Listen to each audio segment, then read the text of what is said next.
Go blue. Go blue. Saba blue. Where you there now? Where you? The country is in the Go blue. The country is in the disaster. Oh. who the rule this country. I tell you, stop worshiping the politicians. They are all liars. What are you talking about? Which politicians are liars? All of them. Obi is a liar. Tinubu is corrupt. Atiku is very true. All of them, okay?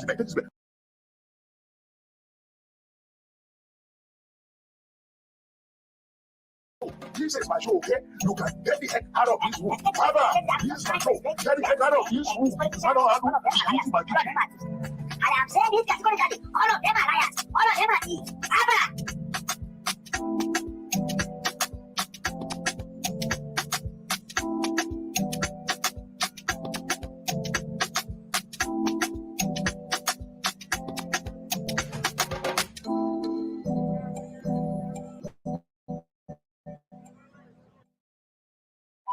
Go blue. Go blue. Saba blue. Where you there now? Where you? Go blue. Saba blue. Where you there now? Where you? the country is in the disaster. Emergency. Emergency. Ah, the country is in the disaster. Oh. Who the rule this country? I tell you, stop worshiping the politicians. They are all liars. What are you talking about? Which politicians are liars? All of them. Obi is a liar. Tinubu is corrupt. Atiku is very true. All of them, okay? Don't argue with me. This is my show, okay? This is my show. I don't allow anybody to dictate my show. This is my show. This is my show, okay? You can get the heck out of this room. Baba, this is my show. Get the heck out of this room. I don't have this is my duty. I am saying it categorically. All of them are liars. All of them are thieves. Baba.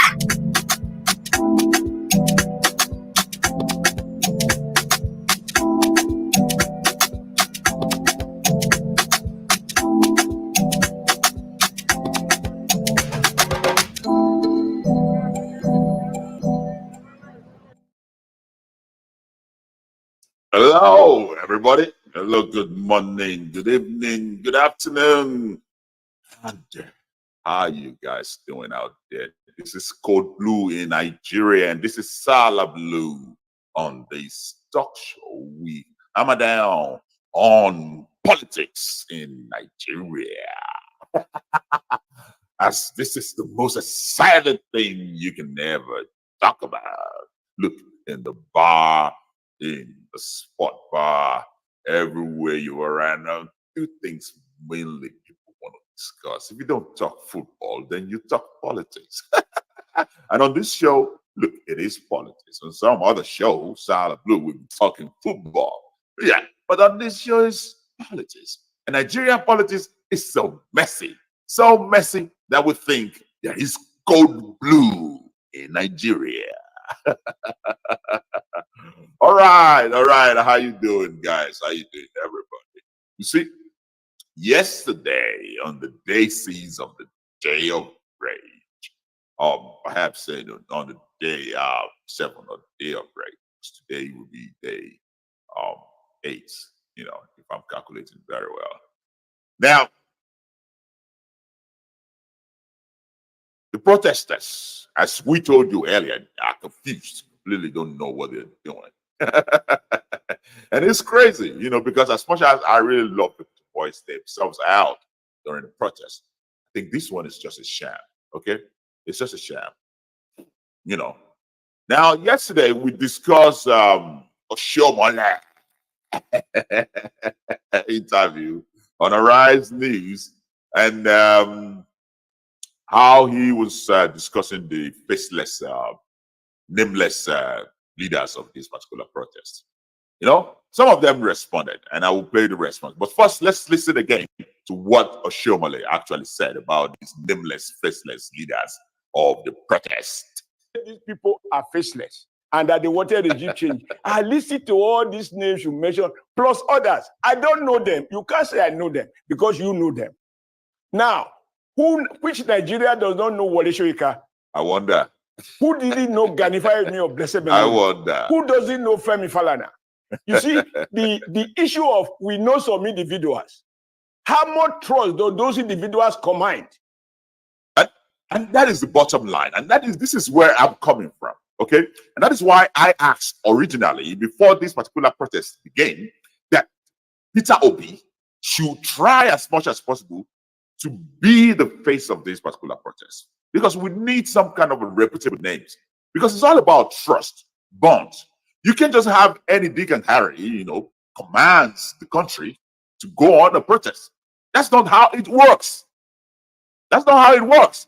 You hear him mention Gani Fayemi, during his days, Femi Falana, even disassociated himself from this particular protest. If Femi Falana says he doesn't know what is going on, he's not part of the organizers of this protest, and this is when this is completely sham, this is nonsense. This is politicized from the beginning. And besides, the idea that it is being politicized, it's been organized by miscreants online. Yes, including Omoyele Sowore. Yes, including Omoyele Sowore. And I'm starting today's show from that point, okay? Because the interview actually highlighted his name. Okay, and here is some of the things this guy said about him. In the bar of the average Nigerian, those people carry sticks in Kano. You know Sowore? Those And that is the point where it's become a laughing point, because Rufai Oseni, simply in his little minute brain, think that because Omoyele Sowore is so popular on social media, that suddenly means that everybody in Nigeria knows him. You wonder why this guy hasn't done anything. Yes, he is popular on social media. He is popular in the urban area, in the school settings. That is, if you are only addressing the student union. Majority of people in schools, in colleges, in universities in Nigeria don't vote. I was a college student, a university student in Nigeria once.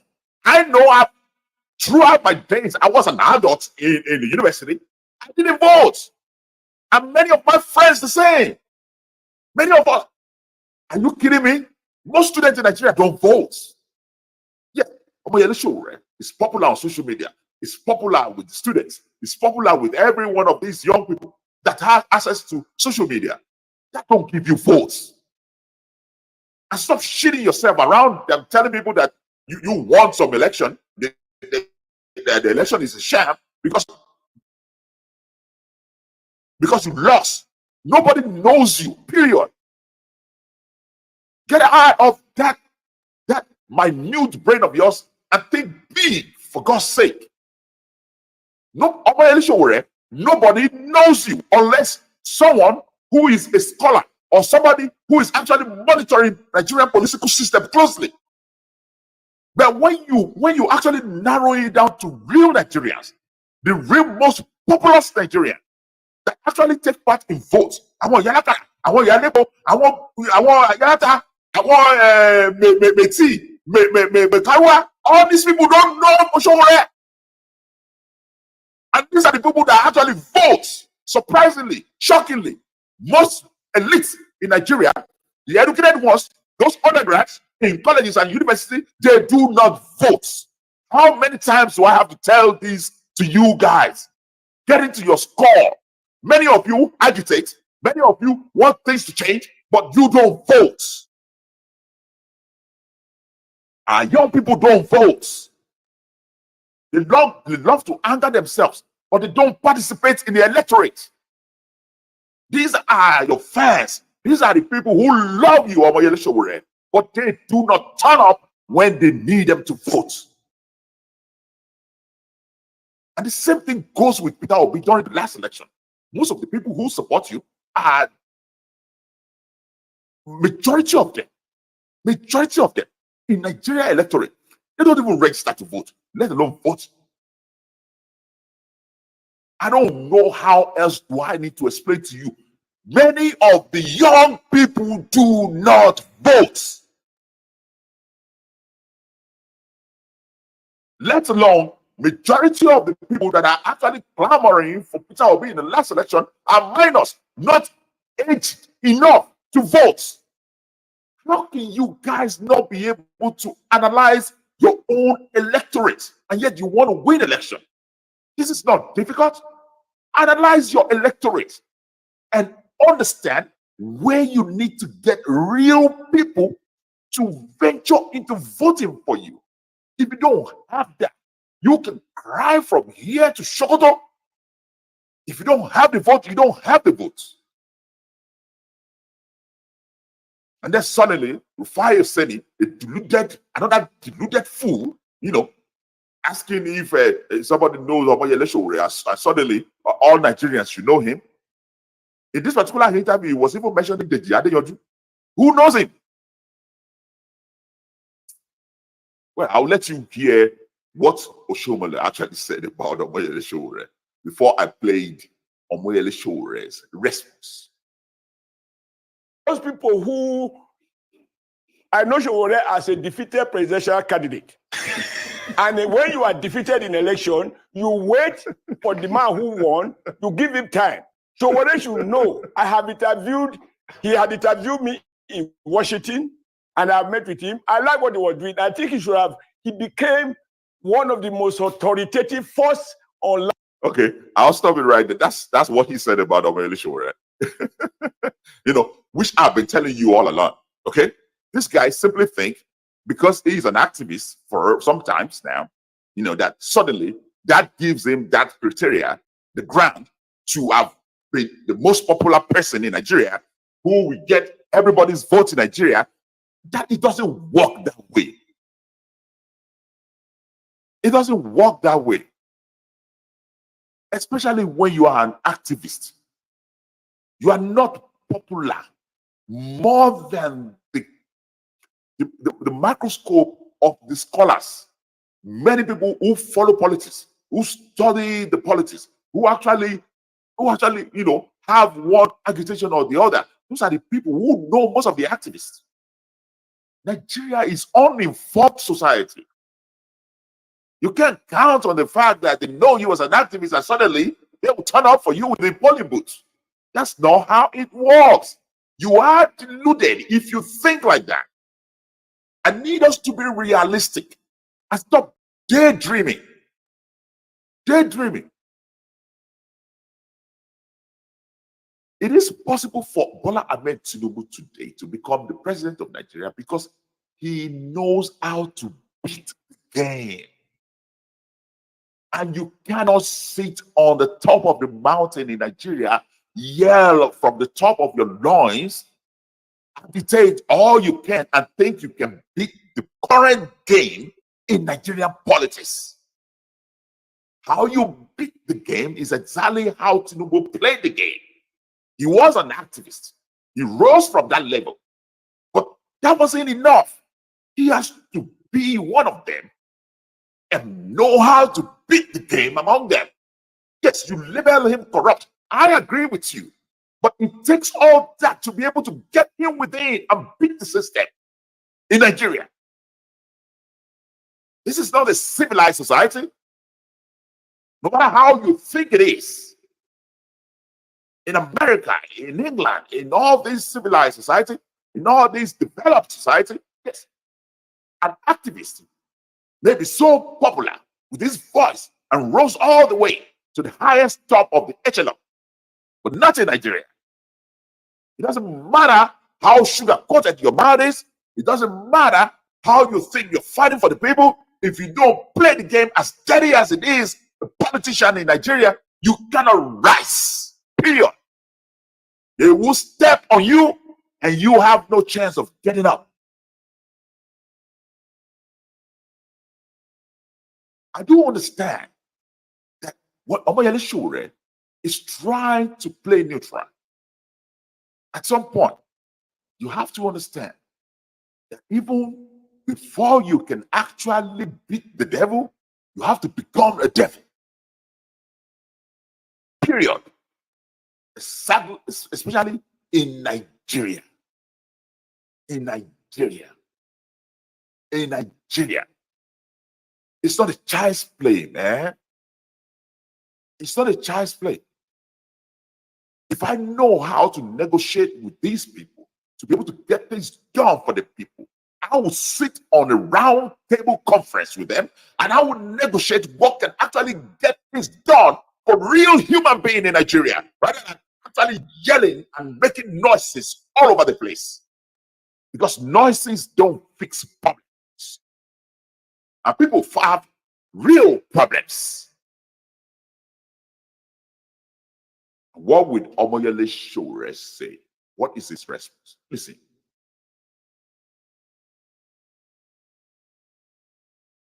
He, of course, said the protest. In an interview on Arise TV, Comrade Adams Oshomole was asked if he knew the protesters. He, of course, said the protest was faceless. He didn't know who the leaders and the sponsors of the protest were. And your name came up. And he referred to you as an absentee desktop leader, a failed presidential candidate, and a politician, in some measure, a politician who is mourning his loss because you're in the political space right now. So you probably do not have the right to be calling out all the politicians. She has to say it exactly like that. Absentee desktop leaders. But of course, was it wrong? Omoyele Sowore wasn't in Nigeria. Right now, as we speak, he's still here. He's still somewhere in a foreign country. So, in front of his keyboard, he's a desktop leader who is actually agitating Nigerians from foreign country. Was it wrong to say that? No, that's exactly what he is.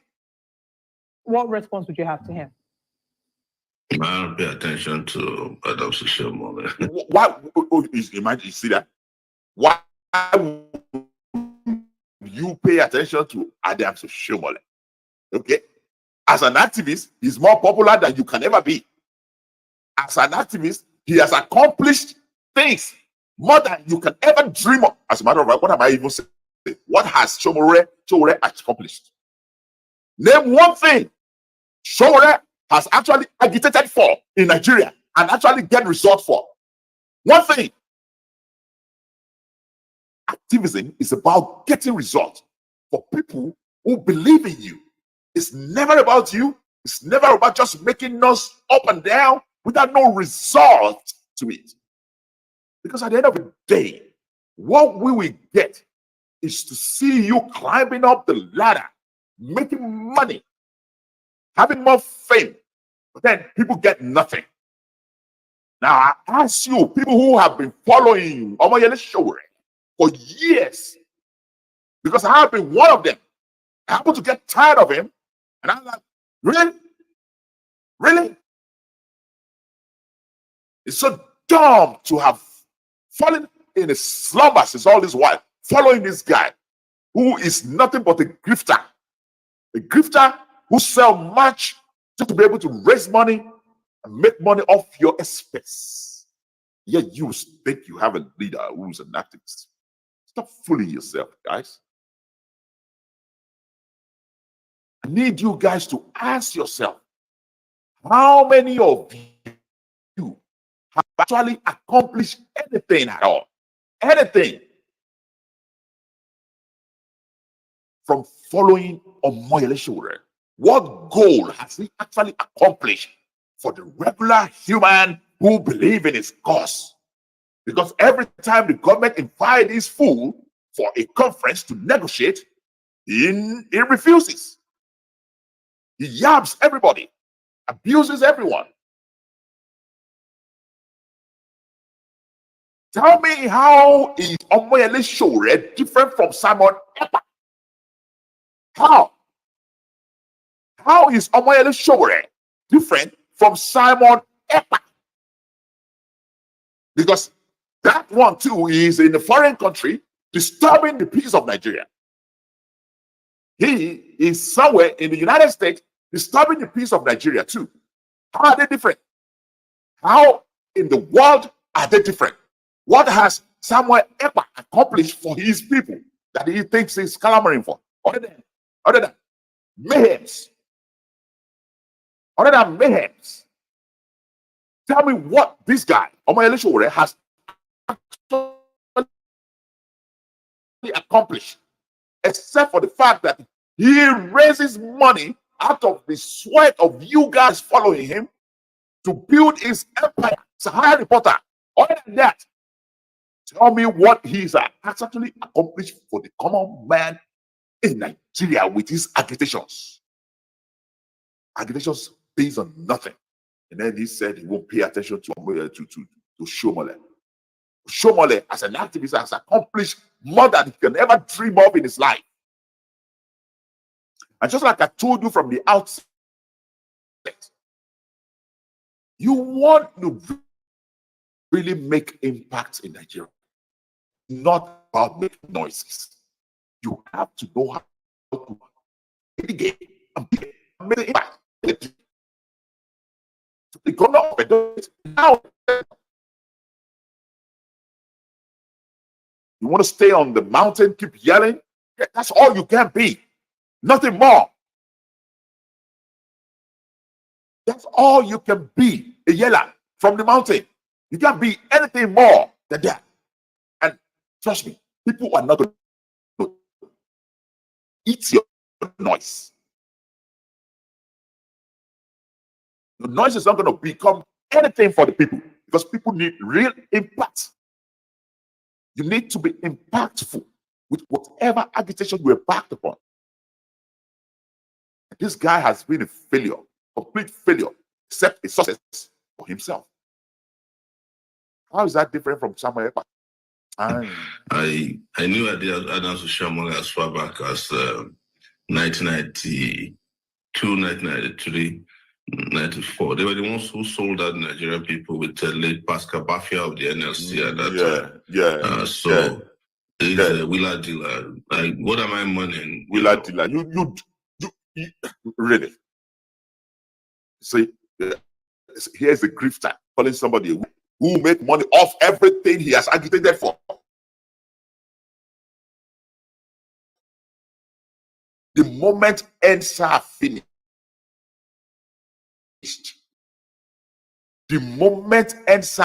after he made tons of money from NSA that he did, one of those people who hijacked that potential and actually messed up for the people who started it. It's Omoyele Sowore.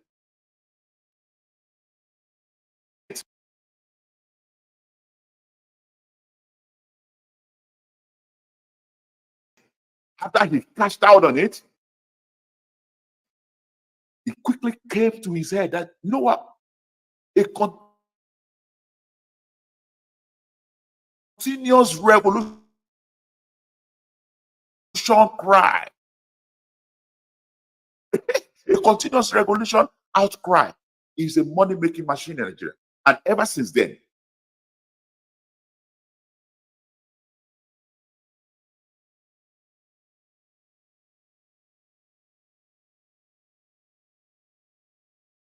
revolution now. And ever since then, revolution now has done nothing but raise tons of money from diaspora everywhere. Fools who don't know where to put their money. Real dumb idiots in diasporas who do not know where to actually put their money to help real Nigerians who need help in the grassroots. They gave him tons of money for what? For revolution now. For revolution now, because it stupid trying to back revolution. Let me explain it to you. That entails that you have to remove a government which is more or less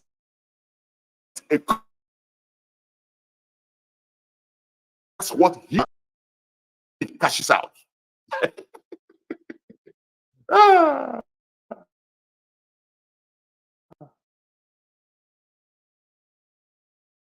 Ta ló gọ̀? Ṣebí Mugun ló gọ̀?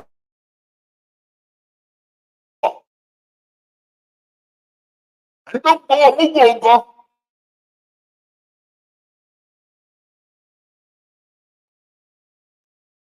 Ọ̀dẹ̀ tí ò gbọ́ ló ń dáwọ́ òṣì náà sanwó fún àwọn eléyìí, revolution now. He's just using it to cash out. Nigeria, man, if you really want to take care of people in Nigeria, it's very easy. There's so many organizations out there that are taking care of school children, school kids who are in schools, who need their dreams to aspire. Help these kids and not pump your money into some kind of stupid revolution now that cannot accomplish anything. Revolution now, where? In Nigeria? In Nigeria? You don't know less drip there, nonsense. In an election that did not take place, I think they're the ones who have money. They're the ones who have to be on TV every morning. So they are the one who has to be on TV every day. But guess what? Oshiomhole came to Arise News. When? And since when? But on a daily basis now, you book this appointment with Central TV. I'm beginning of Central News. There'll be News Central. Every day. Just crying and sobbing and trying to defend indefensible. I don't think it's important to waste my time. And let me just brag a little bit here. I'm a presidential candidate, so I cannot be responding to I'm a presidential candidate, so I cannot be responding to senator. Listen to this foolishness. I'll put it again. Here. I'm a presidential candidate, so I cannot be responding to a senator. Listen to it. Listen again. And let me just brag a little bit here. I'm a presidential candidate, so I cannot be responding to a senator. Your leader? Let me brag a little bit. I'm a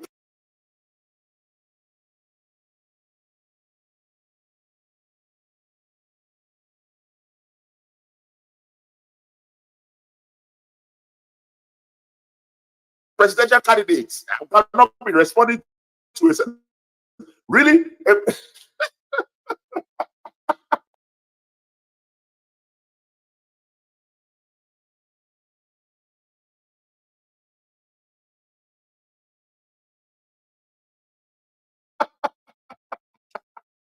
Nigeria ain't got to show you.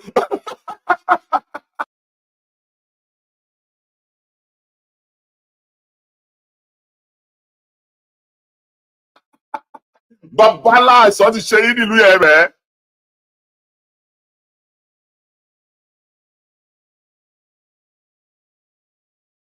This is the guy that you guys are falling over the hill to follow, calling himself an activist.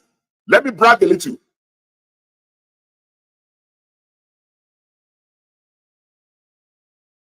I am a presidential candidate. I cannot be responding to a senator.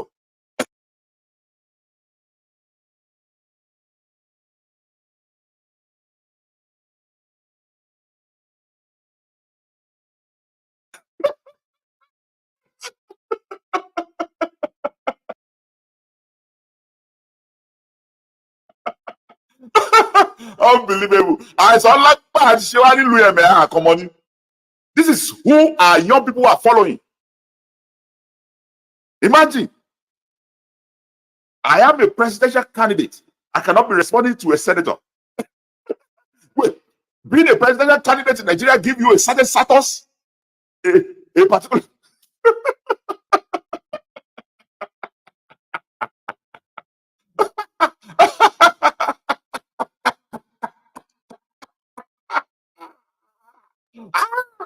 What you guys want, man? Are you kidding me? This is going in line with what I told you yesterday. That we must disassociate ourselves from the mentality of oppressors. That mentality, when you see two men on the street fighting, and one is asking, do you know who I am? You know who I be? That is the same mentality he just portrayed right now. I am a presidential candidate. I cannot be responding to a senator. Imagine how foolish that sounds every time I replay it in my head. How delusional he is to have said that. Let me brag a little. Imagine what you will do when you brag really big.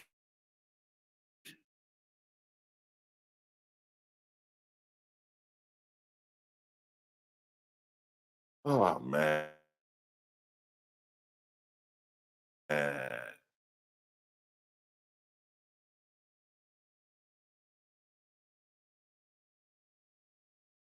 Oh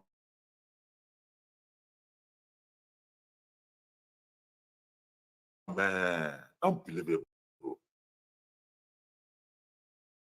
Oh, that one actually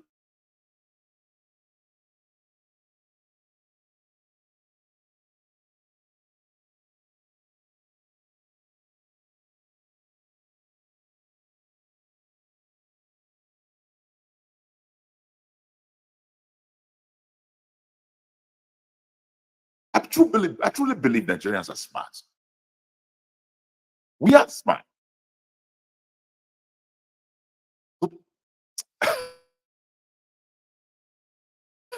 My goodness.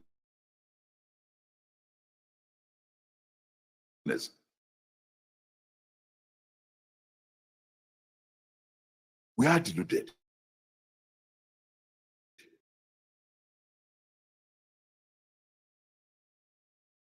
Completely gullible. People will follow. This is the guy that has been disrupting and leading you young people against the government of the land to disrupt and set yourselves on fire just because you believe in this one that just said right in front of you now that he want to brag that because he's a presidential candidate, he's not going to give a credence or response to a senator.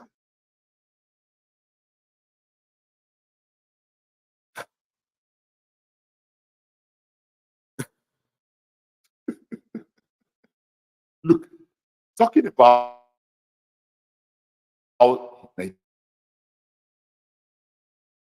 Nigerian hierarchy.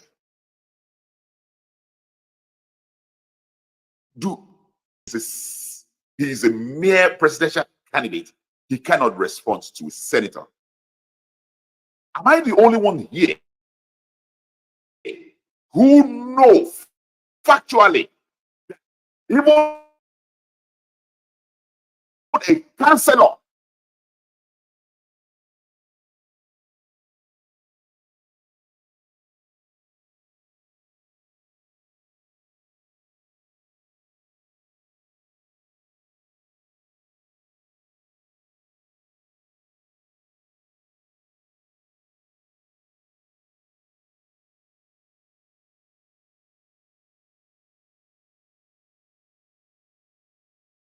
councillor in the local government is much in the higher hierarchy than the president.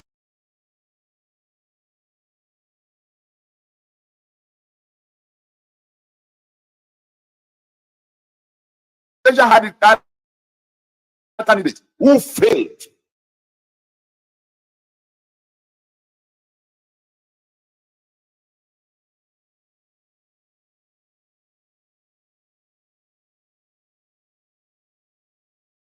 A councillor in the local government is still on the higher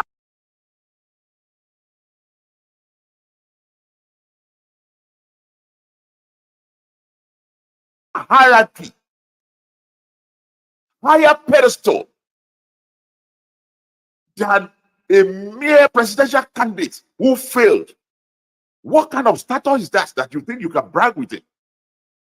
Who says that is something? That is nothing. That is nothing. Do you know what it entails to be a presidential candidate in Nigeria? Do you know?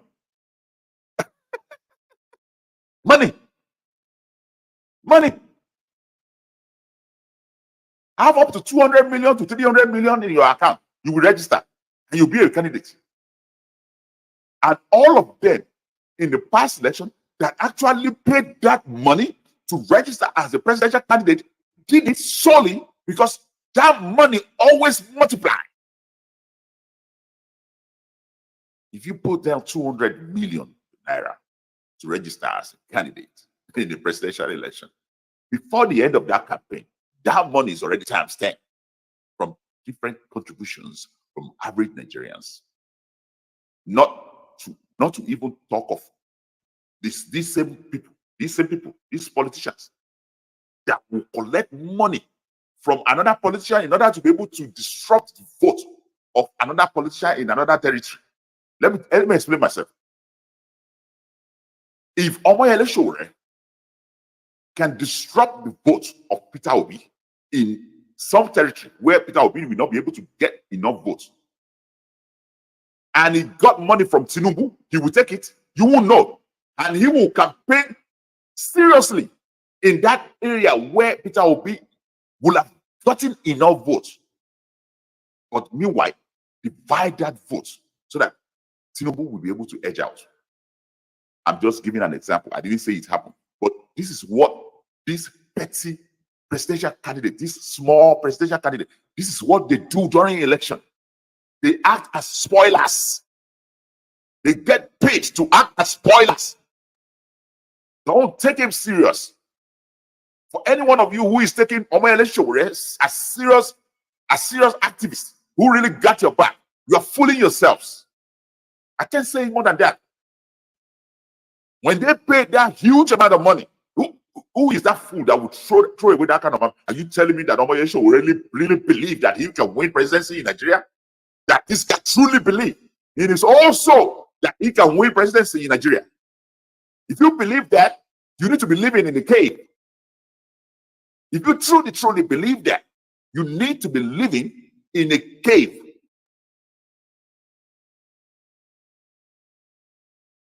What the heck? Why do you guys delude yourself like that? If any one of you truly believe that this guy has what it takes to win presidency in Nigeria, you must be living in a cave. Don't come to the streets. Because that's some messed up, deluded shit to believe that Omoyele Sowore can become president in Nigeria. Who knows it? Who knows it? Beyond social media, who really knows it?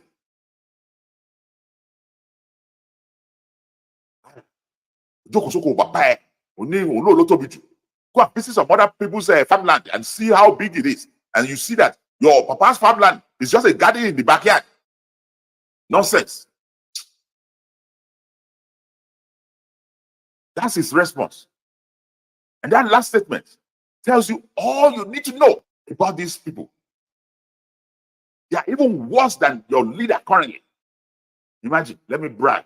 I'm a presidential candidate. I cannot be responding to a senator. A senator, he will eat you up. He will eat you up. Presidential candidate.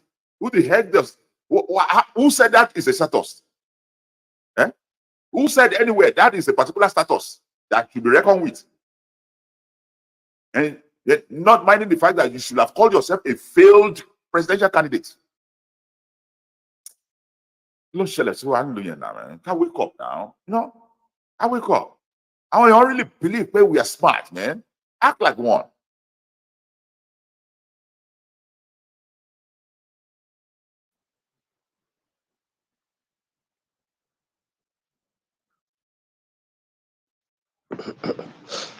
Hello, J-Boy.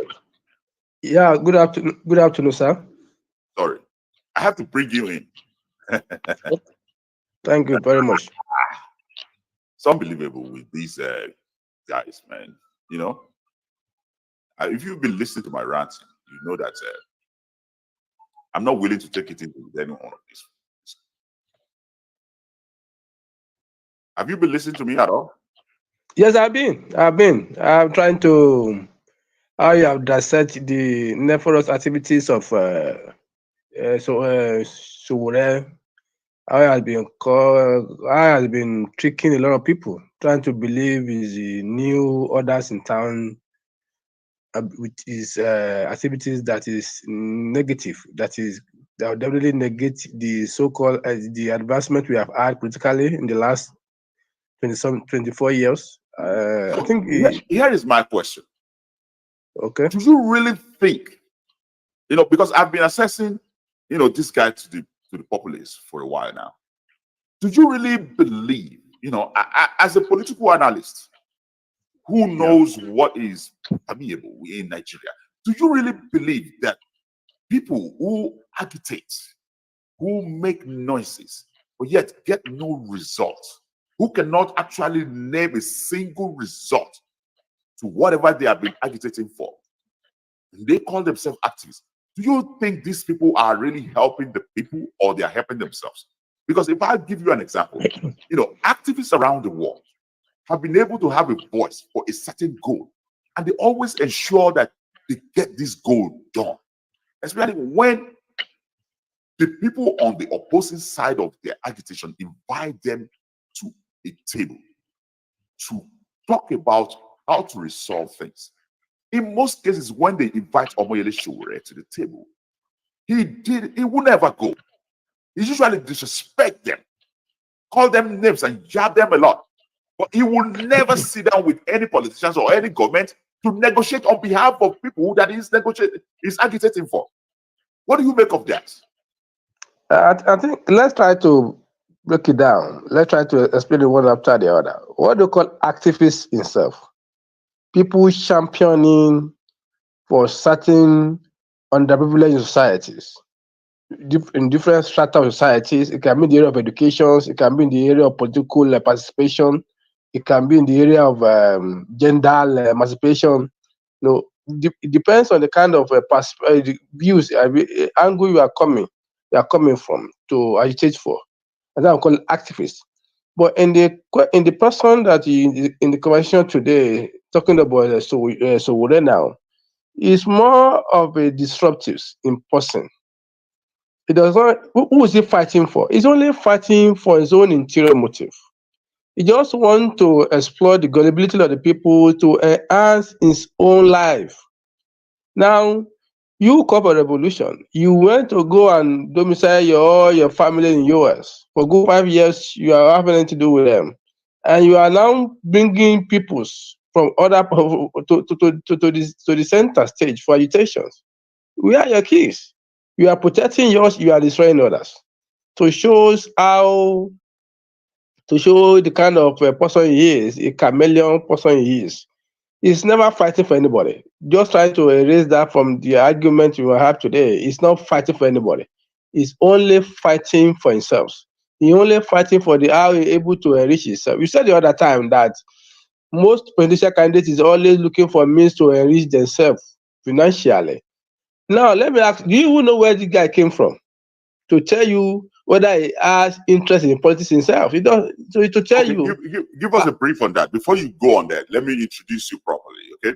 Okay. J-Boy is one of the columnists on OGM News, Nigeria, and he's a political analyst.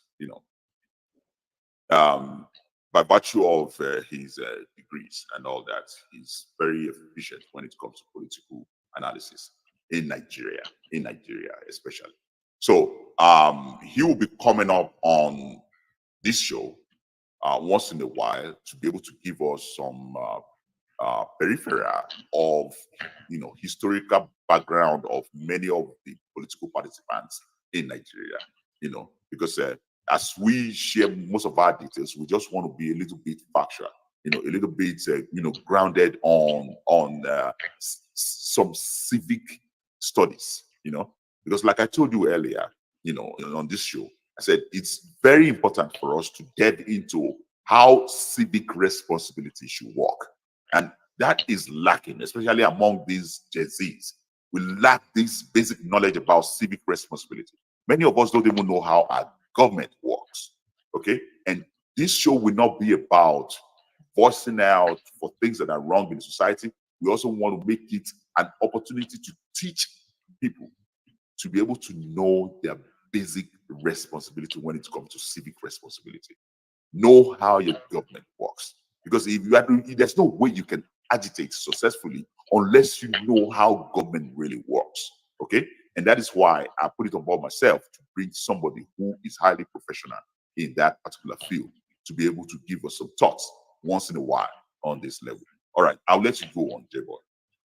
Okay, thanks for the proper introduction. Well, I'll do my best to ensure that people are waking their awareness. We need to get ourselves armed with a lot of information and to able to know the right thing to do and the right way to go about it. Because one of the things that matter most in society is two components: leadership and followership. The two of them complement one another, trying to sharpen one another. Because if we have a very docile, very ineffectual followership, definitely the leadership will also take them for a ride. At the same time, when we have a very active leadership and the followership is very docile too, we are not going to have a kind of the goal of society will not be achieved, because the followership are even the major driver of every developed nation, every nations in the world that is aspiring to be developed, because they are the one that will carry out the instruction being dished out by the leadership. And that's the reason why this show is very, very important for every of us to able to key into it, to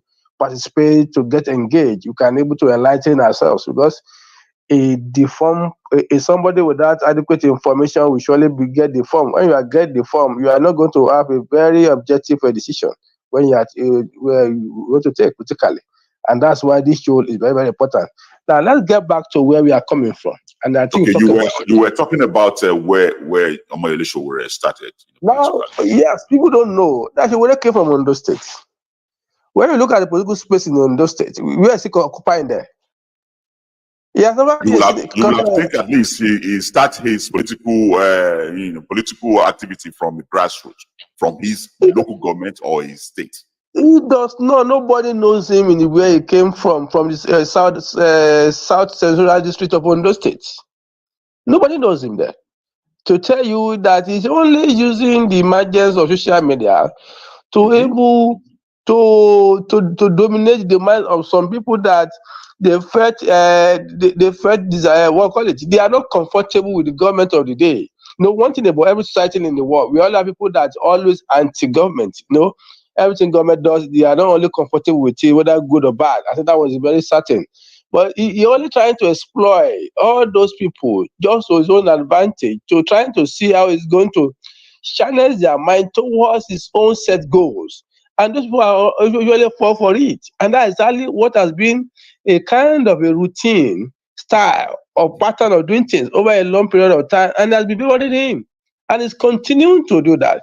Even now, you have also added a dimension to talking about the diasporas. So now they are also become a victim of his own of some political trick, which to me is a surprise. I believe those people from that angle, from that environment, should knows better than this, than to also become a victim of political graduate or this kind of person. I think there's a need for us to be able to conscientize ourselves to take to a reality that we need to build this nation. And building a nation is a collective effort of both leaders and the followers, and even in the diasporas. We need to trying to channel our energy, our brain, our capacity towards the development of this nation in every sector, earthwise, agriculture, education, technologies. We all hands must be on deck to actualize that, because the good of this nation is the good for the citizens. When you say nation is developed, that means the citizens in that place are developed, and these are the areas where we need to channel our energy. When you look at Sowore background, it does not have any genuine political background.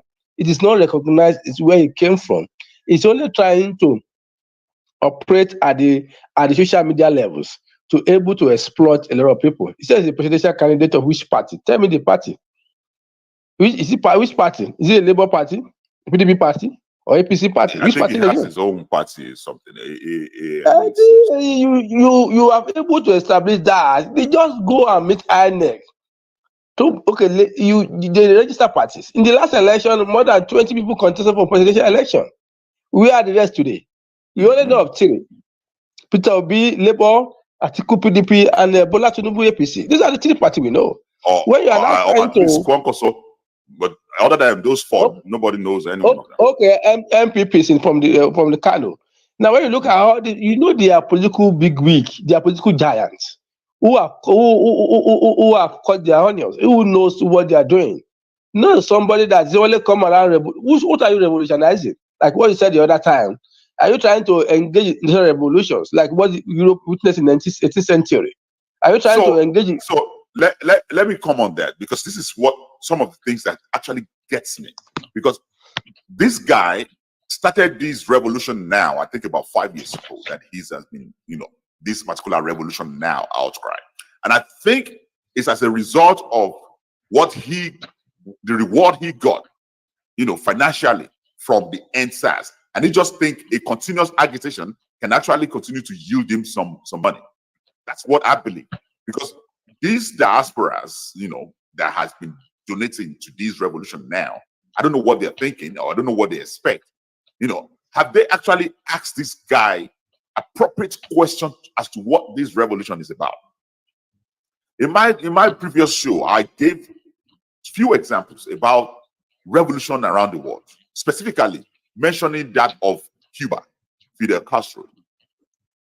That revolution that was welcomed by all Cubans when it took place.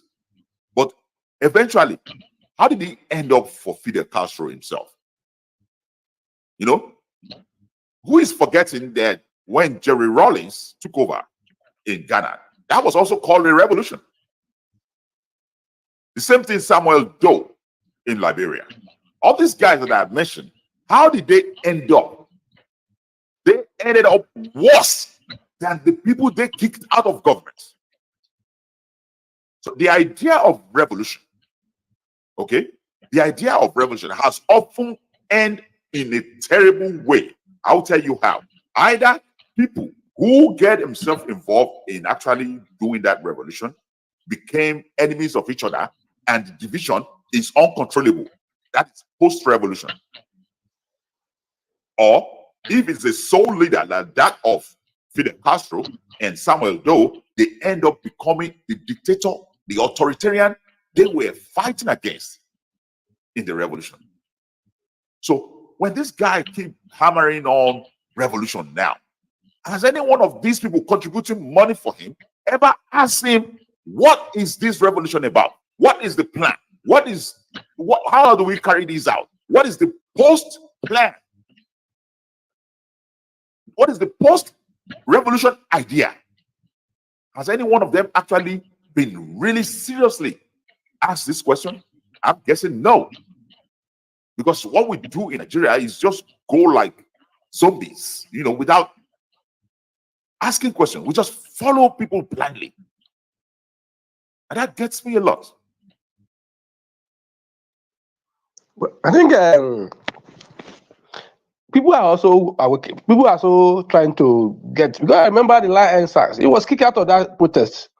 He went there, tried to assume the leadership of the protest.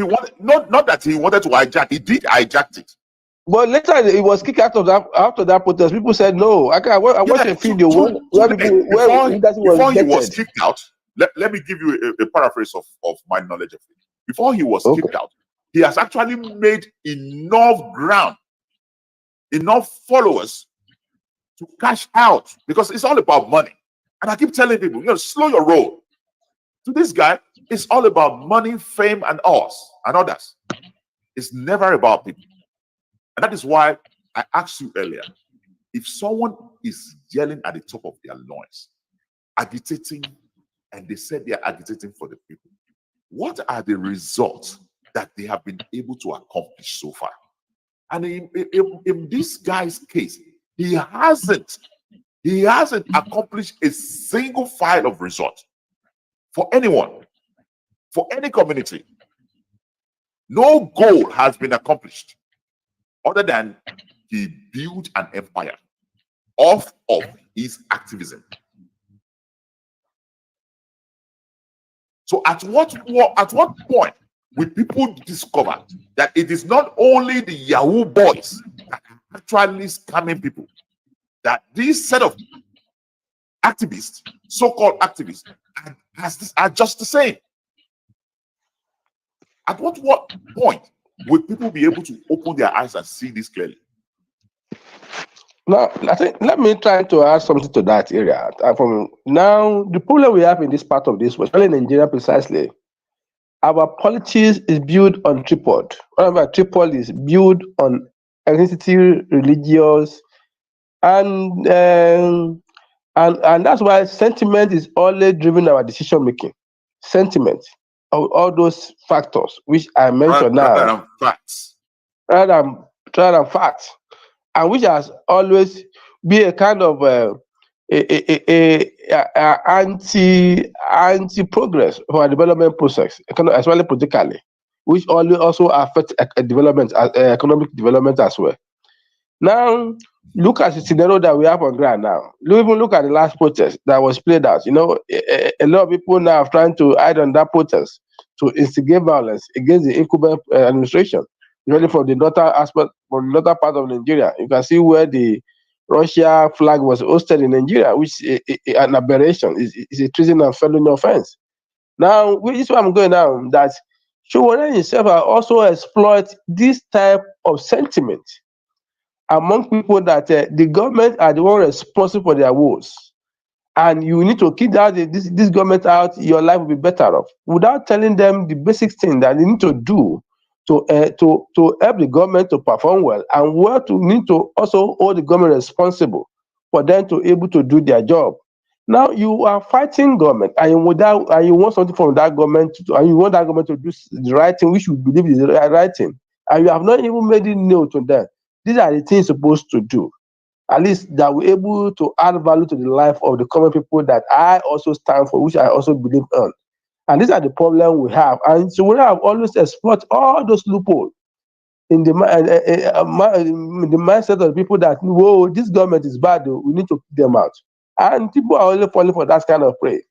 I remember some people now, they still had to believe that Tinubu stole the mandate from Peter Obi, who came third.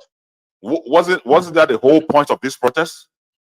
They're only deceiving themselves. We know from the start that is the whole point of the protest. These are the people that you always exploit. The people that don't believe in that, okay, they hate. I don't want to use word hate now. That they don't believe in this government. You all try to exploit their mind. Don't worry. I will send them packing. We are going to revolution against them. Look at what happened in us now. So people are calling for military rule in Nigeria. And people people of our old bracket that had an experience of what military rules is all about, I don't think we also call for it. And I really appreciate Femi Falana that quickly came in. Nobody should ever hesitate for that, because we all knew the so-called military rules in the neighboring countries. But how are they feared of? From Burkina Faso down to Mali, down to Niger, Burkina Faso, and Burkina Faso, Guinea. How are they feared of? So even let me go back. Even the killings in all those countries is gone abated, because these are the area where they all add under to topple the government of the day. Now the problem is, but these people now is that they know what is right, they know what this guy is doing, but they are still falling for it because it's exploiting their sentiment mentality, and that's why they always become a victim of all these tricks, just to siphon them. And the only thing that we need to do now is our show. We continue to expose all these tricks to the people for them to have understanding that what we need to do is to support the government of the day in a little way we can do, and to see the way we can also do what. Because what we need now, we need governance, quality governance. And the quality governance does not stop at the presidency alone. Even at the local government level, even at the state level, we need to continue. Let me cut you off there. Okay, you are delving into my next segment, so let me quickly show this video before we start talking about, because earlier I mentioned the importance of understanding our civic responsibility, understanding how governance really works. As a matter of fact, let's put it straight like this. We operate on presidential system of government in Nigeria. How many of these agitators actually understand how presidential system of government works? Because everybody is out on the street now, right? Agitating for end the bad governance. That's what some people say. Some people will say end the bad government. That means a specific government. Whereas some people actually outrightly say Tinubu must go. Okay? But here is the thing. Here is the kicker. River State governments, for example, have gotten nothing less than 200 billion from this Tinubu administration in the past 1 year. 200 billion. Why has any one of these protesters not diverting their attention on these governors, asking what they have done with money received through federal allocations? Because to my knowledge and fact on ground is that since the end of the subsidy, the federal allocation has not only multiplied, it has tripled. Since then, the federal allocation has been more than triple since the end of the subsidy. So you keep getting these billions from this Tinubu, this same Tinubu that all of you are going for. What are the governors doing with it? Let's watch this video first, and then I will have you come in later.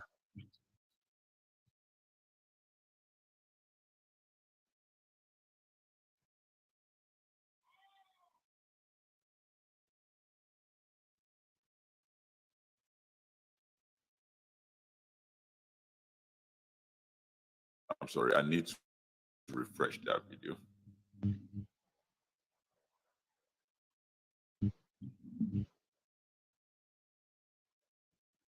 All right.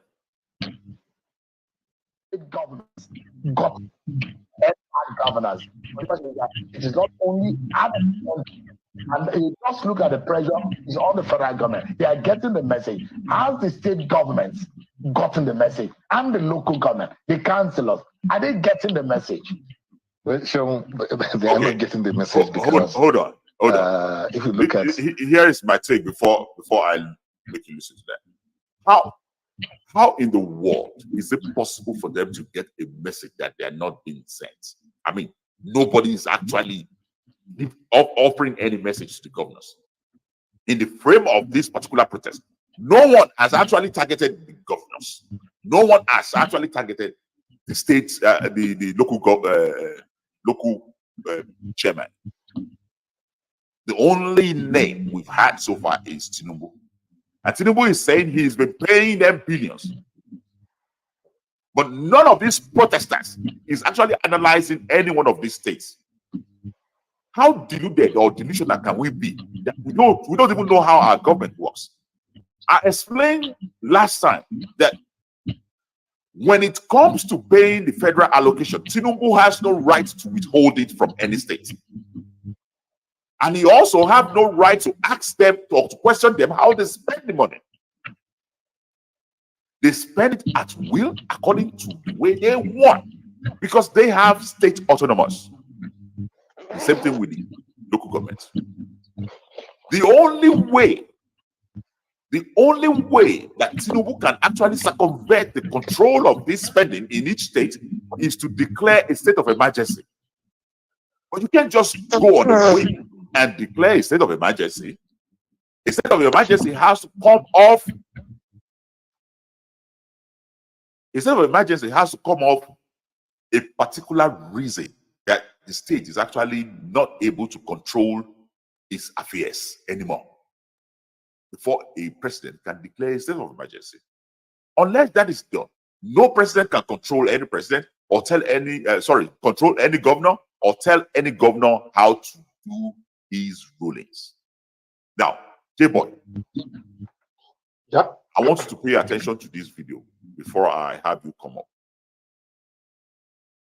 What happened, even when protest was about to, commence, I think that was a tactical error made by Mr. President when he invited the traditional rulers to come to the villa so he can address them and ask them to go and pacify, the people. The traditional rulers were. I think he missed something there because he actually had a meeting with the governors too.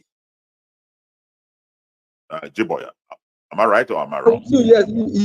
Yes. May I might not have the knowledge of that information. Okay. He did have meeting with the governor. I think the first meeting he called was with the governors. Well, the governor, yes. They are the owner of the state. So he got that particular information wrong. He didn't just call the Obas, the traditional rulers. He did invite the governors first. All right, I'll play the video. We're not the right people to summon at that point in time. I think Mr. President should have exposed at that point in time the governors, the state governors. And the state governors should go maybe in collaboration with their traditional rulers in their domains to now appeal to the people. Because if you see what has happened, that's why I say they're not seeing the money you're talking about. Because people who are taking this money have not been put on the spot. And in addition to the 400. So can you highlight briefly what is he talking about when he said the governors should have been exposed? Yeah, I think that this is even also a major problem of this current administration too.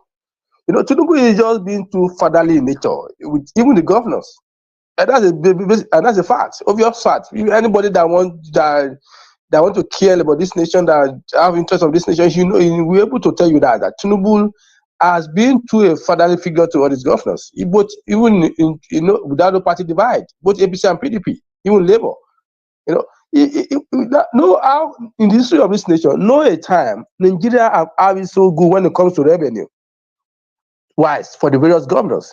Before they always complain of they don't have enough revenue, but now they are not complaining about that. What is the problem now is how to use the money to stimulate development in their various regions.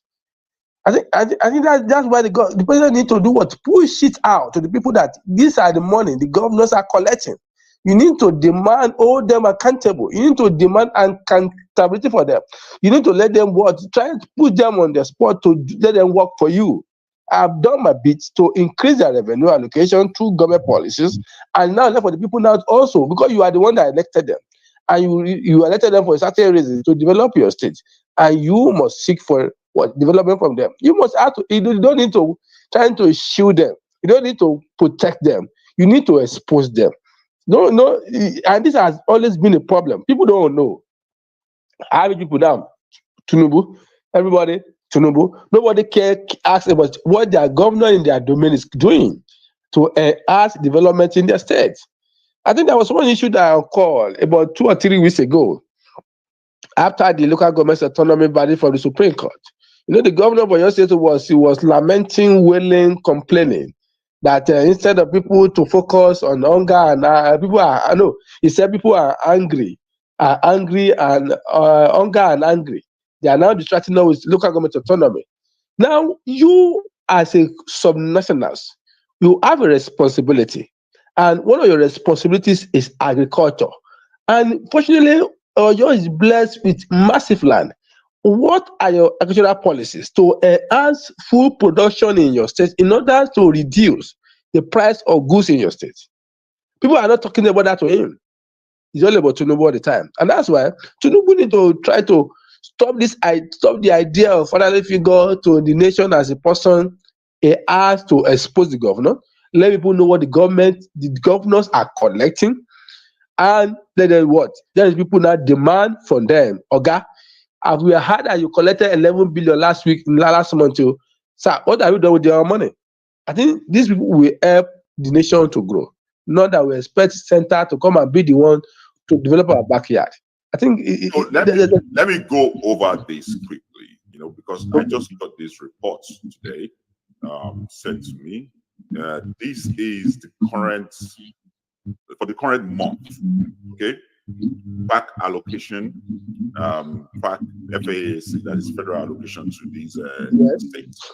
Now, let me just specifically pick Delta State, who got, hold on, Delta State got 40. about 40, hold on, right. Okay, 43,000.7 billion. Okay, Lagos State got 26 billion, and then Oyo got 11 billion, and Osun State got 7 billion. Now, Edo State 11 billion, Ekiti State 6 billion plus, Enugu 8 point something billion, Anambra 11 point something billion. You see, this is how they get it every month. Every month. Every month. We're not talking about the revenue that the state generates. Okay? Yes, tax comes in from each of the states. This is how they factor, how they share the money back into the state. But this is not adding the revenue that the state actually generates that the federal government can't do anything about. You know, aside from the idea that there's revenue coming from each state to the federal government, there are some state revenue that the federal government don't even have hands in, cannot do anything about. Every state generates one of its own, and yet they still get these monthly from the federal government.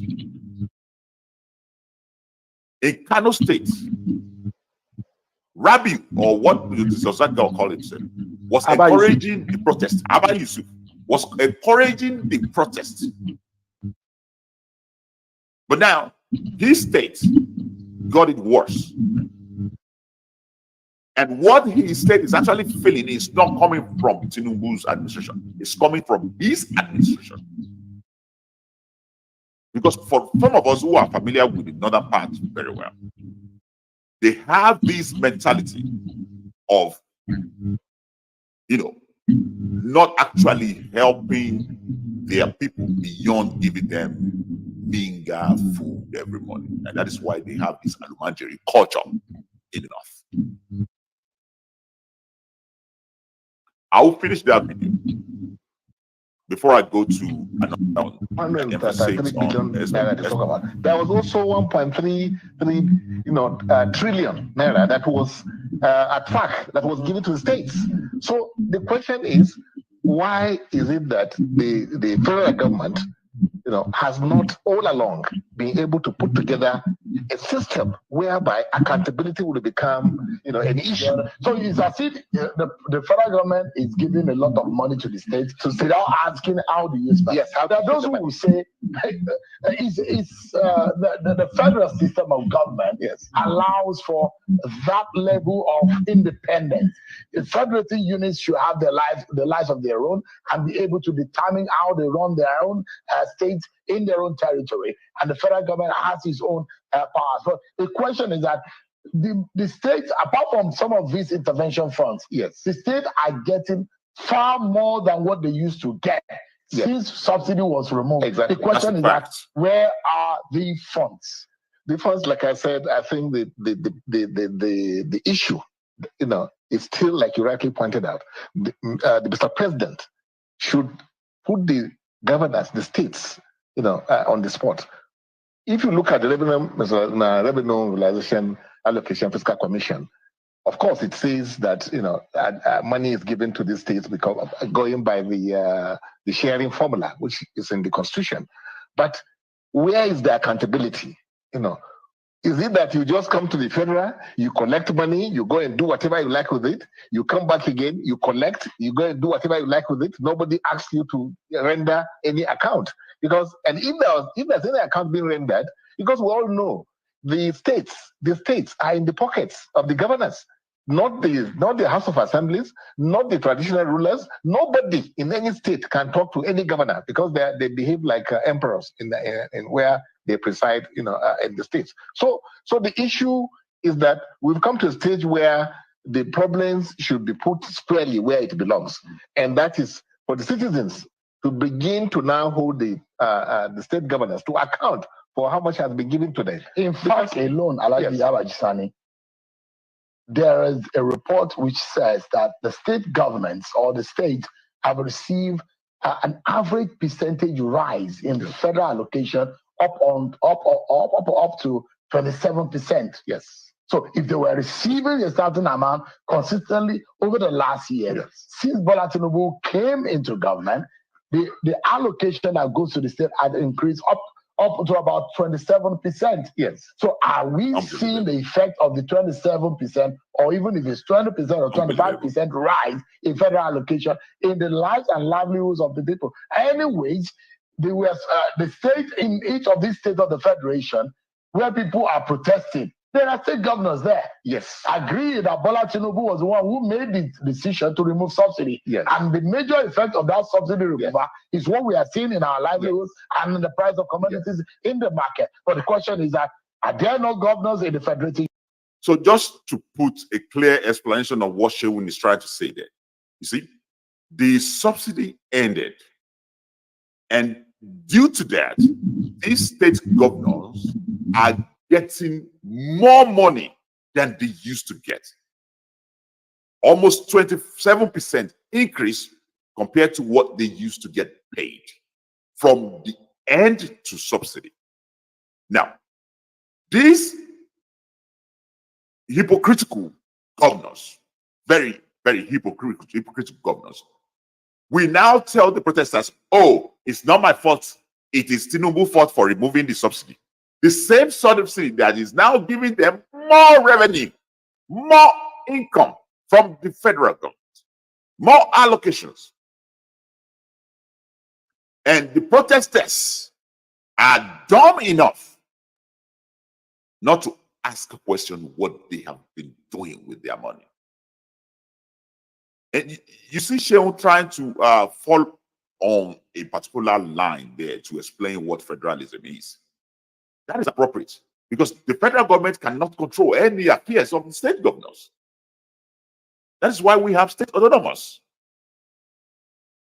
Now, just because the federal government cannot control the affairs of the state government does not mean that the people in the state shouldn't ask questions. And this is what we keep saying. You really want our government to work? Stop making it all about Tinubu because he's doing everything he has to do for all your states. What are the governors doing? Other than they believe that this money is their hereditary, like is their inheritance. And once they got these allocations, they just do whatever they like with it. They see people too cheap, too ignorant to understand what is going on. They love it. They want people to be in that darkness. You guys yell every now and then, Tinubu, Tinubu, Tinubu, but your governors love it. They want you to do that. Because the more you do that, the more your eyes are blind to them stealing your money through the back door.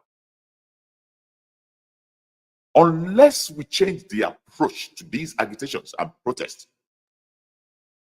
that shows that we really understand how Nigerian government works. There is problem. There is real problem. I will play this next. As Democrats, we believe that it is a fundamental right of citizens in democratic nations to embark on protests to draw the attention of government to specific socio-economic problems in society.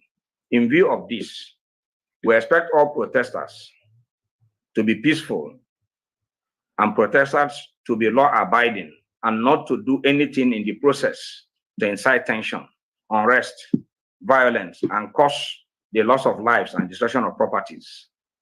In Rivers State, we have observed that there is a curious deviation from this constitutional benchmark for protesters and protests. What we see today is that protesters have resorted to unlawful acts, such as burning of tires, extortion of motorists, and threatening business owners to shut down their premises. There is clear indication that the organizers are losing control of the protesters. We are resorting to more who are resorting to more disruptive and criminal conduct. For example, the recent attack on the APC State Secretariat in Rivers State and threat to attack the residential home of the FCT minister prove the correctness of the obvious. The unnecessary politicization of the protest for political benefits by forces loyal to the governor of Rivers State.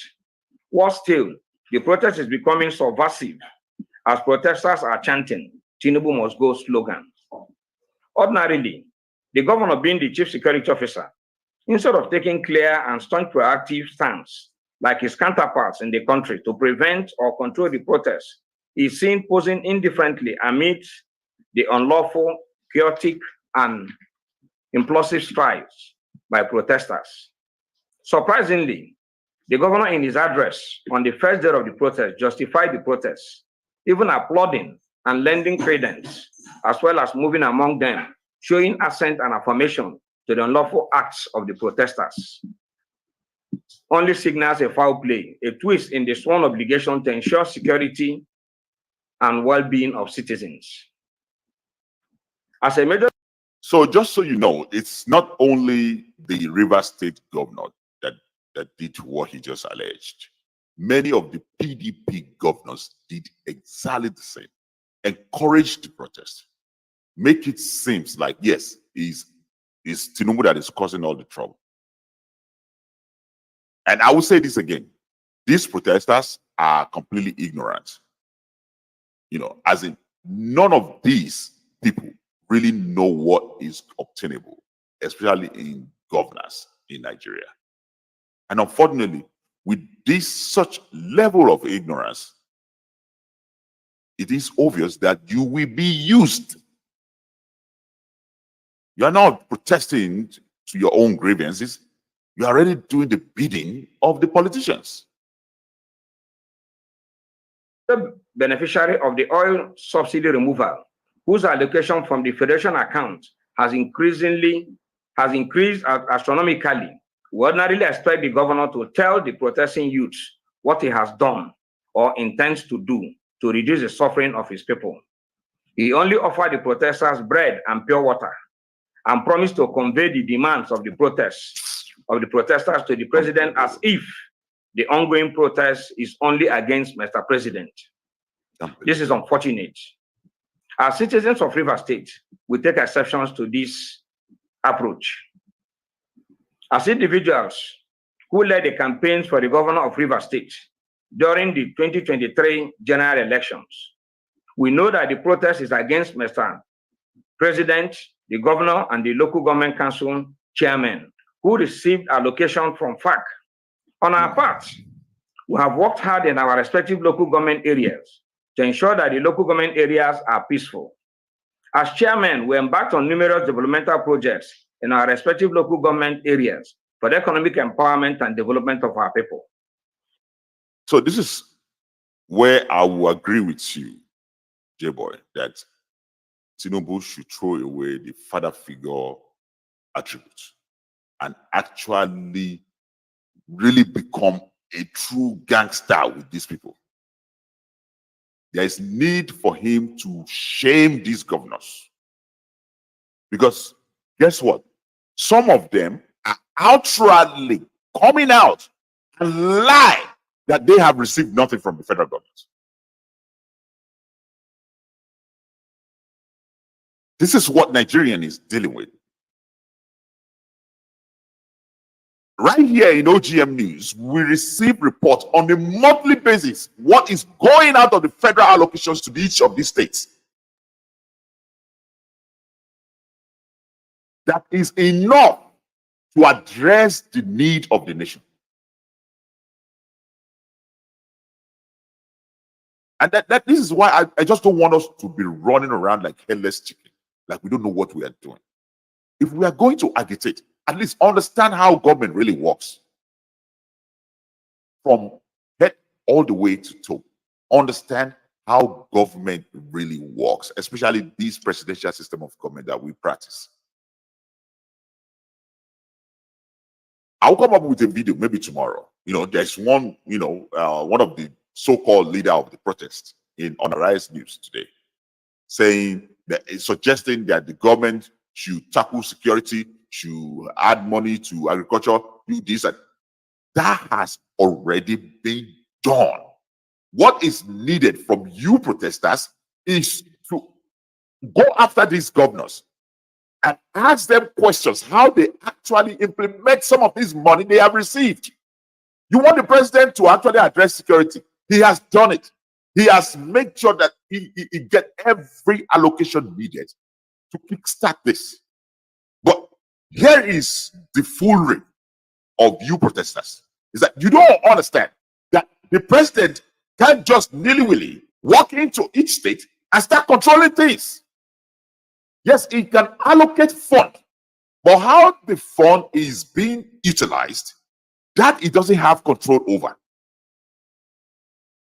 You can ask the president to do this, do that, all you can. Tell the president to allocate money for this project and that project and all you can. But what will not happen is the president to go into each state and see to how the money is implemented, because how it was embedded in our constitution is far from that. Yes, the president will allocate, and he has been allocating these funds. It's as if these people don't even know why they have governors in the first place. Are they supposed to be figurative? Decorations? They have jobs. And many of these governors, except for few, namely Lagos State governors, are not doing their job. Namely Borno State governors. Just to name a few that are actually working hard. Even Abia State governors that most of you celebrate, this guy is owing his workers many amount of months. And yet he has got the federal allocation just like any other state. Let me go through that list again. Let me go through that list again just to tell you exactly how much Abia get monthly. So Abia State get 9.3 billion on a monthly basis from the federal government. 9.3 billion. More than 11 billion to Anambra. For 3 billion to Delta State. About 30-something billion to River State. On a monthly basis. On a monthly basis. In fact, if they miss 1 month, you will hear the noise quickly. But none of them can actually vow and come out and beat their chest that they haven't received their monthly allocation from the federal government. What are you people doing? Protesters, these so-called agitators. Why are you not having a clear focus to challenge these governors and ask what they do with this money? Go ahead and make it about Tinubu, because at the end of the day, you will get nothing from it. Just like Buhari have given tons of billions to these governors and they did nothing with it. They shift the blame to him, and you keep crying that Buhari messed up the country. You will say the same thing when this president leaves. And let me pray that you will have Peter Obi as the next president of this country. The shocker is that you will tell the same story about Peter Obi. Because as a people, we do not know how to really challenge our government. If we keep making it about the center, all the other parastatal of governments will keep laughing at us and take our money through the back door. Because your anger, you don't know how to channel it. You don't know who to target. You make it all about one singular focus. And once you do that, you already killed your instinct to attack the governors. They love that. They love that. Because that gives them all the room they need to take your money through the back doors. This explains why the local government areas are largely peaceful in this era of protests. Till date, we are still persuading our people to be supportive of Mr. President, assuring them that the president means well for Nigeria. We commend Mr. President for his efforts in initiating and implementing various policies to move Nigeria forward. According to Sanusi, the former governor of the Central Bank of Nigeria, it will be unfair to... But by the way, that is a PDP man. Okay? Sanusi, former CBN governor, that is a PDP man. Yeah, I will let him read what he said. And man, if we blame Tinubu for Nigeria economic hardship, according to him, Nigeria was living on fake lifestyle with huge debt from foreign and domestic borrowings since 2012. Tinubu's decision to remove subsidies. And for some of you who like to say it is Buhari who is borrowing that debt, no, it is not just Buhari. These have started all the way since from the military regime. Obasanjo didn't change anything about it. Jonathan didn't change anything about it. They continue on the borrowing pattern to pay for that subsidy. And unification of the exchange rate was Nigeria's only surviving strategy. Today, there is no more borrowing to run government anymore. The president has only governed Nigeria for 14 months. We believe more time is needed for his policies to impact on the people. With the removal of import duties on food and pharmaceutical imports, prices of food and medical consumables will soon fall drastically. So for some of you who don't know, the governors, especially the PDP governors and the opposition party governors, they are trying everything they could to sabotage Tinubu's government.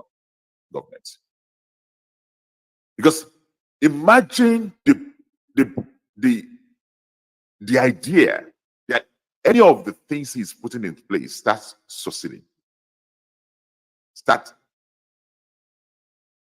happening successfully. Just imagine that. They fear that. They fear that idea. And they will do anything in the ugly book to sabotage it. I mean, how do you explain getting billions from the federal government, but pocketing it, hiding it, not doing anything with it? How do you explain getting trailer loads of bag of rice for the people, but hoarding it? In these same protests, how many state government storage have been looted? That food were being looted. Now, what are those food doing there? Governors now have food storage of rice that they want to eat throughout their tenure. These are people's food. Released by this same Tinubu, you guys are shouting and yelling up and down. But you don't want to hear it because you are stuck behind in the 2023 election. You don't want the guy in the first place. From the day one, you never want him to succeed. Some of you outrightly confessed online that you would do everything in your power to make sure he doesn't succeed. We are seeing it. We can now see it. It's now clear to all of us now that some of you guys, just trying everything you can to sabotage his effort. Unless you are able to explain to me how you spend all these allocations from federal government,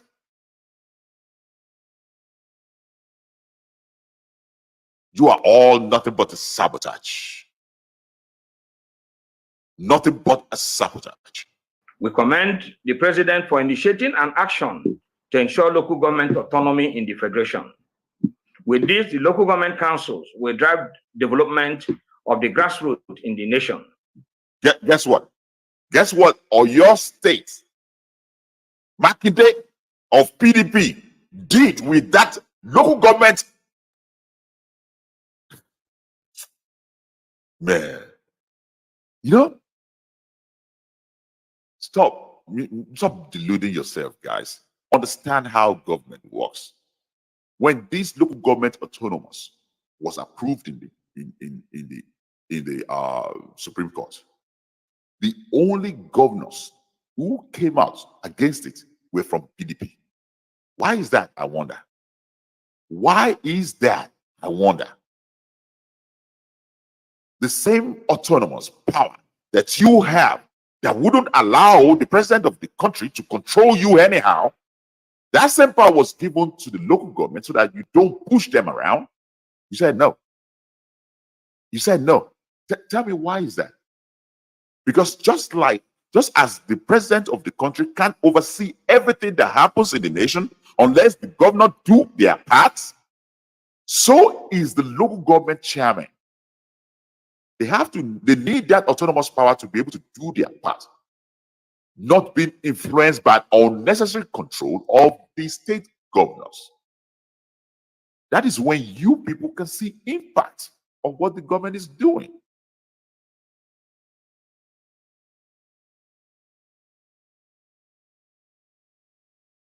Yet some of you want corruption to end. It's right in front of your nose. You can't even recognize it. In addition, we thank Mr. President for doing the following: approval and increasing minimum wage from 30,000 naira to 70,000 naira, initiating the student loan scheme, clearing of foreign exchange obligations of about $5 billion. This has reduced Nigeria's debt service ratio from 97% to 68%. Earmarking of 10 million hectares of land for food production, proposing to build 100,000 houses in 3 years. This will amount to 500 housing units to be built for low-income. Okay, I will let you watch the rest of the video after I complete this particular show. Okay, don't worry. Once I finish this show, I'll go back into it. So, J-Boy, are you there? I need your last word on this particular aspect of the governor's autonomous, local chairman autonomous, and the right they have to spend this money or allocations as they found different. Before I go to that, there's another thing I think the protesters, they fail from their planning. When you look at the headline, That is if they have planning. I personally think they don't have a single plan. When you look at even the headline, "End bad governance," it's an open statement. It's not factual. It's not directed at certain thing. When talking about governance, it's encompassing has to do with government activities. Which area of government activities are you trying to target? You want to achieve certain thing from that? Nothing. I'm talking about governance. You're talking about all now for the federal to state to local government level, and that's what governance is all about. Now you not made any statement known that this is what you want. It's a black statement, like they didn't really have a goal. Now, end bad governance. That means you want the government to collapse. Simple. That's exactly what you are trying to achieve. And how is that going to achieve any result for common people? It will not. It will only plunge the country into anarchy. Simple. I say from the beginning of the protest, from the plan of the protest, discover that they've already failed. Because when I say now it's okay, we want a price of goods to reduce. It's something. Okay, you want food production. You at least you target it a certain goal to achieve. And the government will know, okay, you will now address, you now trying to negotiate on that. Look at what happened in Kenya, because I know this protest draw inspiration from what happened in Kenya. Kenya asked the increment of their tax, and they said they don't want it. And the president there, President Ruto, has to reverse that, and that's it. But that's a specific goal, and they achieve it. Nothing. Look at what happened in Bangladesh. Okay, there's one archaic policy in the Bangladesh whereby a certain percentage, the quota of the jobs in government is reserved for certain people, certain group of people in the country. They went to court, back and forth. At the end of the day, they achieved that. 97% merit, only 2% for those people. And these are protests. That have it goes to achieve. Goal. Not what we did here. Later it was politicized. People would now use it as a kind of umbrella issue, religious issue, and all sorts of nonsense issue that doesn't make any sense. And that's where the people need to able to realize These are our countries, and we must do everything to ensure that we enhance the quality of governance in our nations. Don't allow sentiment. And that always been our problem from inception, not even now, 1959. We are in this kind of situation where sentiment is always dominate our decision-making process. And these are always become a recurring situation. I think there's a need for us to be able to deviate from this path and trying to take a proactive measure, a kind of an informed mind in decision making, and which will help us to able to achieve development in all sorts of society. Now let's back to the question you asked, talking about the governance in all areas. You know, the governors, like what that man said the other time, he has able to paint it in a very clear form for us to understand. The governors are the major stakeholders in this country. They are like emperor because they do two things. One, they control their own local government. Two, they determine who become president. Are you with me, sir? They determine who runs their local government, and they determine who become president. And that's why the president cannot try to malign them. The president cannot malign them. The president cannot override them. They have to balance this relationship with him, at least in a way to promote justice, to promote equity, and at the same time also ensure they are accountable. And that means you are in a, they are politicians, and the politicians want to also be in a good book of that. Let me come with this idea. Do you know, Nigerians, I need to pause your mic. Every time you don't talk, I hear some noise. Okay. Do you know many Nigerians, if you tell them today that each governor in their own state have more power than the president in that state, do you know they hear that as fallacy? Like, it's impossible. Because the way they think it works is that the governor is a subject. I'll let you go ahead. It might be in paper.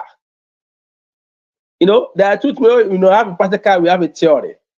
But in practical, the governors are the emperor. They are the alpha and the omegas of what happened in the country. I think I remember a situation under Buhari then, like the APC governor had an issue among themselves and the Shomole. They told the Shomole clearly, we determine run this country. They told him clearly then. But that's when he was removed as a chairman of APC. They know this thing by themselves, and that's why they are also exerting that power in other ramifications.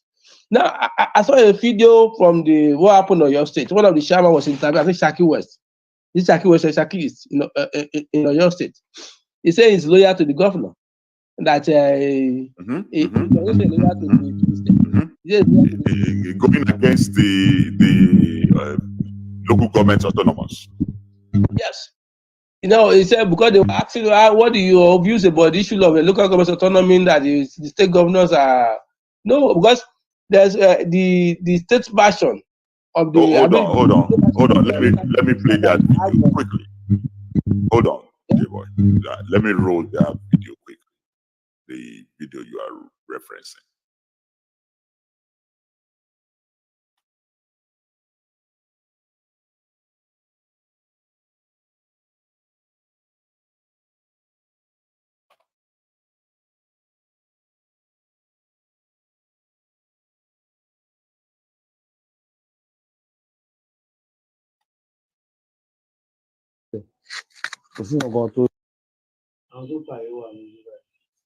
So that is local government chairman. I get it. Kò sí nǹkan tó ṣe lára Supreme Court judgment. Forget it. Àwọn ọ̀gá wa tó ní àwọn ṣe àgọ̀mọ̀, wọ́n ní nǹkan tí wọ́n rí. I get it. And since I'm under the umbrella of the state governor, ó jẹ́ aláṣẹ wa. Wọ́n náà ní nǹkan táwọn fẹ́ ṣe nìyẹn. I get it.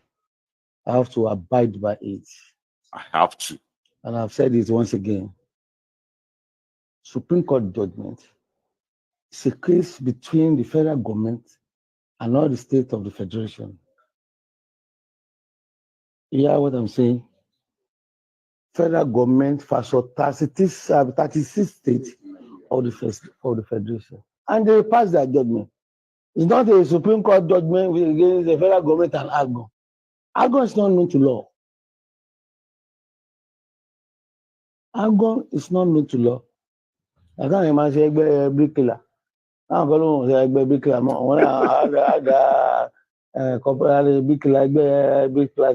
know what I'm saying. Okay. I'm a politician. Just to explain quickly what he just said there. This question you are For to ask me. those or your state's local governments who disassociated themselves from Afghan, that is not binding. That is not binding at all. It has no legal ramification to it. That autonomous still stands for every local government in Oyo State. Look, maybe I'm not putting it right. I will let the political analyst say something about it. Go ahead. Now, when you look at it now, it gives an idea of how the governors are operating. Even the state assembly, who's supposed to be a checks to their activities, they are also powerless. They are not become an arm of the governors. And I tell you Governors that are more or less authoritarians. the governors have become an emperor in their own territory, where he does no wrong. He is becomes an unquestionable person, and this is what, and that's the issues where people need to wake up to And able address. to challenge their government and ask questions. Okay, we were told this amount you collected. What have you used this money to do?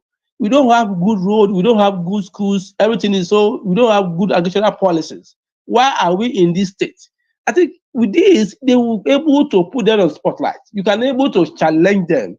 Because if people collectively challenge them, then you see they are going to have a lot of changes. At the same time, it might also lead to political chaos too, because the governors, and this is the reason why the idea of a police state, state police, are always It's nonsensical.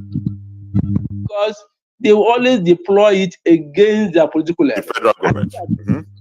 And these are the reasons whereby the people need to look at this scenario that we are looking at now. Look at government.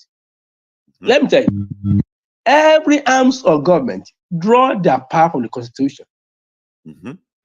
Every arms of government, I'm talking about the levels of government, federal, state, and the local government.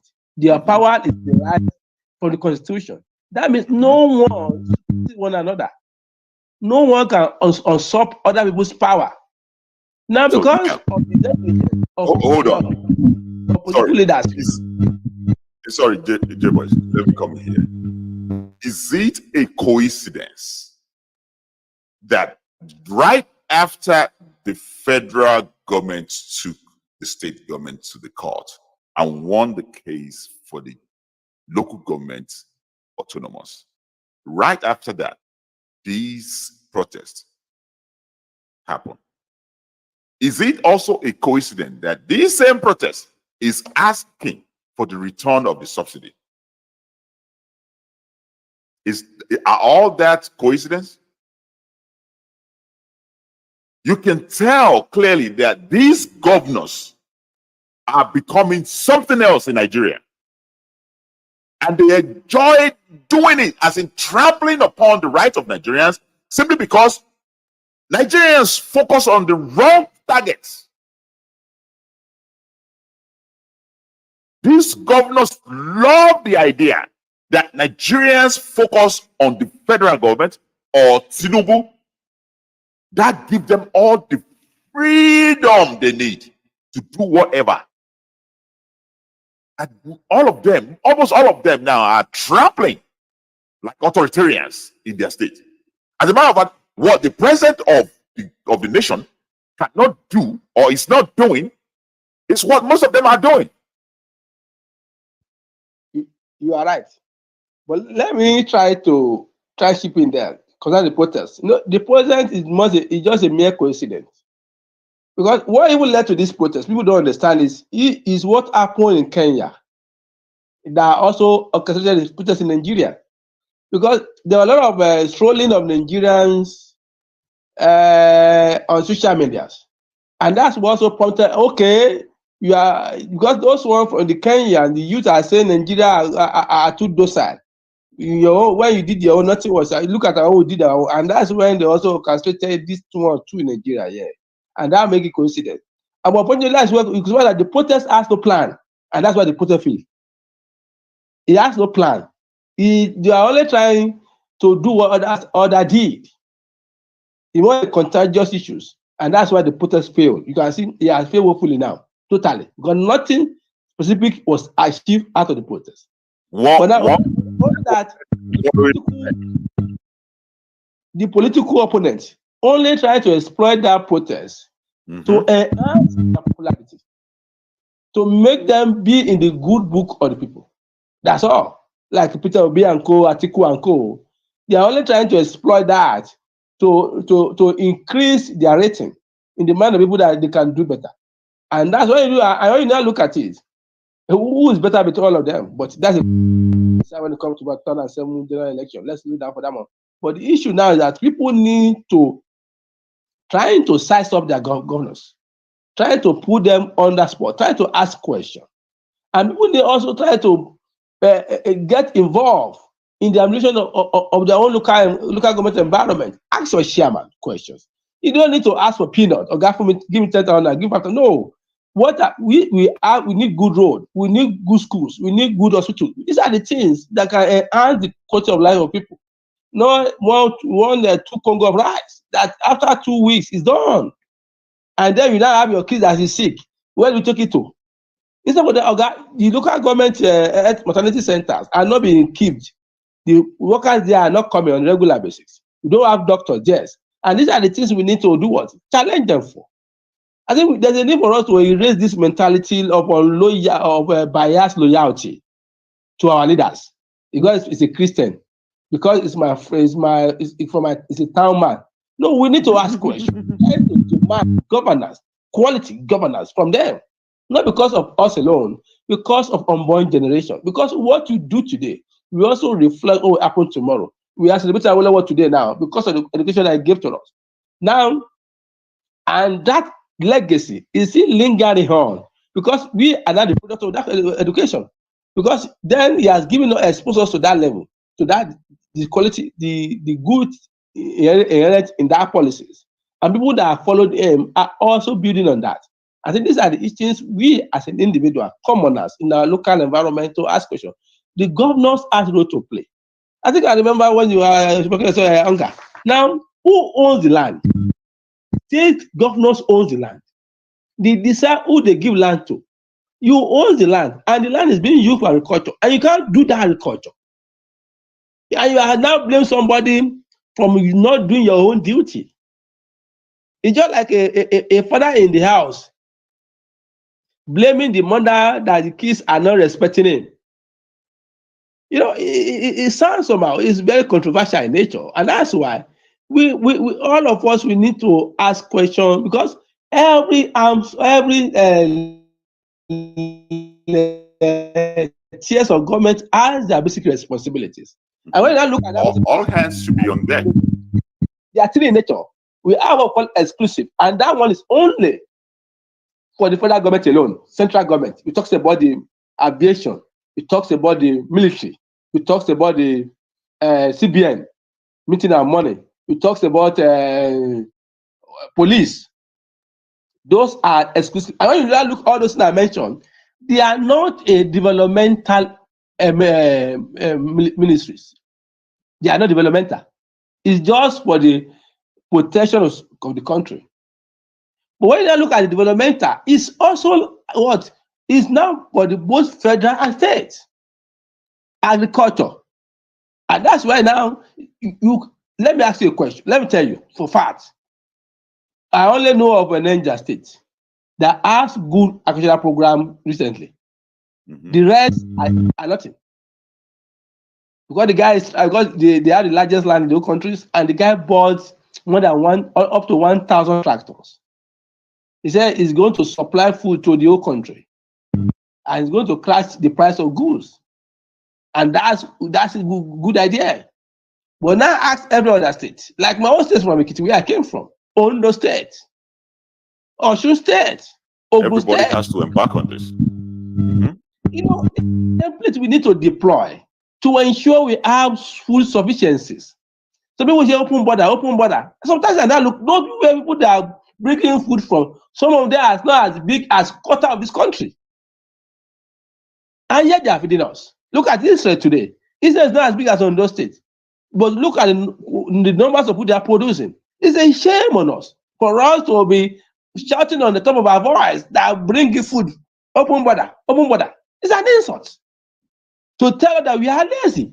And these are the fault of the governors, because the governors need to drive this development in their own domain, encourage people, give them incentives, give them plan, come with a good planning, and trying to keep people into all this planning.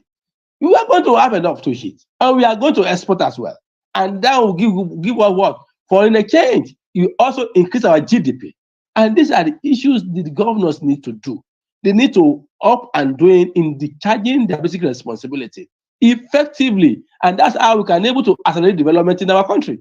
If you expect the president that does not know anywhere except Lagos, Abuja, and some capital states to come, because the government will come and do things that the government is supposed to do, to tie your local government area, to build schools in your own area. Look at even education too. I tell people to know, only thing federal government does is to create policies. But the rest of the job is at the state hand.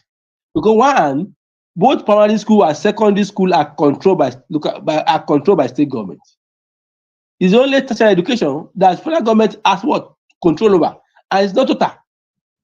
Because the state also has their own. So, all right, on that note, J-Boy. On that note, J-Boy, I would like to, top the show here. And thank you for showing up today. I really appreciate it. And, very knowledgeable analysis there, as usual. And, for some of us, we introduced J-Boy again. He's our political analyst on the OGM News and a columnist as well. So, I hope I will see you in the future when I need help with some of these political analysis. So we overstayed today on this show, and it's necessary. And thankfully, it is informative. There's something coming in from your mic. Thankfully, it is necessary and it is informative. And I thank you, listeners, for being with us throughout. Look, enough is said. Enough is said. That look, if we want changes, we need to understand how our government works. And you cannot ask for a wholesale change of the government parastatal. It is impossible. Omoyele Shore, let me give you an idea. Revolution now sounds good. But let's know what it is, what this is about. Okay? Do not ask for a wholesale government change when you haven't accomplished any goal with your vendetta. Since you have become an activist, you have never really accomplished anything substantial. So stop jumping from a very analyzed, targeted goal, simple one, and jump into a whole-scale goal that you can't even accomplish. We like to dream, but we don't like to daydream. Narrow it down. Let people understand what you are about and what the goal is specifically about. And when it comes to politics, rather than you just sitting down in America or in UK or wherever you are, come down to Nigeria. Lead your agitations and protests. Not only that, this political ambition of yours, pursue it from the grassroots. Let people in Ondo State know who you are before you start proclaiming yourself over Nigeria. Peter Obi was known from his locality in Anambra State. Atiku Abubakar is much known from his locality in Nasarawa. Let alone Bola Ahmed Tinubu, who no one in Lagos State can deny who he is.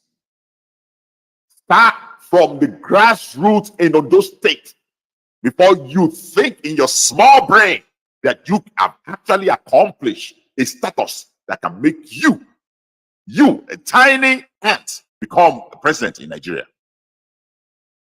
This is not vendetta between me and you, okay? Because I'm insignificant. I'm nobody. But I'm just saying, before you would think, before you would think that you have arrived up to a certain stage, take with all authority the vote of Nigerians. Go and dominate Ondo State first. I know that. But I'm just saying, start from that grassroots first. Try and run for the chairman of your local government. Never think you are bigger than that. Because every time you think you are bigger than that, you are even worse than these leaders we are trying to fight off. Every time you think in your small head that you are bigger than the chairman of a local government in your locality, you are not different from these pompous and proud politicians we are trying to fight off. Didn't you just say in the previous interview that I played that you want to brag? And you're bragging? They're bragging that simply because you are a presidential candidate, you think you are better off a senator of the Federal Republic of Nigeria. How deluded can you be to think that?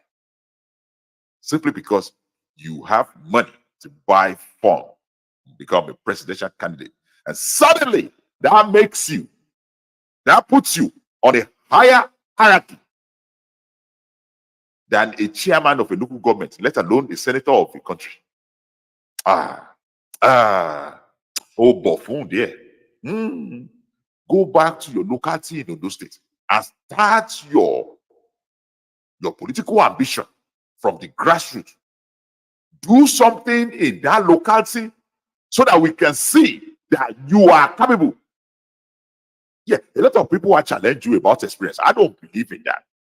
But now that you have failed once, twice as a presidential candidate, go and start from that level. And then we begin to take you serious. But Lablu, I can always assure you one thing. Why you ready?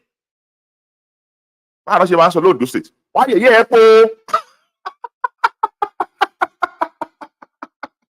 Why you po?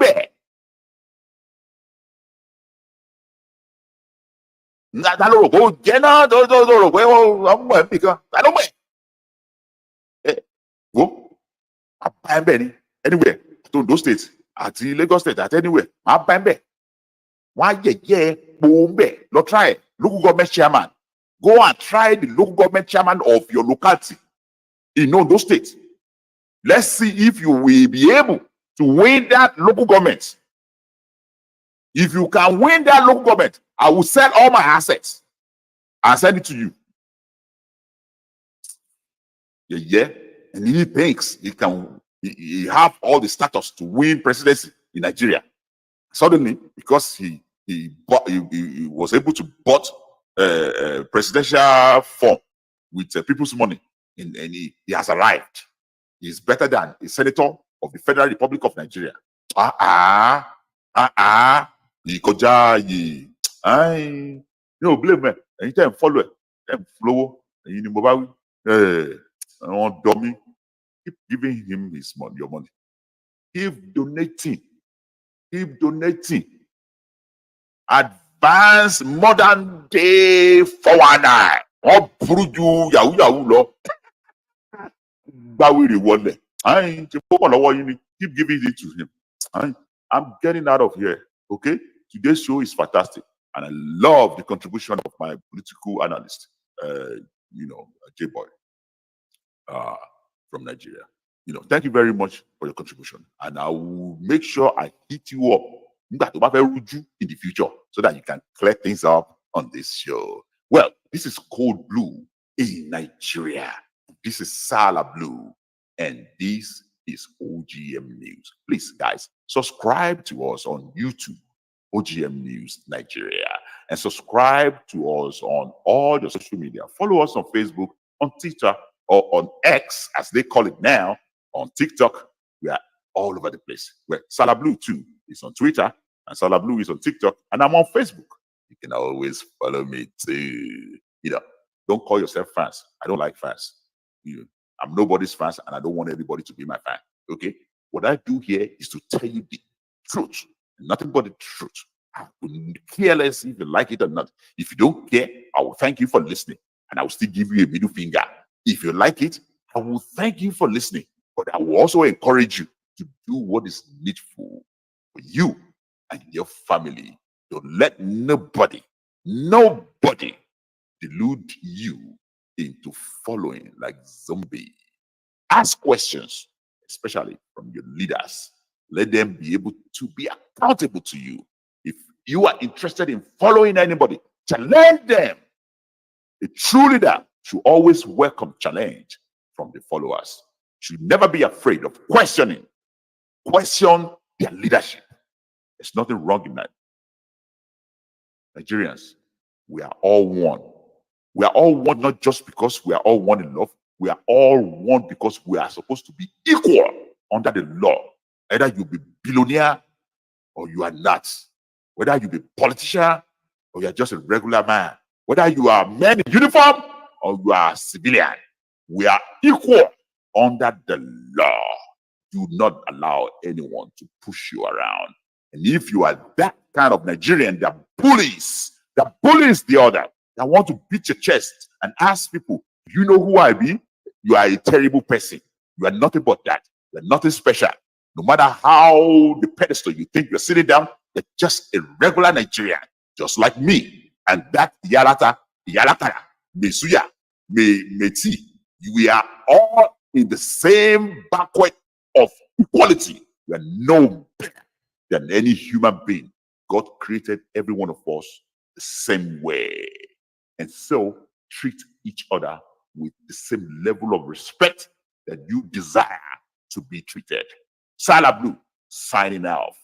And I will see you in Code Blue. Lablu, where you dead now? Where you The countries in the disaster. Emergency. The country is in the disaster. Who the rule this country? I tell you, stop worshiping the politicians. They're all liars. What are you talking about? Which politicians are liars? All of them. Obi is a liar. Tinubu is corrupt. Atiku is very too. All of them. Okay. No arguing this. This is my show. Okay, this is my show. I don't allow anybody to defend my show. This is my show. Okay, you can get the heck out of this room. Baba, this is my show. Get the heck out of this room. I don't have my duty. I am saying this categorically. All of them are liars. All of them are thieves.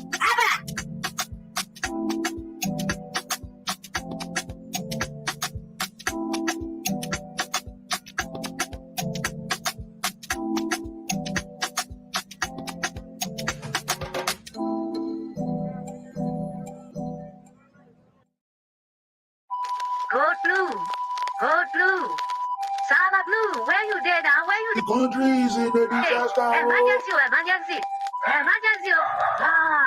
The country is in the disaster. Who the rule this country? I tell you, stop worshiping the politicians. They're all liars. What are you talking about? Which politicians are liars? All of them. Obi is a liar. Tinubu is corrupt. Atiku is very too. All of them. Okay.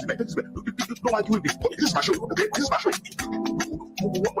don't allow anybody to defend my show. This is my show. Okay, you can get the heck out of this room. Baba, this is my show. Get the heck out of this room. I don't have my duty. I am saying this categorically. All of them are liars. All of them are thieves.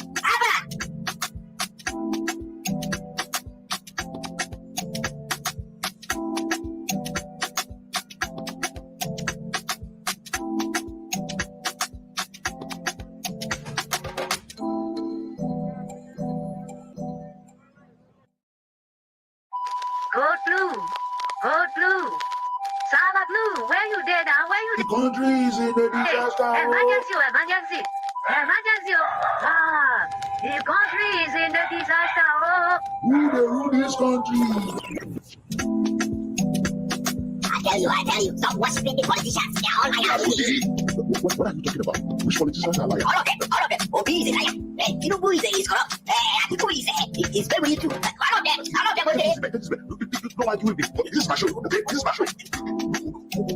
I don't allow anybody to dictate my show. This is my show. This is my show, okay? You can get the heck out of this room. Abba, this is my show. Get the heck out of this room. I don't have to. My duty. I am saying this categorically. All of them are liars. All of them are thieves. Abba.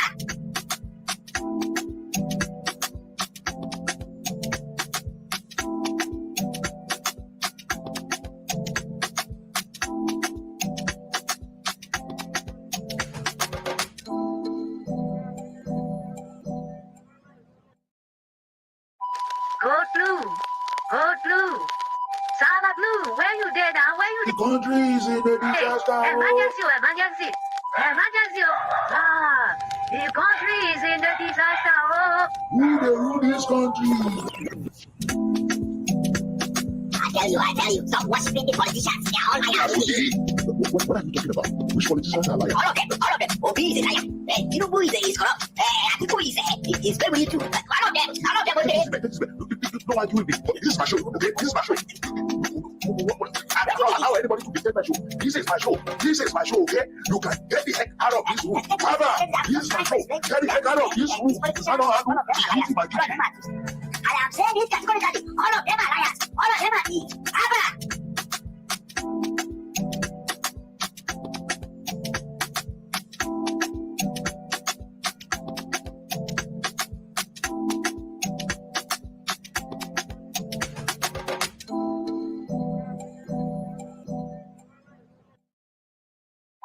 Code blue, code blue. Sama blue, where you dead now? Where you The country is in a disaster. Emergency, emergency, emergency. Ah, the country is in a disaster. Who they rule this country? I tell you, stop worshiping the politicians. They're all liars. What are you talking about? Which politicians are liars? All of them, all of them. Obi is a liar. Tinubu is corrupt. Atiku is very too. All of them, okay? Don't argue with me. This is my show, okay? This is my show. I don't allow anybody to dictate my show. This is my show. This is my show, okay? You can get the heck out of this room. Abba, this is my show. Get the heck out of this room. I don't have to. This is my duty. I am saying this categorically. All of them are liars. All of them are thieves. Abba.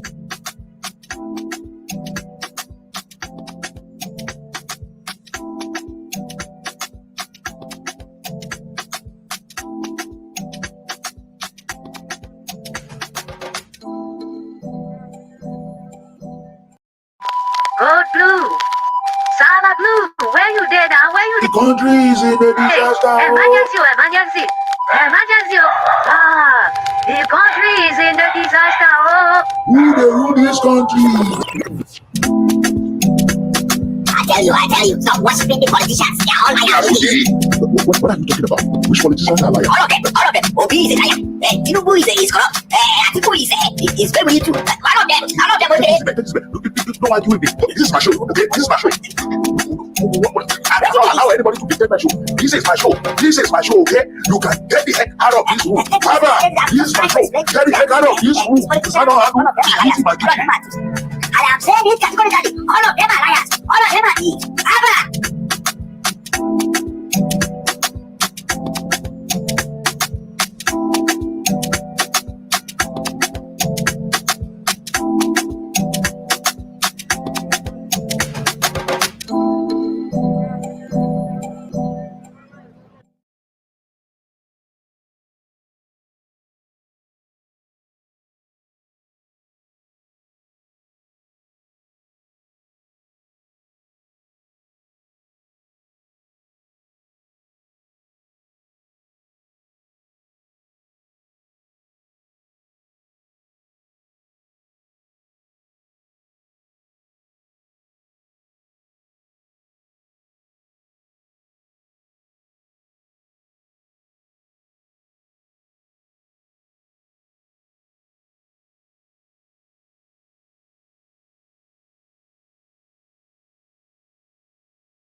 All right, guys.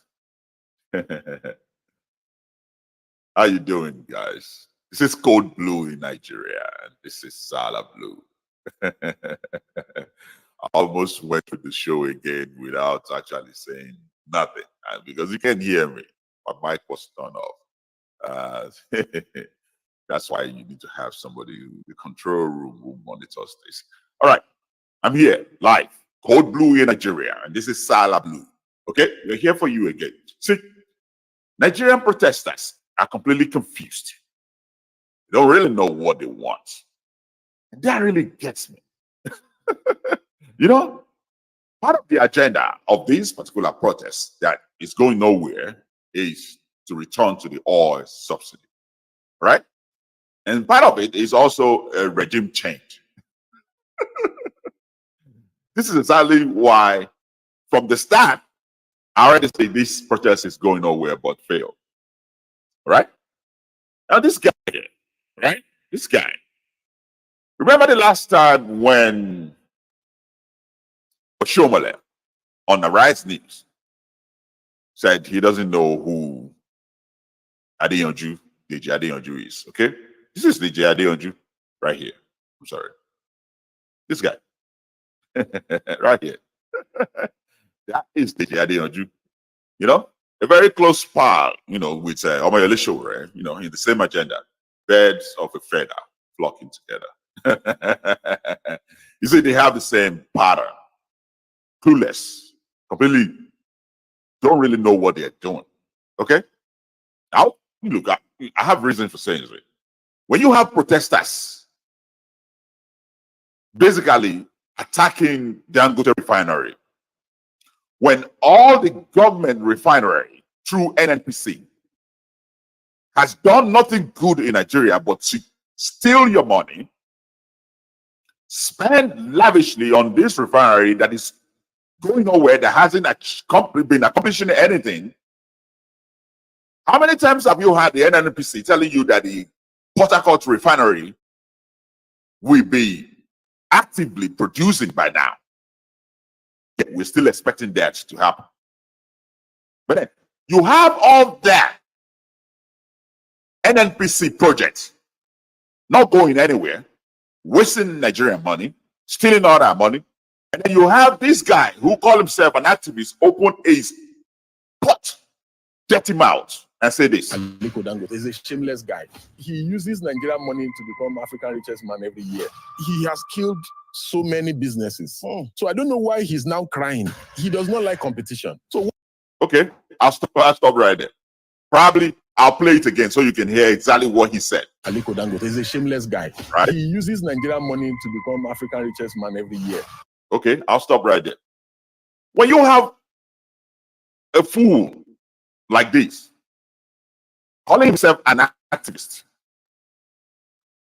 he has all the information of how much NNPC and all its cabal have stolen from Nigeria, has all the information how much Buhari and Tinubu government have wasted on the Port Harcourt refinery, refinery, and all the stupid, useless refinery. And this guy here opened its dirty pot mouth to call Dangote a useless man. A guy who has actually used his money, because if he goes to UK, Panama, to keep that money there, none of you can do shit about it. Instead of him keeping that money outside of the country, he invested the money in a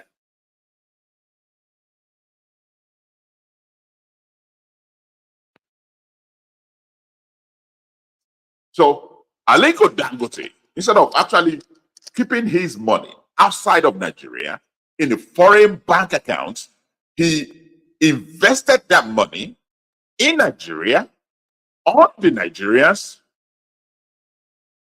But useless guy like this one can call him useless because his forefathers have been stealing the money anyway. When you see some of these protesters actually acting like they are fighting for you guys, this is what really gets me, because You two, you guys, you are so deluded into following into their trend. What would you make? What would you think make any of these protesters to be chanting return to the fuel subsidy? Why do you think it will be anything important to hunger in Nigeria for the protesters to be calling on return to the subsidy? It's simple. One reason would be because they are dumb. They don't know exactly what they are asking for. They're just too delusional, like stupid enough not to know what oil subsidy has, how much oil subsidy has damaged Nigeria. And then they're asking for a return of oil subsidy because they're dumb. The second reason would be that they're actually working for these cabals. Either one of these reasons is not good for you average Nigerians. But anyway, you follow these fools like moron, like zombies. You listen to them, you let them rally you, and then take you to the streets where many of you lose lives simply because you're fighting not for your cause, not for your agenda, but for theirs. For theirs agenda. For their agenda. Many of these fools have been paid by the cabals to be screaming at the top of their lungs for the return of the fuel subsidy. Now, this show today is to explain deeply to you guys how damaging the fuel subsidy is, especially in Nigeria or in Africa. You know, many of the things you're going to see today is not going to be from my word. I'll play so many videos of experts and people from the inside of the cabal. From inside of the cabal that have been stealing your money through the oil subsidy.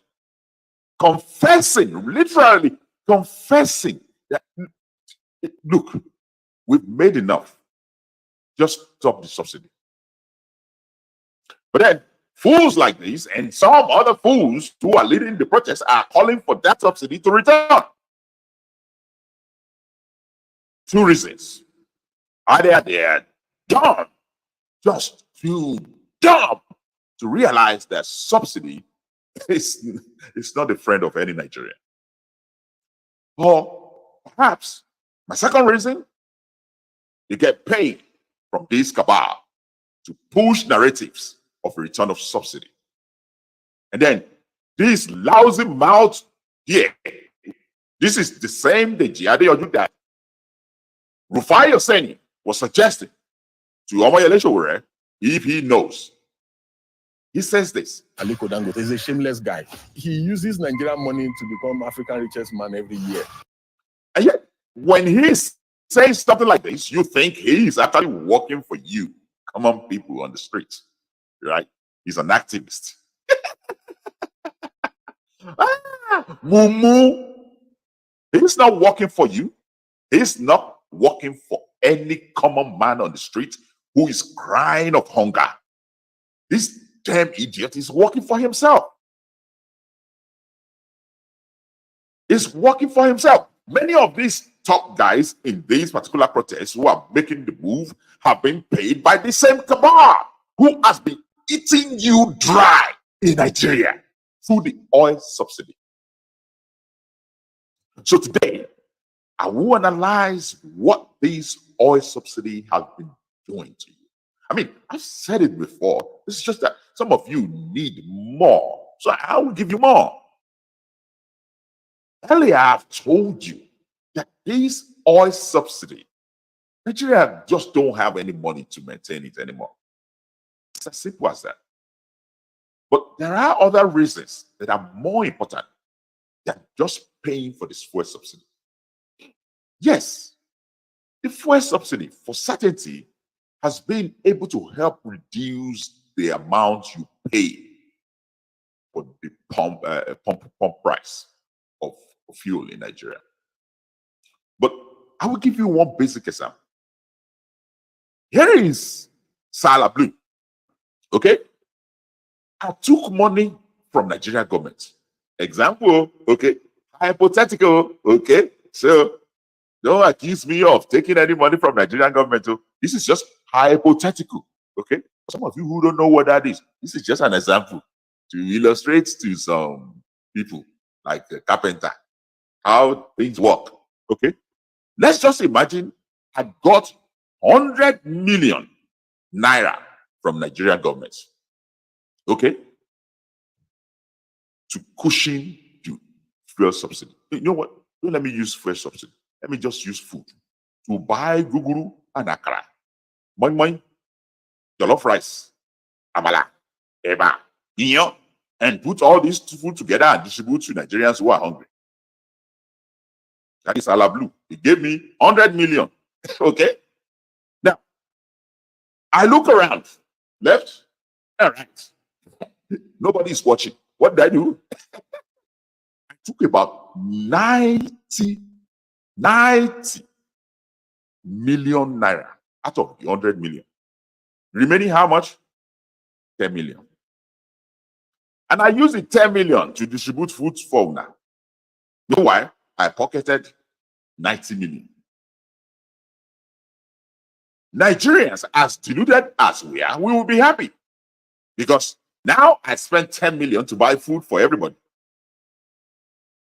Even if somebody is telling you that this guy who just bought you food with 10 million has actually pocketed about 90 million. You say, hey, who cares? The food is cheap anyway. The food is free anyway. And you will wallow yourself and wallow your future. So the idea right now is that rather than using this money to pay for subsidy, let's put it back into the society so that at the end of the day, people, regular human beings in Nigeria will be empowered. So that Lablu, the hypothetical Lablu, will not be stealing 90 million, but all the money will be going to the society. That's what this current government is trying to do. But then, people who are dangerous, who has been stealing from you, who has been eating you dry, are now fighting back. They are fighting back. Because this is what they do with fuel subsidy money. They will create a phony company, a company that doesn't have any footing, no capital, nothing at all. More or less, a company that doesn't exist. Yeah, because they have all their agency within the NNPC and some government officials together with some foreign idiots who never stop stealing from Nigeria, stealing from Africa. All of these fools will collide together and build a caricature company, a figurative company, just to be able to steal from Nigeria. Then they apply for the fuel subsidy. And then they will list several pipelines they own on paper, but not in real life. None of these pipelines exist. But they will tell government, who will not vet them anyway, and who will have insiders. Even if they are attempting to vet them, some of these insiders will slip the paper in here and there and mess things up for auditors. And so no one will be able to spot it. Okay? They will slip in paperwork for these useless, non-existing companies, and they will be taking fuel subsidy. That same fuel subsidy that you fool think is working for you, that you think they are spending on you, nah, they are taking it under the table to pay for fuel subsidy to non-existing companies. Companies that has no existence at all. And they will take that money and just spend it, lavish on themselves and their family. So can you now imagine my pain that the same Nigerians who this current administration is trying to say is now calling for fuel subsidy and a change of regime. You think you know it all, but you know nothing. Because the real problem that Nigeria has is fighting back. The cabal are fighting back. And they're using these kids to derail everything that this current administration is trying to do. I'm not an apologist for Tinubu, but I monitor every damn thing he's doing.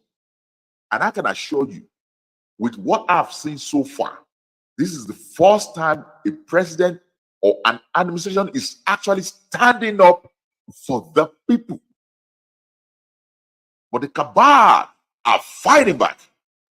And it's very easy for them to use morons like the Adeoju and Omoyele Sowore, who have been the face of activism in Nigeria. As long as they shook them with money on their throats, whatever they tell you, you believe it anyway, because you have been believing them since when? Not knowing that what they do is basically cash out on you guys. Cash out on you guys. Some of you obedience, you like to say, oh, that Peter Obi. Huh? You would like to say Peter Obi.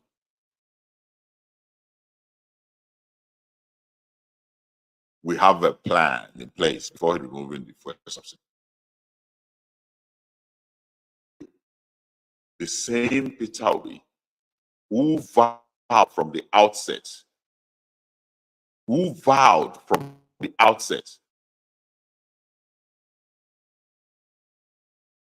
to remove the fuel subsidy from day one. From day one. What are we even talking about? I'll play the video to you. I'll play his interview, his famous interview on a town hall. Okay? He conducted a town hall during the election where he vowed to remove the subsidy day one. Exactly the same thing. Exactly the same thing that Tinubu did.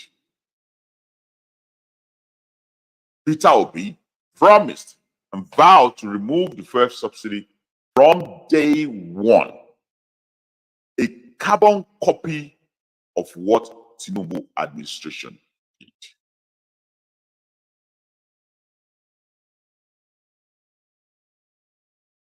There you go. Our question has to do with the issue of removal of fuel subsidy. Considering that this current administration has said that by June 2023, the subsidy will be removed, is it going to be your priority in your first 100 days in office? How sustainable is subsidy to the Nigerian economy? Thank you. Remember, the question here was actually asking for the first 100 days.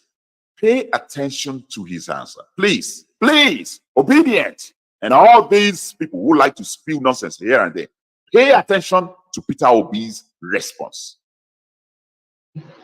Thank you, Well done.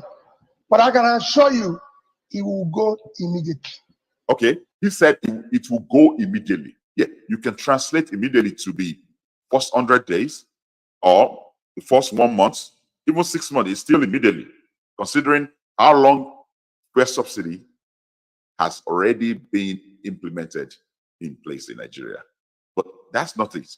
He specifically mentioned to remove it day one. Listen. Subsidy, I've said it before, is organized crime. It's right.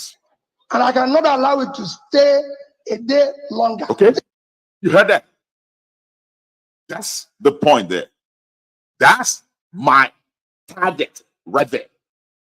He can no longer allow it to stay a day more or a day longer. That's what he said.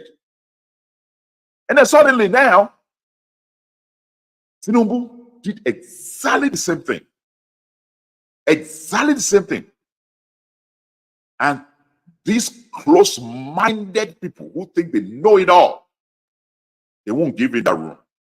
Forgetting that their man promised to do exactly, come on, copy the same thing.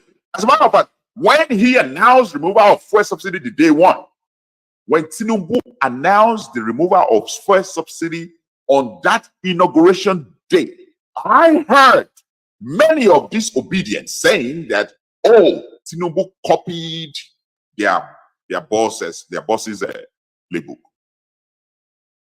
Many of them saying it on that very day. That Mohammed Tinubu copied Peter Obi's playbook. Oh, that's Peter Obi's policy. He just copied Peter Obi's policy. Why not make Obi president now? If Obi know the policy, we make this the Baba Arugo, the president. Is now copying our president's policy. That's what they said. But because some of us already knew that it doesn't really matter when the fuel subsidy is removed, there will be trouble. There will be hardship. So when the hardship follows, guess what they start saying? Oh, you should have given some time, for palliative, for blah, blah, blah. Look, confused fools. I will show you some of these fools. Watch them. Watch them, OJ. Completely fools. Who sabi nothing about how to solve the problem of Nigeria. And they think they do know a lot. See them. See them. See them. They even pack jerry can. That is how much they love the first subsidy. You see them with different jerry can and gallon.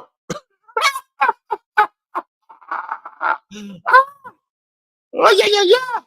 Obodori. What? Obodori. I will let you listen to them. Frustrated youth, are you here? Yes. Today we have come here the 1st of June 2023 to read the press statement by Free Nigerian Movement titled Subsidy Removal, Renewed Pain and the Cycle of Indifference. The dictatorial pronouncement on the removal of subsidy by President Bola Ahmed Tinubu, whose ascension to power awaits confirmation by the court, is a credible specimen in the rush. Do you know why I find it funny? What is wrong with us, man? Why do you have to speak English languages that you don't even understand and you have no clue what it means? Just because you want people to really see you as somebody who really know vocabularies. Why do you throw all these vocabularies that you probably don't know what it freaking means? Just speak in the simple terms that people can understand. As long as you are speaking English language, you don't have to use all these big, unnecessary jargons and vocabularies. Just use simple languages. You're talking to Nigerians, okay? Many of them still. You know what? That's just by the way. I will let him roll on. By his mouthpieces to explain a clear and ambiguous statement to a deeply traumatized citizenry will make a poor reference material in damage control. 3 days later, we are here gasping for meaning, trying to convince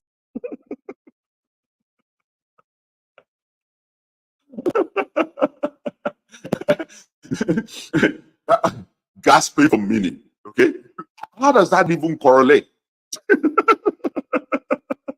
ourselves that the purpose of government is to inspire people, to chart paths to dreams and aspirations, to create a safe, habitable environment for equal access to opportunities and more. While we understand the need to bring the criminal regime of subsidy to a close, we do not understand the urgency of his pronouncement, given that a prior arrangement by the President Muhammadu Buhari administration set the withdrawal of subsidy for June 2023. Okay, so I'll put it right there. Okay, never mind all these stupid jargons coming out of his mouth, because very unnecessary, very, very unnecessary. So these youths here, named Free Nigerian Movement, that's what they call themselves. They are fighting for the fuel subsidy to return. This is earlier ago, okay, way before this current protest. This is their reaction to the removal of the fuel subsidy in the first place. Now, when you see them display jerry can, that should tell you that these are fools. Like, you really have to display jerry can to express your anger about fuel subsidy.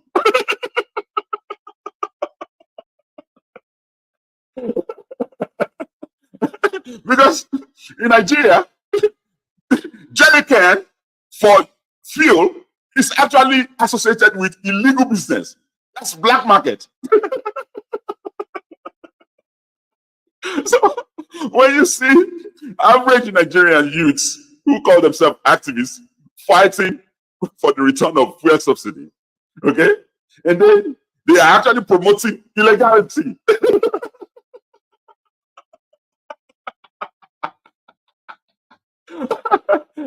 Man, you can't make this shit up. These people are dumb. You know, you're supposed to be activists, okay? Promoting morality, calling government all sorts of names. And then you display jerry cans, kegs, gallons in front of you. Jerry cans represent nothing but black markets. The same problem that has been eating us dry in Nigeria. You know, displaying that alone should tell you that these people are nothing but morons. Okay? Look, I'm not trying to put them down for any reason at all. There's no reason whatsoever to display jerry cans on the table if you are advocating for the return of fuel subsidy. Your voice and maybe some placards and some prints should be enough. And for God's sake, maybe find a picture of a refinery and put it in front of you. Jerry cans, it stands for nothing but illegal. That's illegality all over the place. Jerry cans in Nigeria stands for black market, and black market is illegal. Yeah, I know people, you know, more or less need it, because when fuel is scarce, you have to get some fuel, and if it has to be black market, so be it. But displaying it in front of you is completely nonsensical. Okay, so, you know, enough about the jerry can. Okay, but the idea that the fuel subsidy should return is completely idiotic. And this is what gets me with these so-called agitators. I'll play it again. This Peter-based interview.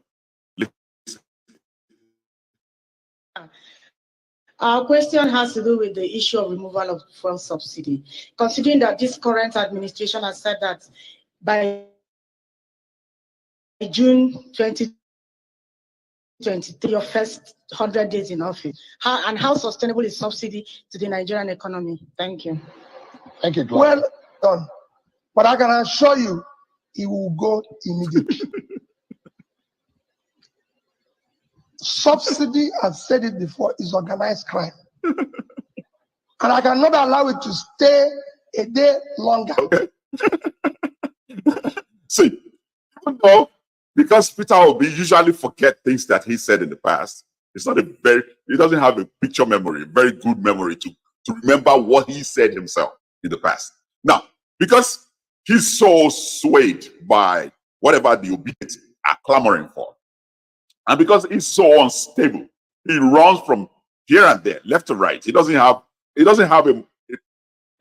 a man without principle, period. And because he's that, after Tinubu removed the fuel subsidy, and there is some element of hardship, immediately Peter Obi switched from this particular idea of removing it from day one. He started saying something else. Why? Because the man is unstable.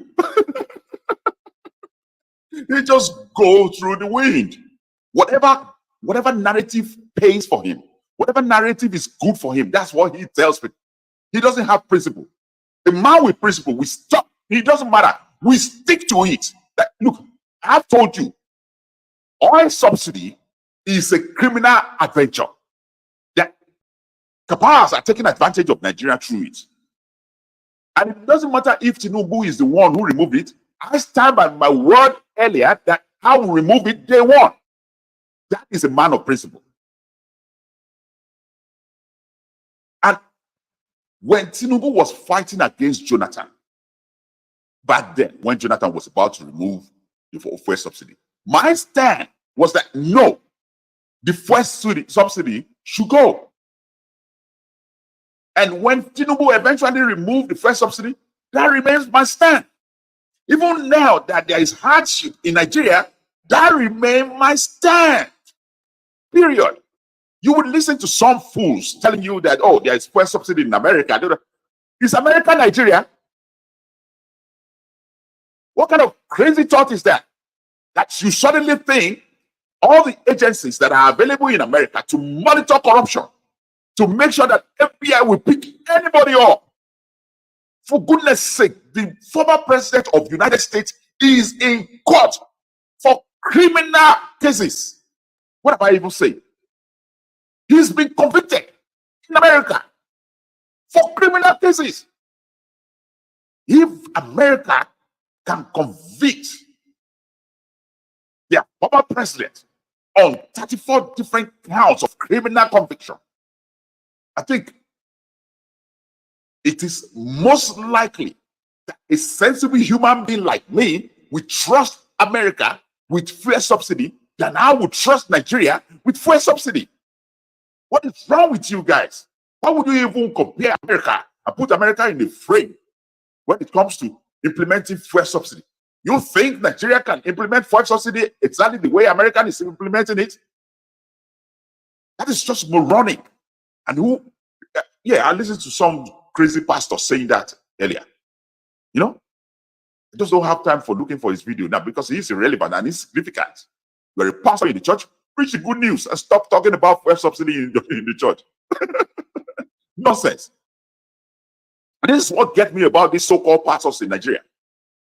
Because you get paid from some cabal who make money from fuel subsidy and you want to build some new churches, then you started going into the churches and be preaching about a fuel subsidy to return.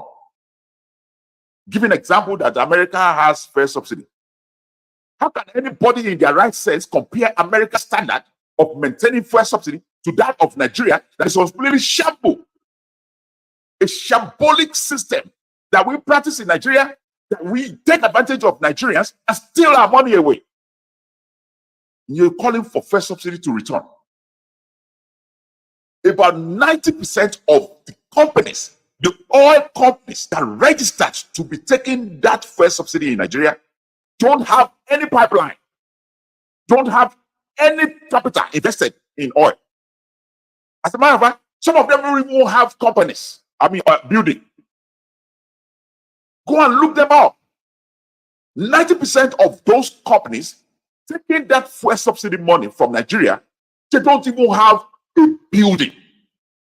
They will cite example of a multinational company in America, multinational company in United Kingdom. They do not have visible address. But none of these fools who call themselves activists, who call themselves news reporters on main TV platform in Nigeria, Rice News especially, none of these fools can actually invest journalists to pursue and go after all these so-called companies taking that fuel subsidy so that they know where they are and what they really do. Because if they have invested in that, they will know clearly, as OGMness is able to discover, that many of these companies don't exist. They do not exist. It's very easy. Nigerians start up vague companies that doesn't exist. They call it some stupid oil company. And because they have legs here and there within the NNPC, even in some representatives in the House and senators and some executives, they power together and slip in paperwork that doesn't really exist. And your money goes out to these non-existing companies. What do? They share it basically. You think you have fuel subsidy? Fuel subsidy doesn't exist in Nigeria. It doesn't exist. It's a subsidy for the cabal, not for any one of you. Yeah, because we are buying fuel at that time for 100 plus naira. That means it's a subsidy. That means it's a subsidy. Imagine if all that money coming out actually goes for fuel subsidy. It means Nigerians will not even be paying a dime for fuel in the gas station or in the filling station. Yeah, but because you pay some meager amount, then we should just overlook people who are actually ruining the future of our children, children. Just because you pay 100 and something plus in the filling station for fuel. So let's just overlook the idea that they are stealing times 100 of that away into foreign countries. How dumb, how stupid is that? How deluded is that? You think you are fighting the government? No, you don't know what you're doing. You are the one ruining Nigeria's future with all this stupid outcry that you don't know nothing about. Fuel subsidy. Really? And it is funny that you don't even trust your own. Peter Obi clearly tells you that fuel subsidy is just a criminal cabal. You don't trust him. And it doesn't really matter to you anyway, because you are just anti-Tinubu. So it doesn't really matter what the real truth is. It don't matter to you.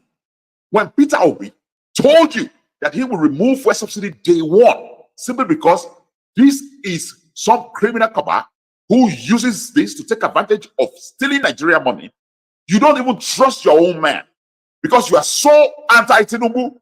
You are so blinded by your hate of Tinubu. You don't really care what is good for you. You don't care what is good for you. The fuel subsidy is nothing but a curse on Nigerians.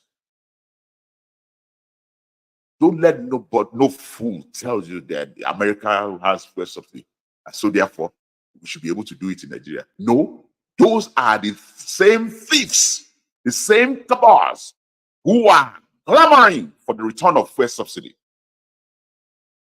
And I am just tired of Nigerians who are foolishly believing all those crap, believing that because somebody, quote and unquote, named himself an activist in the name of Omoyele Sowore or DJ Adeyanju, and so therefore it means that he is not corrupt.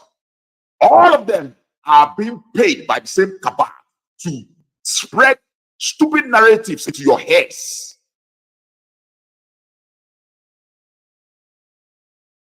And for goodness sake, since my following close the Nigerian government, as much as I don't like politicians, and I don't really like Tinubu as much as everybody is crazy for him, but I can definitely see a sign of one person, one president at least, going the right direction. But your impatience, your unreasonable foolishness, your delusion, your idea of so-called hate for Tinubu and the unnecessary worshipping of Peter Obi and Atiku is blinding all of you. 2027 is open to vote for whomever you want. But I still believe if you don't allow this current president to achieve the things he has actually set out to achieve, we are doomed forever. Period.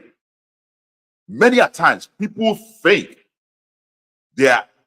what is good for them is their problem. I'll give you a basic example.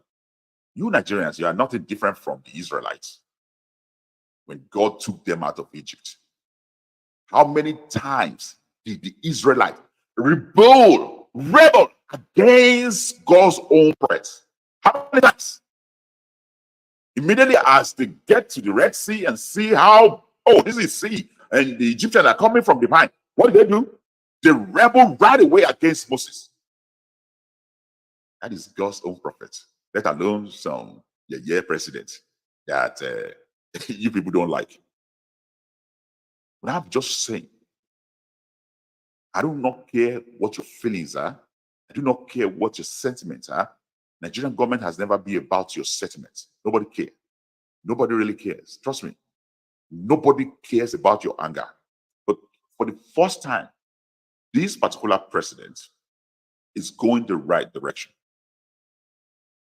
And trust me, a house that has been destroyed for almost 5 decades can never be fixed within a year unless you are completely a fool to think that you can actually repair the problem that has been caused for Nigeria for decades within 1 year.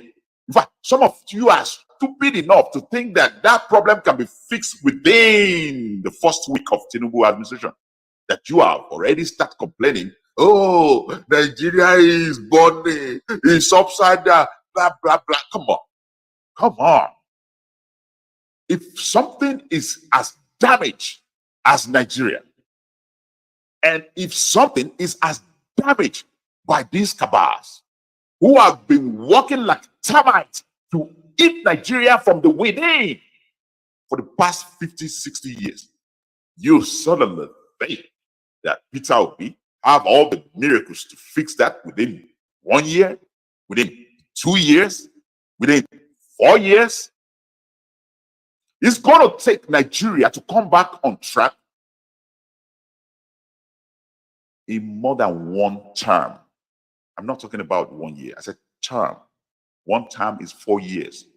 You need Nigeria to get back on track with vigorous activity in more. And for some of you who are clamoring that the administration should reduce cost of so one idiot even suggesting that Tinubu should reduce his allowance and salary. How much is the Nigerian president's allowance and salary that you think if he cut it down to 0, suddenly hunger is gone in Nigeria? Come on, man. Stop listening to these fools. Yes, there are costs that needed to be cost. And there are things that we needed to be divided from. But not the cost of administration. All those costs are just meager compared to last time somebody was suggesting, oh, they spent 5 billion on the First Lady's office. Like 5 billion is going to solve Nigerian problem. Really? Really? That is completely insignificant to what we need to actually spend to fix Nigerian problem. The Nigerian money is being wasted through the cabal on the oil subsidy. It's just like something coming out through the nose of a drum. An administrative fee of running government in Nigeria is a drop.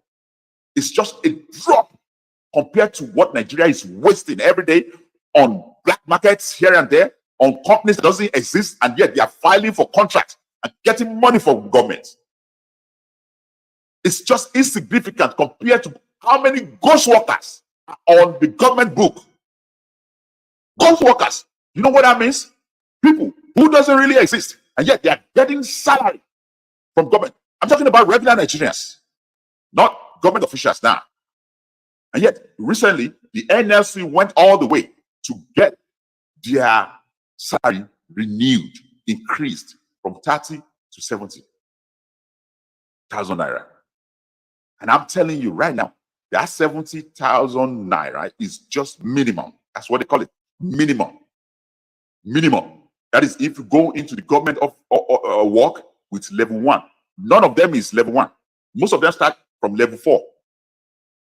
That means an average government worker is receiving nothing less than 80 to 100,000 right now. Do you know how much that comes to when you calculate thousands, hundreds of thousands that are ghost workers collecting Nigerian money without actually doing a single shingbai? Then one fool said, hey, Tinubu, look, Tinubu doesn't have to collect anything. But I am telling you, if Tinubu don't collect shishi, if all the senators don't collect shishi, if all the House of Rep don't collect shishi from Nigeria, that is not enough to solve our hunger problem. That is just insignificant.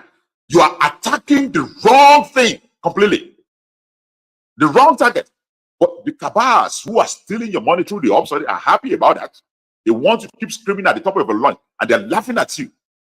They're laughing at you. You are on the street yelling for the return of oil subsidy. That's what they want. You're now crying that the cost of administration should be reduced. Can reduce the cost of administration. As if to say that is significant. Cost of administration is just a drop on the ocean of what Nigeria wastes through corruption and stealing from all these cabals every now and then. Cost of administration is just a drop on the ocean compared. So, guys, know your government. Know how things really work. Just ordinarily, through the shameful black market of reselling Nigerian naira within Nigeria. Imagine the only country that is striving to develop, that sells its own currency within Nigeria.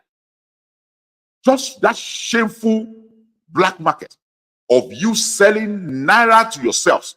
You buy naira with naira. Just that alone, billions of naira is being lost through that. I'm an economist. This is sometimes money creation in the system is not just through pumping money into the system. It's through transaction. Some of you who are economists out there, please listen carefully. And if you see that I missed any point here, call me out immediately. Transactional exchange of money is part of ways in which money increases in an economy. That means if you borrow $1 and then you use that $1 to buy an item of $1, by the time you sell that item of $1, you will have a profit on it. Maybe you sell it for $1.20. Now, you've just successfully created 20 cents on that transaction of that $1. But now, when you sell naira for profit and get paid with naira, yes, you benefited as individual, but the economy, great loss. The economy itself lost greatly because that profit will be calculated as part of Nigerian system and part of the growth of money, but it doesn't exist because you just sold naira for naira. Well, it takes some very, very good, economic minds to understand what I just said. But I can't explain it any better. We are killing ourselves. We're shooting ourselves in the foot all over the place. Yes, government can cut down the cost of administration. There's nothing wrong in that. But I'm just telling you, that is just a drop in the ocean compared to the amount of money we waste every now and then through black markets of fuel, black market of naira, black market of dollars, black market of all sort of. Look, nothing in Nigeria is legal anymore. Nothing.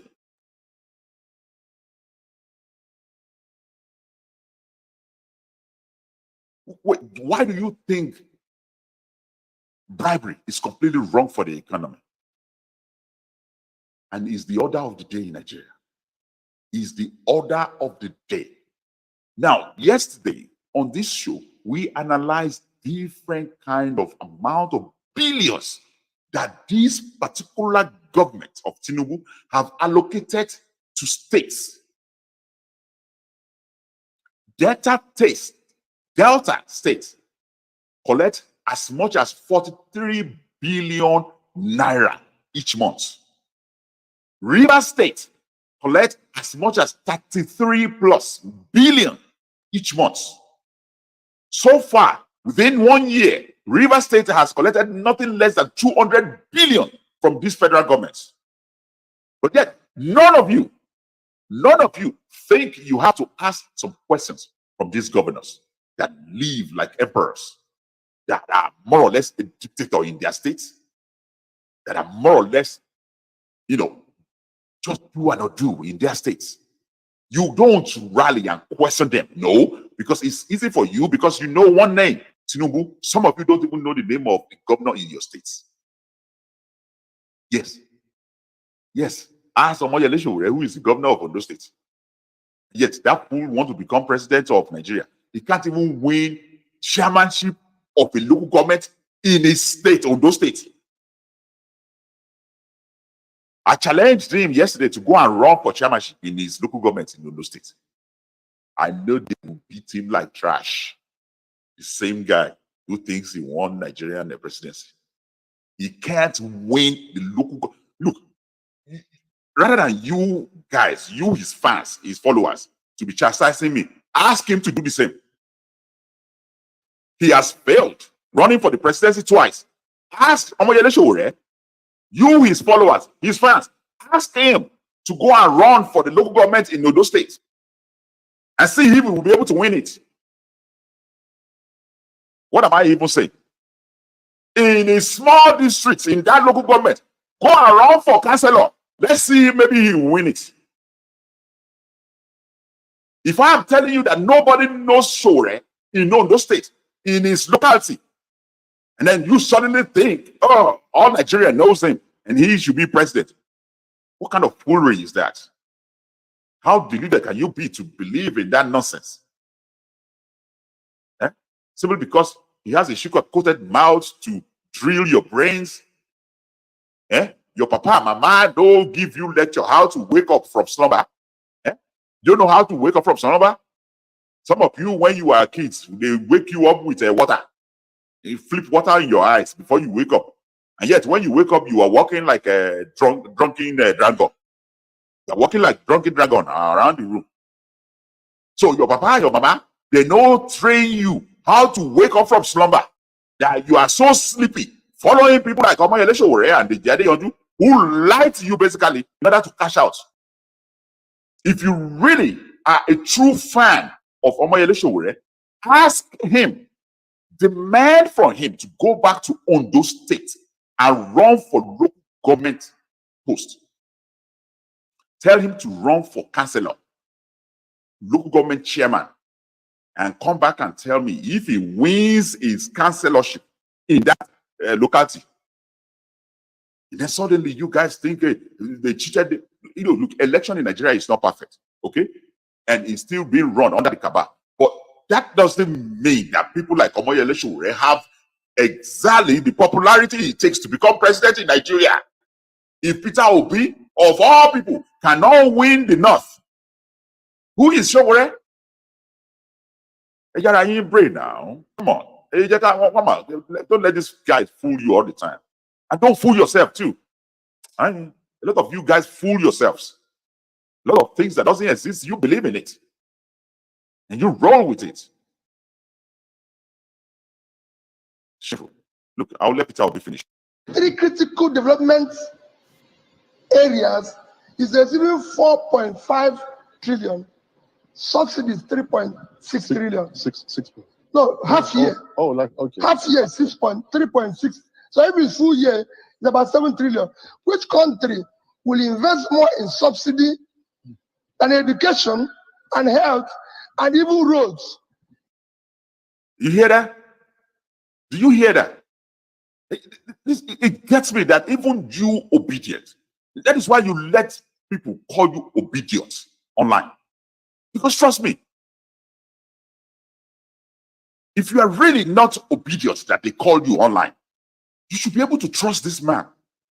Yeah, I don't like him, but he has said some truth, some facts, and yet you still don't trust him. How can you not trust a man and then you say he's your leader? What is wrong with you guys?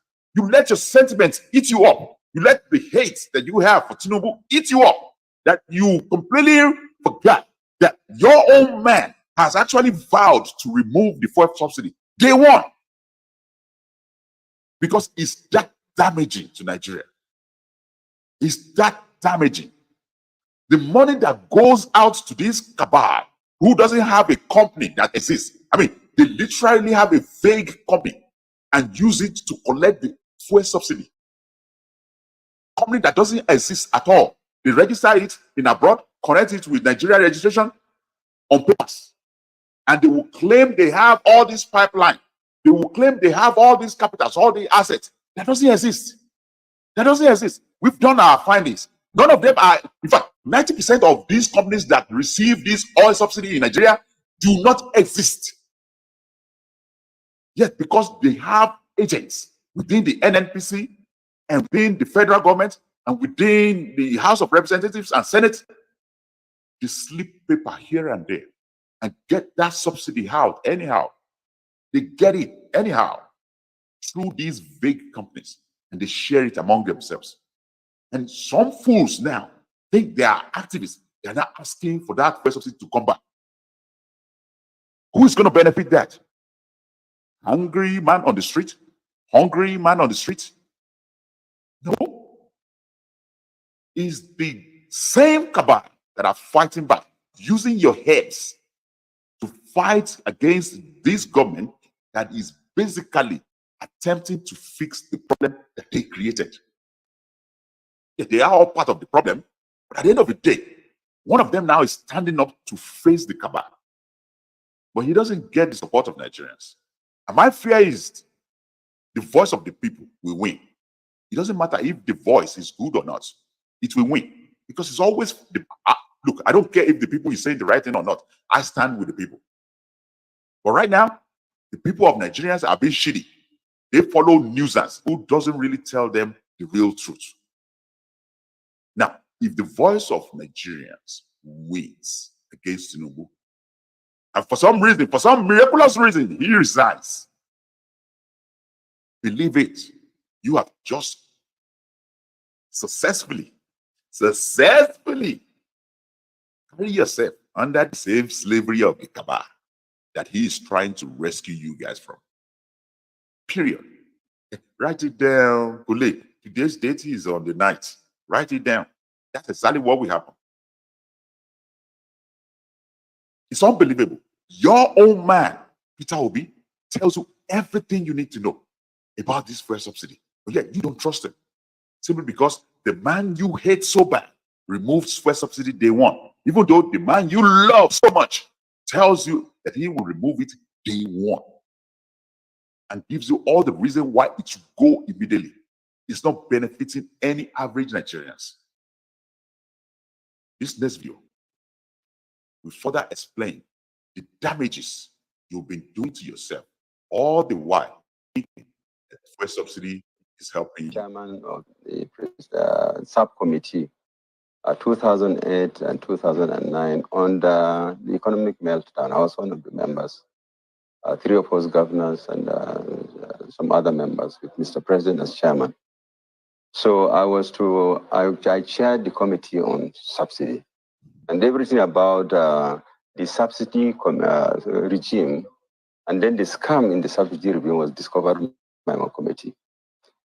And of course, since then, recommendations were made, which unfortunately were never implemented, and it's very sad. I'm sad to let Nigerians know that from what I saw, we came across situations where subsidy was claimed on pipelines that never existed. You just claim that I would have pumped X amount of, either finished products or crude, maybe from Kaduna, from Wari to Kaduna. By NNPC? Making this claim? Of course, who else is doing it? Oh dear. Those that pump. So listen, it's the same NNPC that is now fighting against Dangote Refinery.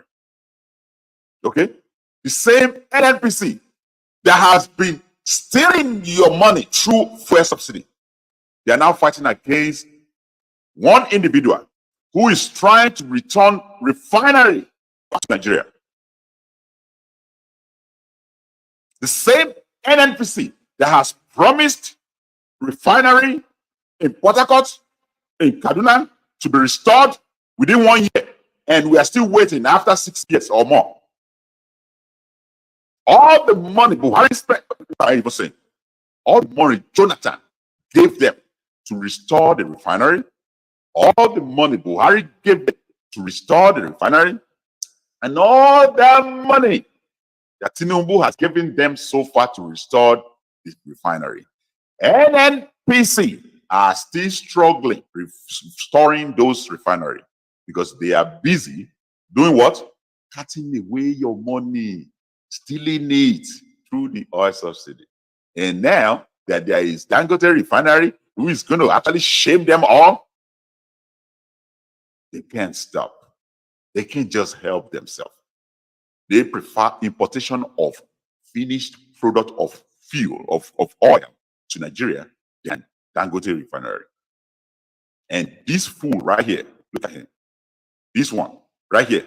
Listen to what he's saying. Aliko Dangote is a shameless guy. He uses Nigerian money to become African richest man ever. See? This idiot right here, you think he's actually fighting for you. Right. Right. Right.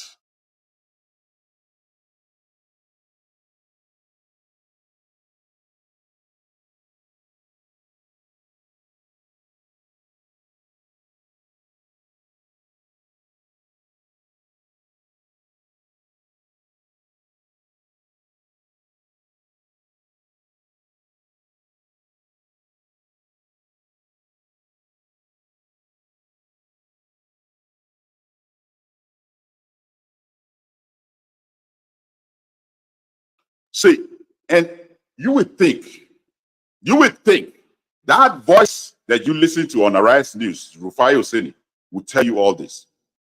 Oh, you think he doesn't know? You think he doesn't know that this is going on with NNPC and all the cabal? Of course, he supported these protests, and he's one of those online asking for return of fuel subsidy. Yeah. Why do you think Lablu is here? Make you know, listen. Very dark man already told you guys. You will learn. And sorry, you might have to learn in the hard way.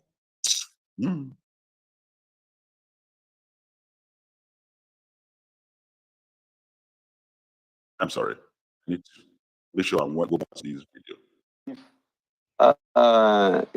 There was an instance of a pipeline that was supposed to exist between Lagos and Warri. And tons of monies were collected on subsidy on a pipeline that never existed. This is Nigeria for you. But I thought they were telling us that it is marketers and some other persons who are in the fraud. They are all involved in these things. All of them. Listen to him. He thought, Channels, look, I have respect for you guys. You're doing very good, very well. You're doing well. But if I'm in the back room, in the control room, I won't allow him to say something he just said. He thought that this. Who is blind enough not to understand that it's not possible for any individual to steal from Nigeria unless you have Nigerian government involved in it, which is NNPC. You think it is easy to steal Nigerian oil without NNPC knowing about it? You are a big fool if you really believe that any individual, any foreigner can steal from Nigeria and NNPC has no idea about it. All of them.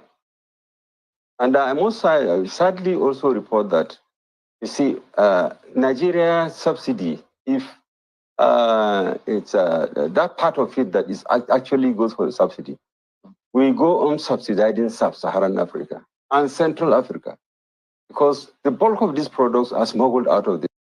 You hear that? You hear that? You hear that?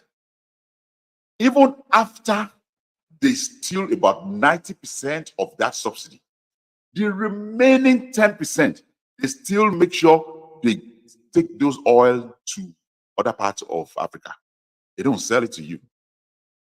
I'm telling you, for serious, Nigeria do not need as much as they are paying out to this subsidy to be able to help Nigerian people.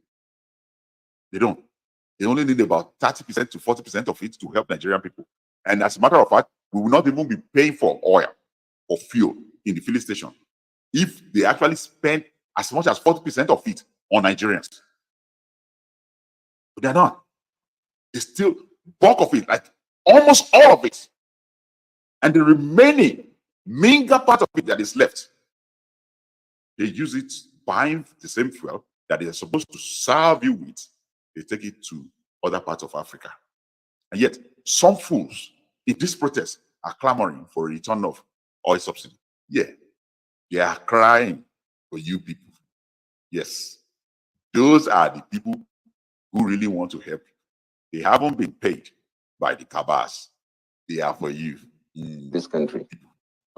Then who is subsidizing who? Wait, that report that you spoke about NNPC, all of them being involved, was it submitted to the government? Of course it was. Government knows about this? Of course, yes, they do. And attempts were made. But I'm telling you, it can be very frustrating in Nigeria to implement policies, especially where there are interest and a cabal that exists. It's just similar to what you have as this bunkering issue. Something not, it can be stopped, but you can't stop it. It can be stopped, but the political will to stop is not there. There are so many interests that are involved there. And that's what is leading Nigeria to where we are today. And this is what really gets me. That same interest, okay? That same interest that is benefiting from that oil subsidy, they are the same machine within these current protests that is clamoring for the return of the subsidy. And their second option in this particular protest is this: to remove the current administration, a change of regime. Because if Tinubu refuses to return the fuel subsidy, he should leave. He should resign. Yes, they are fighting for the people. All these protest leaders that are shouting for change of regime and return of fuel subsidy, they are fighting for you. But at a point in time during the Jonathan regime, I know we hardly were pumping up to 1 million barrels a day. And the prices kept crashing. Then how do you manage the economy that is dependent on oil? So the subsidy regime, like I said, should have gone way back in 2012, 2013. Should have gone. Any person that is shouting subsidies are going to affect that, is affected this, is a selfish person. A person who is connected to the scammers that are killing this country. What you've said is very shocking. So this is my conclusion. Okay, this is my conclusion. That when Tinubu was fighting against Jonathan not to remove the fuel subsidy, personally, I believe he's selfish. Just like this man concluded. So I'm not going to make this all about the cabal. He was selfish then. Either for political reasons, just to be able to get some vendetta against Jonathan, or because he's connected with this cabal. And he's been eating money from it still then. That was why he said, no, they should not remove it. Every Nigerian that have told you so far that the fuel subsidy should be returned or should not be removed, they are part of the problem. Period. And it's not only fuel subsidy.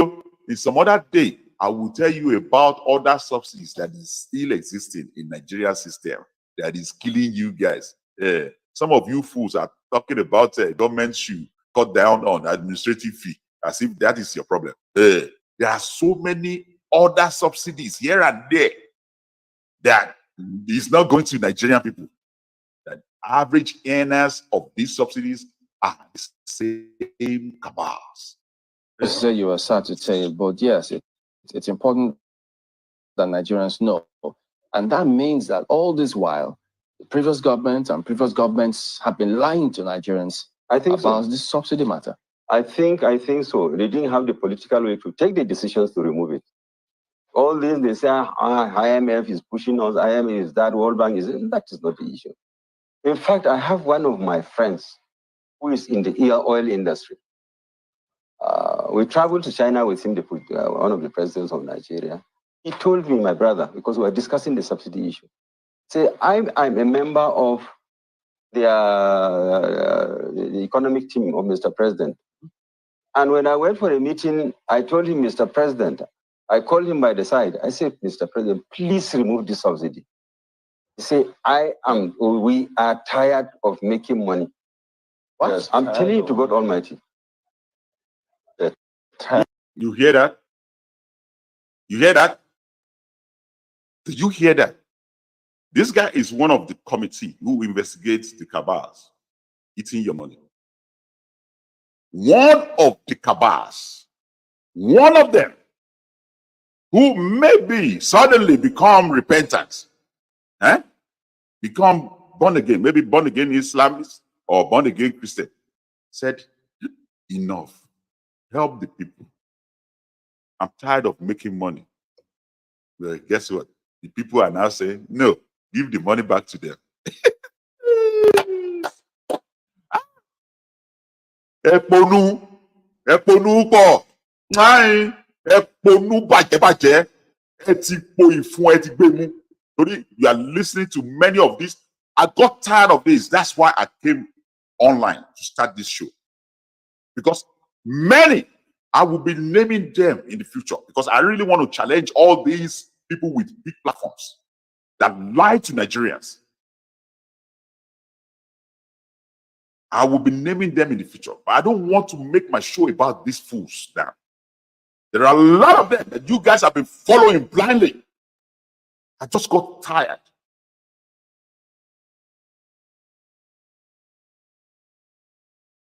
Like, what is going on with us? Kamaparo, Ekponu. And when you're not there, they love you like that. People are deluded. It's very simple. Delude them the more and make more money. That's what many who have platforms in Nigeria do. Just bamboozle you because you love to be bamboozled. One of the thieves, a repentant one for that matter, said, you know what? Just remove the fuel subsidy. I'm tired. I'm tired of making money through the subsidy. And some fools said they're leading protests. He said, we are tired of making money, Mr. President. Remove this subsidy. Because he is a patriot and he's seen the scams that are going on there. Goodness. And he told me he's alive today. Won't your friend then say that they were tired of making money, understanding the scam? So did they tell you, why didn't the president go ahead and remove it? Because if he had that first-hand information, he should have acted, the former president. I'm sorry, my brother. The president may not have done it because of the entrenched interest. It could even be at the risk of his life. But at least the president of Nigeria is adequately protected. If I were him, I would have bitten the bullet and taken the decision. So let hell fall, because the poor. Look, I'm not an advocate of Channels TV, but I think, for goodness sake, Nigeria has been blessed with a television channel that endeavors to just do right by Nigerians. But rather than listening to Channels TV, those who call themselves bats, they rather listen to TVC. They rather listen to TVC that is now turning to become a government propaganda. All the good journalists in TVC that are known for years in many newspapers.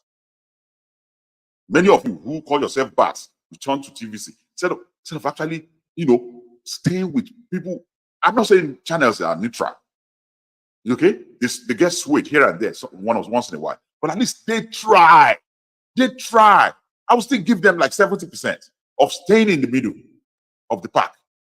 But rather than Nigerians listen to them, they love people who can tickle their ears of the lies they want to hear already. You already made up your mind. You just want people to affirm it. That's why people who watch TVC watch TVC. People who watch Arise News watch Arise News. Imagine PDP and LP. You know, you think you want to hear the truth, and then you go to Arise News to listen. Really? Really? Really? Really?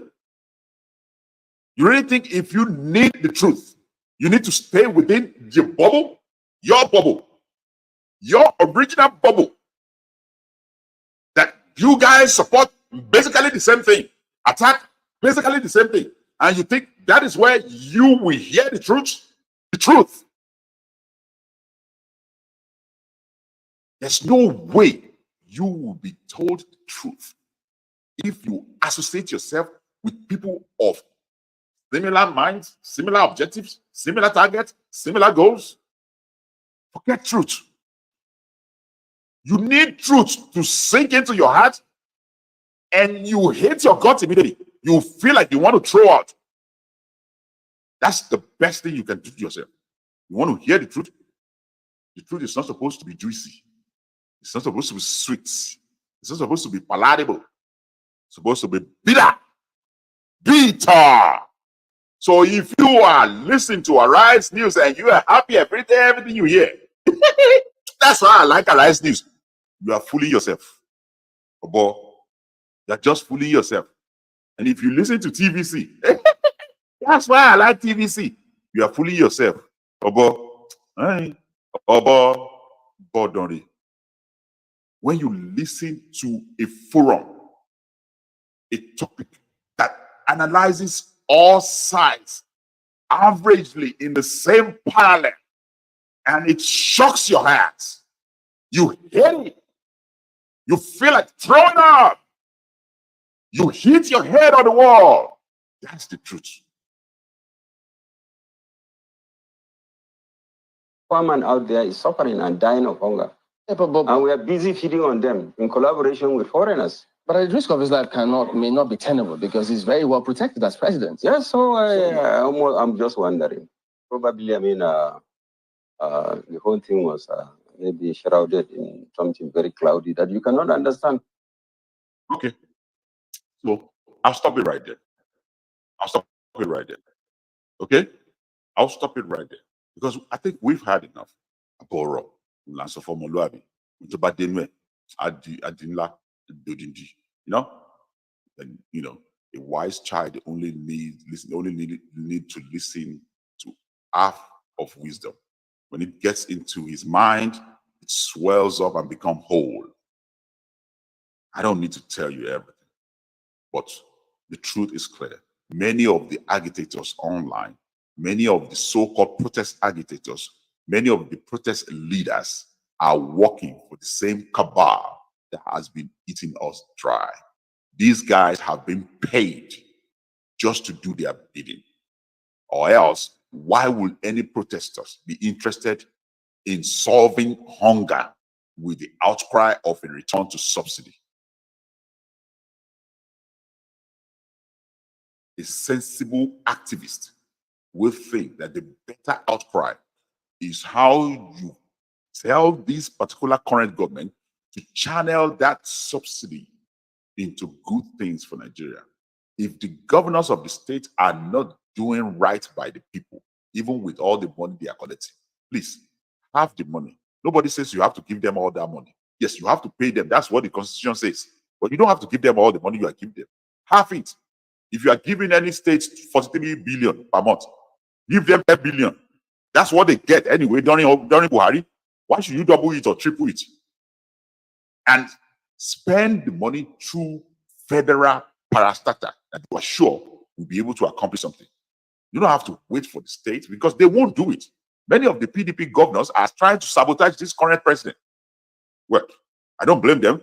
That's the same thing the APC governors did to PDP president. Okay? So that's why I'm not blaming them. This is how Nigerian works. It's all politics. And yet, you, regular Nigerian, switch yourself in the middle of it and say, hey, I'm protesting. No, you're not protesting. You know what you're doing. It's all politics. They've hijacked it from day one that it's been announced. Even before it was announced, they are the one who planned it. You are only dancing to their tune. This is Cold Blue in Nigeria. Yeah, I do dream it will be that day. There will not be any need for Cold Blue in Nigeria, but that will be a daydream. So, Cold Blue in Nigeria is here to stay. And this is Lablu, and we are on OGM News. And as a matter of fact, I'm just going to put a lead on the show today. And that means I will see you in a jiff some more time. You know, before you step away, before you simply step away from that screen or whatever you're using to view me, these Abari Baba, just subscribe on YouTube, follow on Facebook, follow on Twitter, follow on TikTok, and follow on Instagram. I command you, follow. You know what? I'm just pleading, okay? Just follow us on all these social media, okay? If you're on Quora, if you're on Pinterest, if you're on Blue Sky, we are everywhere. Just follow OGM News Nigeria. OGM News Nigeria for all your news. And don't forget, visit the website ogmnewsng.com. That is OGMNEWSNG.com. Go there for your daily news, where we will not have to lie to you about anything. As a matter of fact, we don't have to share any narratives. We just drop the news and waka. If you want to hear narratives and opinion, come and watch Lablu. Okay, it is full of opinion. Okay, but if you want to read the news without nobody else narratives and opinion, just go to ogmnewsng.com. So for some of you who reside in the United States, OGM News, simply ogmnews.com. Okay, and for you football lovers, the Premier League is about to kick off, and just visit OGM News FC for your football news. We give you the details of all the transfer news dropping on a daily basis, minute by minute, hour by hour. Every sequence of report in the Premier League, and the La Liga, and the Italia, Serie A, and the Bundesliga. It's OGMNewsFC.com. Look, man, I'll be good for commercial. We can drop that advert with all the jingle list. Man, I'll go be good for that thing. Anyway, guys, this is Cold Blue in Nigeria. This is Lablu, and I'm signing off. Now we see you in a J. Cold Blue. Lablu, where you there now? Where you? The country is in a disaster. Emergency. Emergency. The country is in a disaster. Who they rule this country? I tell you, stop worshiping the politicians now. Cold Blue. Lablu, where you there now? Where you? The country is in a disaster. Emergency. The country is in a disaster. Who they rule this country?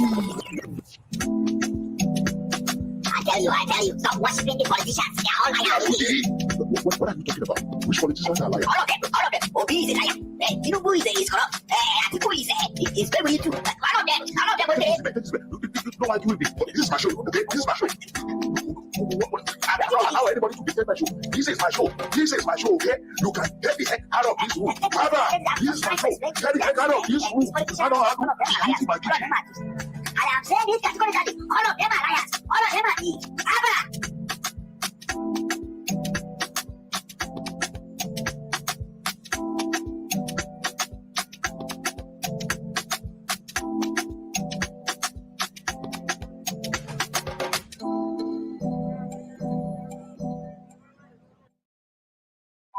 Cold Blue. Lablu, where you there now? Where you? The country is in a disaster. Emergency. The country is in a disaster. Who they rule this country?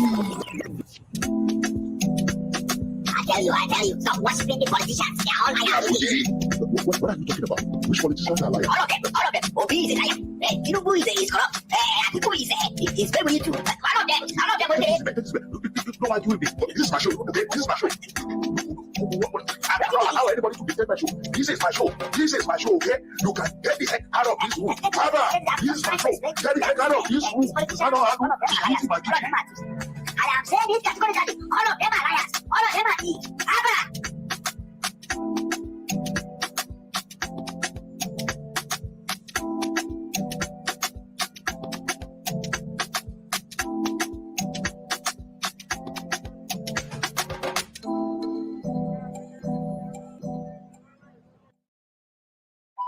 Code blue. Code blue. Saba blue. Where you dead now? Where you The country is in a disaster. Emergency, emergency. Emergency. Ah, the country is in the disaster. Oh. Who they rule this country? I tell you, stop worshiping the politicians. They are all liars. What are you talking about? Which politicians are liars? All of them. Obi is a liar. Tinubu is corrupt. Atiku is very too. All of them, okay? Don't argue with me. This is my show, okay? This is my show. I don't allow anybody to disturb my show. This is my show. This is my show, okay? You can get the heck out of this room. Abba!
Code blue. Code blue. Saba blue. Where you dead now? Where you The country is in a disaster. Emergency, emergency. Emergency. Ah, the country is in the disaster. Oh. Who they rule this country? I tell you, stop worshiping the politicians. They are all liars. What are you talking about? Which politicians are liars? All of them. Obi is a liar. Tinubu is corrupt. Atiku is very too. All of them, okay? Don't argue with me. This is my show, okay? This is my show. don't allow anybody to dictate my show. This is my show. This is my show, okay? You can get the heck out of this room. Barbara, this is my show. Get the heck out of this room. I don't have to my kitchen. And I'm saying this categorically. All of them are liars. All of them are thieves. Abba!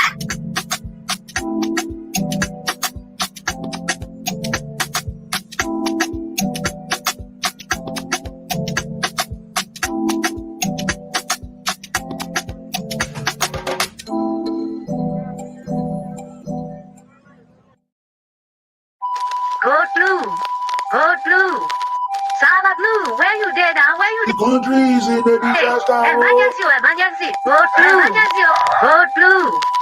Saba blue. Where you dead now? Where you The country is in a disaster. Emergency, emergency. Emergency. Ah, the country is in the disaster. Oh. Who they rule this country? I tell you, stop worshiping the politicians. They are all liars. What are you talking about? Which politicians are liars? All of them, all of them. Obi is a liar. Tinubu is corrupt. Atiku is very true. All of them, okay? Don't argue with me. This is my show, okay? This is my show. I don't allow anybody to dictate my show. This is my show. This is my show, okay? You can get the heck out of this room. Barbara, this is my show. Get the heck out of this room. I don't have to my kitchen. And I'm saying this categorically. All of them are liars. All of them are thieves. Abba!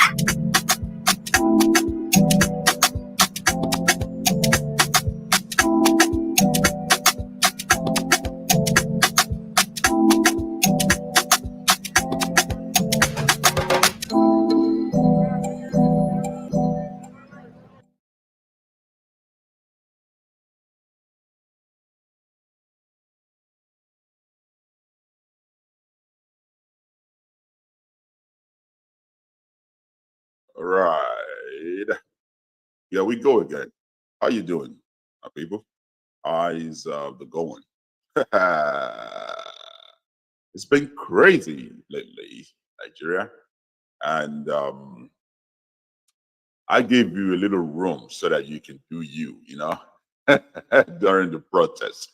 I just don't think it's the right time for me to chip in anything, you know, because you know where I stand when it comes to this protest anyway.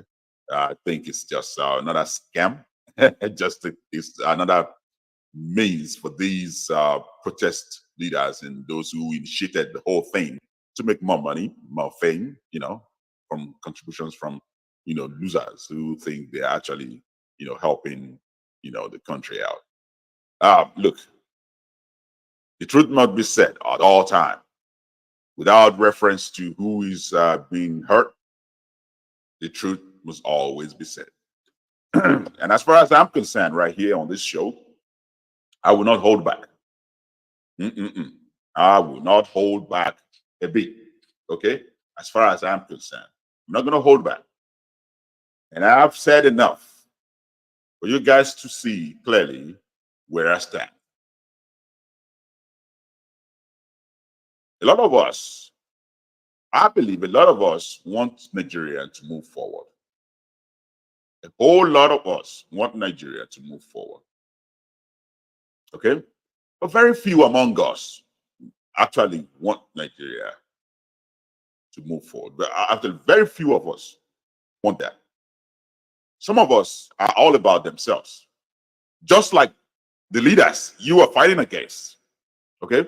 So, Nigeria's situation now have taught me that it's not only the leaders, it's not only those who are in the government that are selfish. No.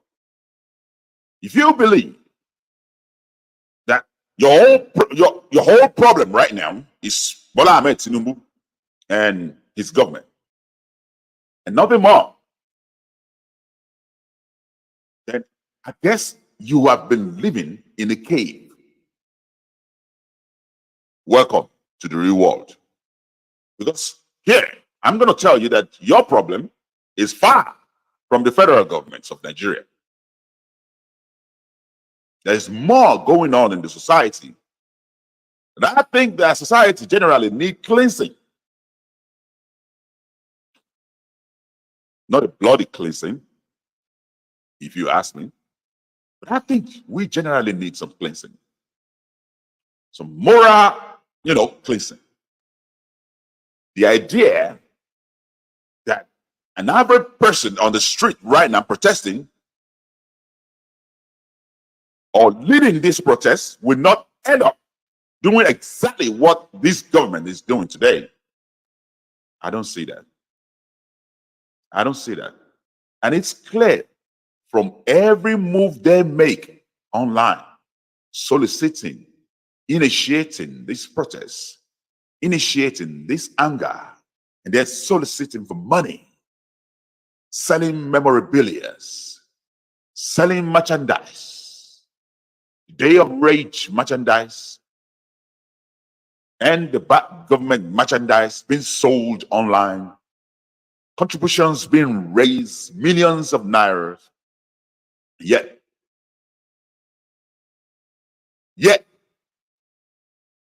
none of these spent on the actual protesters on ground, other than, few being motivated to go against their own will, thinking they are fighting for what they believe in. But they are not really fighting for what they believe in. Gone are the days when your protesters really organize the protest and have all their relatives right in front of the protest. They themselves right in front of the protest, leading it. But these days, many of these guys who actually promote these cause online are nowhere to be found. And I look at the protest day 1, day 2, day 3, day 4, day 5. They are not anywhere close to the protest on ground. The funny thing is they keep asking you to pump into the streets, giving you an example of what is happening right now in Bangladesh, where the street is flooded with crowd. You see, when people want to fight against government, they do not need anyone to motivate them. They do not need anybody to charge them. They will flood the streets. They will flood the street without no one directing it. But you see, when you have a fraction of the citizenry charging the others, trying to initiate some disruption for their own advantage, that is all I see. And this is what I keep reading about even before the protest starts.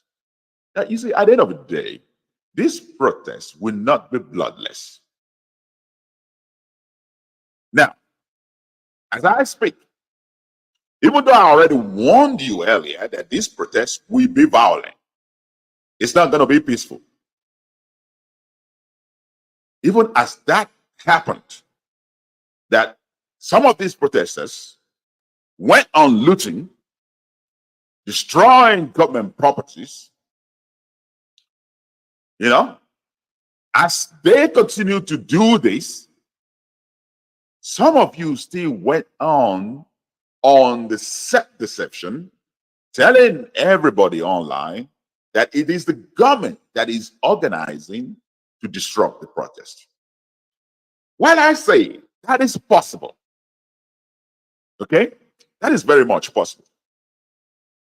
But in the case of Nigeria, you do not need the government to organize to disrupt the protest. In the case of people who are looting, they don't have to be sponsored by the government. In the case of people who are destroying the properties, they do not have to be sponsored by the government. Okay? You only need to look inward within yourselves. Okay? I guess what you were saying is part of you guys online that has been speculating and, templating violence since before the protest. I guess what you were saying now is that you are being paid by the government. Because we hear you say it clearly that you're going to go on the street and shut things down. It's a day of rage. I mean, who named it the day of rage? The government? Who named this protest the day of rage? The government, oh, many of you now are moving far away from that tag, the day of rage. Okay? Because all I see now is using the tag and the bad governance protest. But you all forgot that you do named it the day of rage. Many of you adopted that language. Not only that, you went online charging people, inciting people towards violence. Nothing at all. Violence. Not peaceful protest, violence. So you now want me to suddenly believe that when you warm up the society against the police, you warm up the society against the military, you warm up the society towards violence, you warm up the society to go burn things down, you warmed up the society to go on the looting rampage, that suddenly, no citizens of Nigeria actually listened to all these things you have been saying online and actually took it literally and went out there and loot. Nobody did that. Government did that. You see, I don't understand this. We really want things to work in Nigeria, we have to start from within. I believe the way we shape our narratives, okay, what it tells me is that those who are inciting these protests have nothing but selfish agendas, either to make more fame, to make more money, or to ensure that they get power somehow, somewhere in Nigeria. Because when you guys go around claiming the day of rage, proclaiming the end of bad governance, and some of you have an agenda to have the government of the day resign. Okay? Some of you, one of the agenda is to actually make sure that Tinubu is removed as president of Nigeria. Now, if you have that as an agenda in this protest, and yet you think it's not going to end up becoming violent, you must be really, really foolish, completely idiotic, dumb enough to believe that you will have that set as an agenda and then you are not ready for it to get bloody. Okay? That is no longer a protest. The moment you set that as an agenda, that you want to change the government, that is no longer a protest. That is a coup. I mean, we've had a lot of coups in Africa, in Nigeria, so I guess it's part and parcel of us. But if you are planning a coup, you must be willing, you must be ready, you must be able to see it through. Because the only one who becomes a hero after a coup is the one who wins the coup. So if you end up changing the government and install yourself, then you automatically become people's hero. That's how it works. But if you fail, if what you were trying to do is plan a coup, and you failed like Dimka, yeah, you failed like Dimka, the end of that is going to be exactly how it ends up for Dinka. Yeah, for some of you, these Gen Z, you probably don't know that name. Yeah, he's one of those who actually perpetrated coup in the past in Nigeria, and he failed because he ended up assassinating the president, the head of state, Major General Muritala, back then. And he was executed after being caught. Look, I guess what I'm saying is this: the one who end up succeeding in a coup attempt is the one that the country will know as a hero. If you attempted a coup and you failed, you end up becoming the villain. It doesn't really matter anymore. You will be the villain.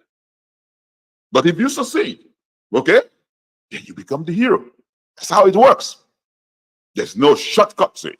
So if you are planning a protest and then you slot in an agenda of the protest to declare that the president of the country should be kicked out, that is no longer a protest. That is a coup. That is an insurrection. We've seen that happen in America with the election denier in America. They lost the election, but I said, no, our man won the election. I'm talking about the Make America Great group. All right? They lost the election in 2020. Oh, but I said, no, our man won the election. They took to the streets, attempted to take over the capital of the United States. They failed. More than 1,000 of this group are now in prison in America. Why? Joe Biden, who won that election, successfully ruled almost now about to complete his 4 years. Now, does this sound familiar? Guys, ask yourself, MAGA in the United States, they make America great again. Make America great again. When they lose in 2020, their leader comes out and said, oh, I won the election. They took it away from me. Okay, I won it. Clean, fair, and square. I won the election. And all the supporters went along with it. They got mad. They got incited. They got jeered up. And then they attempted to take over the government. It ended up badly for them. Yes, few police were killed, injured in that instance. But at the end of the day, thousands of these groups are still in jail right now. In fact, some of them slammed about 30 to 40 years in jail. Does that sound familiar? Does that sound familiar? Yeah, I believe the country needs an attention right now. The country is hungry. A lot of people is suffering. But how do we make a case for the problem that Nigeria is going through right now when from day one of the inauguration of this current president, he was not given a chance. You did not give him a chance. Just like the MAGA in America, you took away the opportunity for him to celebrate that he actually won it. You were celebrating the man who came third in the election. Not even second, third in the election. Does that sound familiar?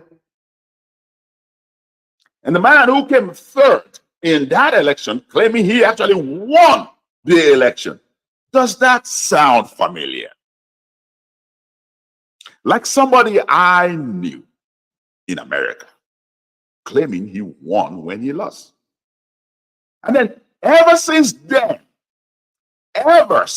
you guys have been planning to disrupt in one way or the other. Attempted to disrupt Nigeria, to shut this down. As a matter of fact, when this group of people lost in the Supreme Court, a video came out immediately of people vowing, promising to disrupt Nigeria from head to toe, to ensure that everything turned upside down. I'm not making this up. It's all over the social media. Their plan right from the outset is to make sure this president, Bola Ahmed Tinubu, failed from day one. So how are we able to make a case now to fight for common man on the street without actually mixing things up with some of you who have a hidden agenda? How do we make a case? You have attempted to use the NLC several times without number. Within 1 year of the inception of this particular current president, the NLC have threatening or have actually carried out strike action multiple times, more than any administration in the history of Nigeria.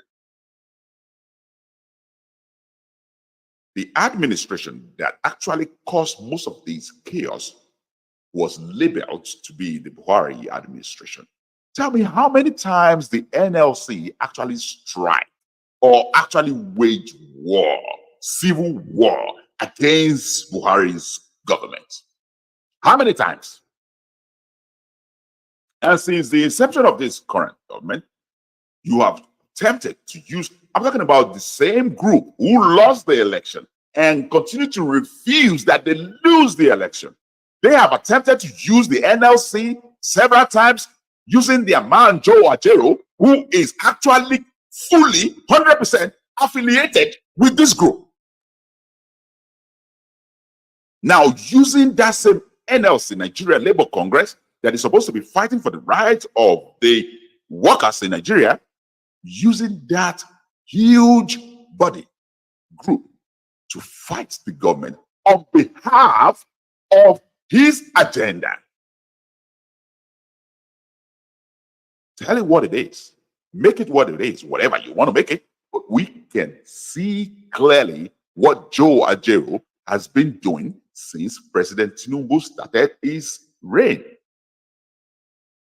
So I guess where I'm going with this is this.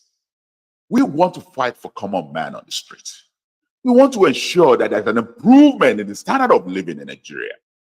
How do we ensure that every time we raise our voice high to fight for people who are hungry, it's not mixed up, blended up with your agenda to install a man who loses in the election? Just like the MAGA are doing in America ever since 2020. How do we ensure it's not all mixed together?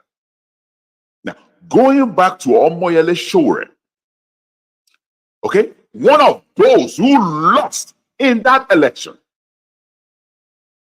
What are we to make of it? When Omoyele Sowore is now promoting a revolution now, the idea that there should be a political revolution, because I think that's what he is promoting, okay? I don't think he is promoting an industrial revolution. I don't think he is promoting agricultural revolution. He's actually promoting a political revolution. What are we to make of that? So I need the agenda to be clear. Many came out in this protest sincerely concerned about the standard of living. But I can tell you at the same time, more than 70% of those who came out were sponsored and behind the agenda of installing a man who loses in the last election.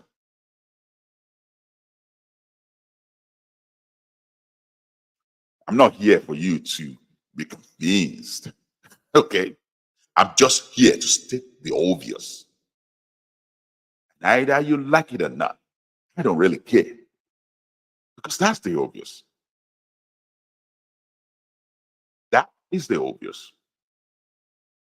That since that election in 2023, up until now, the grievance is clear. You haven't given Bola Ahmed Tinubu a single chance since he was installed. Now, you are not prepared to do that now. Now, every time people who are hungry are crying out loud, you blend yourself in within and switch that agenda from that hunger agenda to that of your anger about losing that election. So which one? Many people are on the street who doesn't really care about what you guys think if you lose the election or you don't. They just care about feeding their people, about making life better for their people.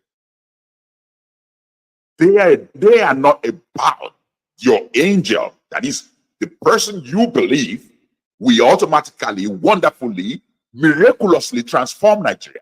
That is not why many people are on the streets. So stop shocking it beneath their throat. Have a clear agenda. You want to end hunger? Let's do it together. But you want to end Tinubu's presidency? I don't think many of us are really about that.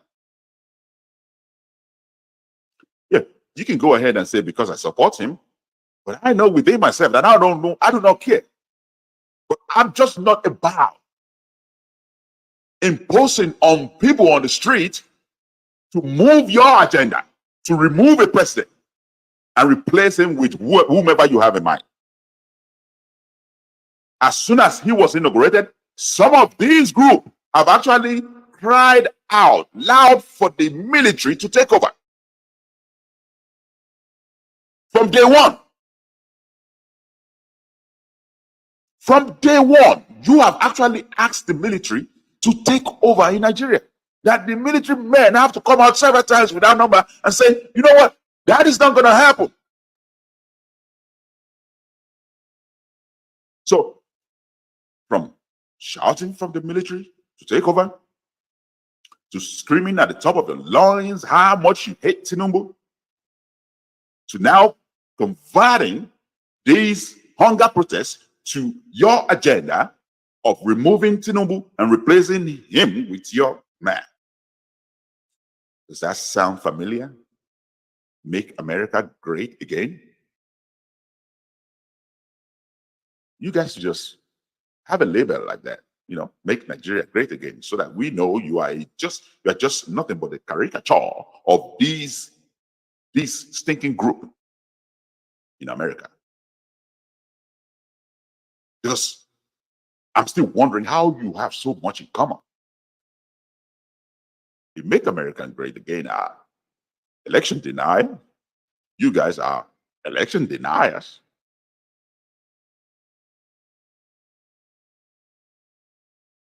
The Make America Great in America have speculated that, oh, it's not Joe Biden that's actually ruling America.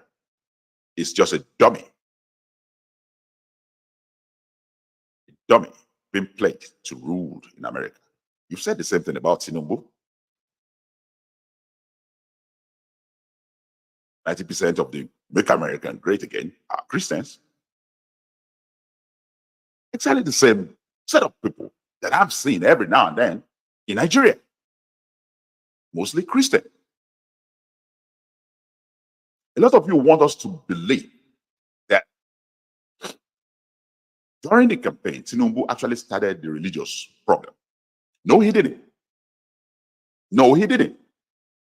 Because if your claim is the fact that he has a running mate that is a Muslim and is a Muslim ticket, that is not enough to cause any problem in Nigeria, because I do not see how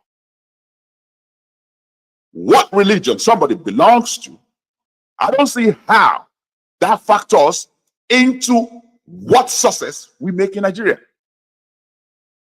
Muslim ticket, Christian ticket, who cares? Who cares? How does this silly thing become a criteria? Yeah, you want to claim he started it because he picked a Muslim as his running mate. Who cares?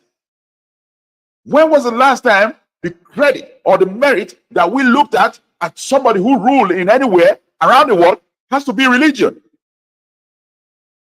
But you laid emphasis into that. You campaign with it. You sing lyrics with it. And suddenly, the whole country turned religious. Even people who haven't stepped their foot into churches or mosques, suddenly they now become enemies of each other. But that shouldn't be a problem. We shouldn't have cared who is on the ticket or what religion the person on the tickets are. They could be Muslim. We shouldn't care. They could be Christian. We shouldn't really care. It could be mixed. We shouldn't care. In fact, there could be babalawos. I don't care.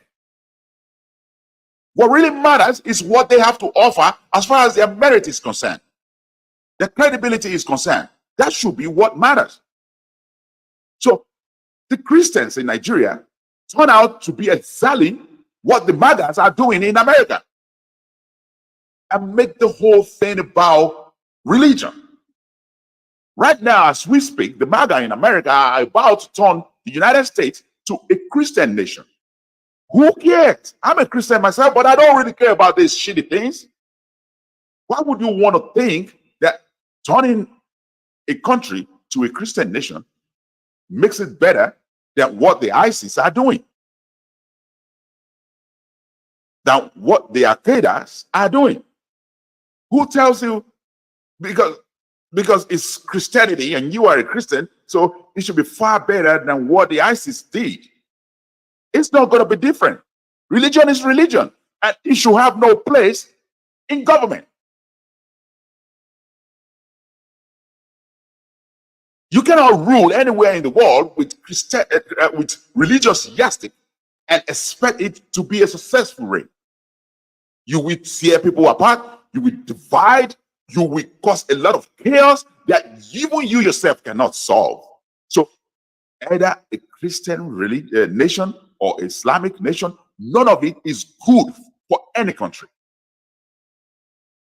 Even if it is Babalawo's nation, it's not good for the country. The Constitution have already embedded it in the right manner that everybody should have a freedom of religion. Practice whatever you want. Practice whatever you want.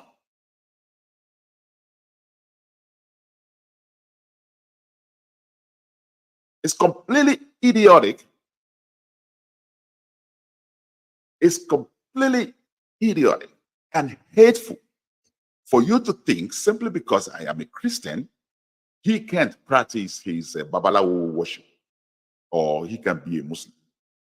Now, suddenly I'm going to hate on him because he's worshiping something different from mine. Who tells you that's a solution to humankind? And shockingly, this protest has transformed from a hunger protest to that of pride, to that of religion, to that of political stance. Suddenly, it quickly transformed.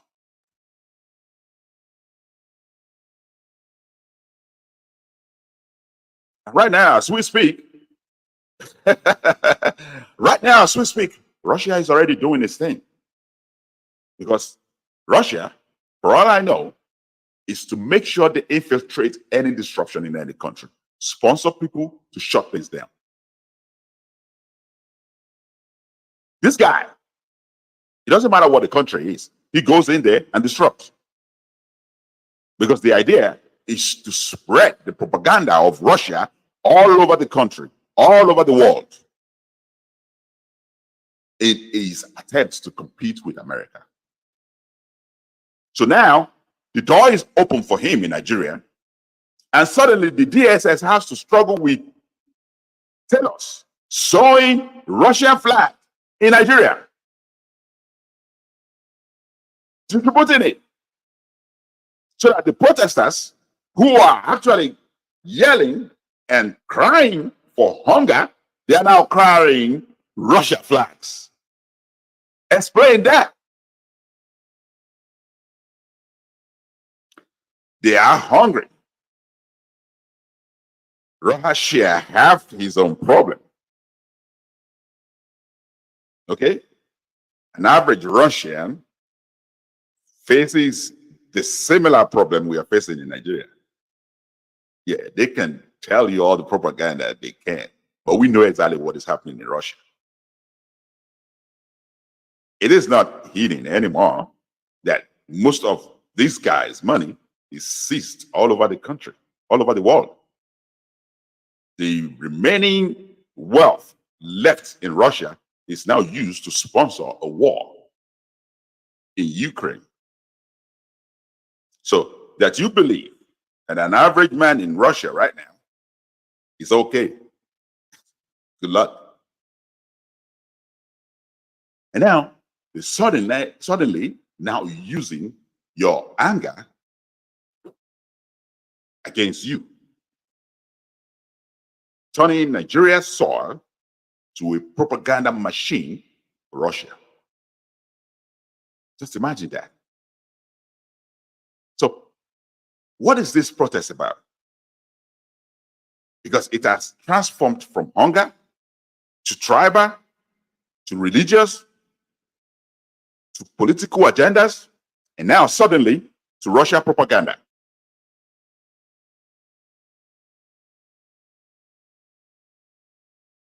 Are we not in trouble yet? Because right now, some of these guys who are promoting this agenda of the protest don't really have anything good in mind. The agenda is all over the place, confused. It's not well set. They don't even know what they want. Period. They don't. They don't. You want the fuel subsidy to be returned, right? Okay. I see that. That is an agenda. But how does that fix hunger? If you have an agenda on this protest to return the fuel subsidy, just so you know, that is not your agenda. That is not the agenda of the common man on the street. That is an agenda of the same cabal you have been trying to fight against, trying to combat. They lost all the means to make money. They lost all the means to steal your fuel through the subsidy. You don't think they want that power back? That you feel in your own delusion that an agenda of a protest in Nigeria calling for a return of fuel subsidy is that of a common man. That you think that is for a common man's goal. No, now you're fighting for another man's dream.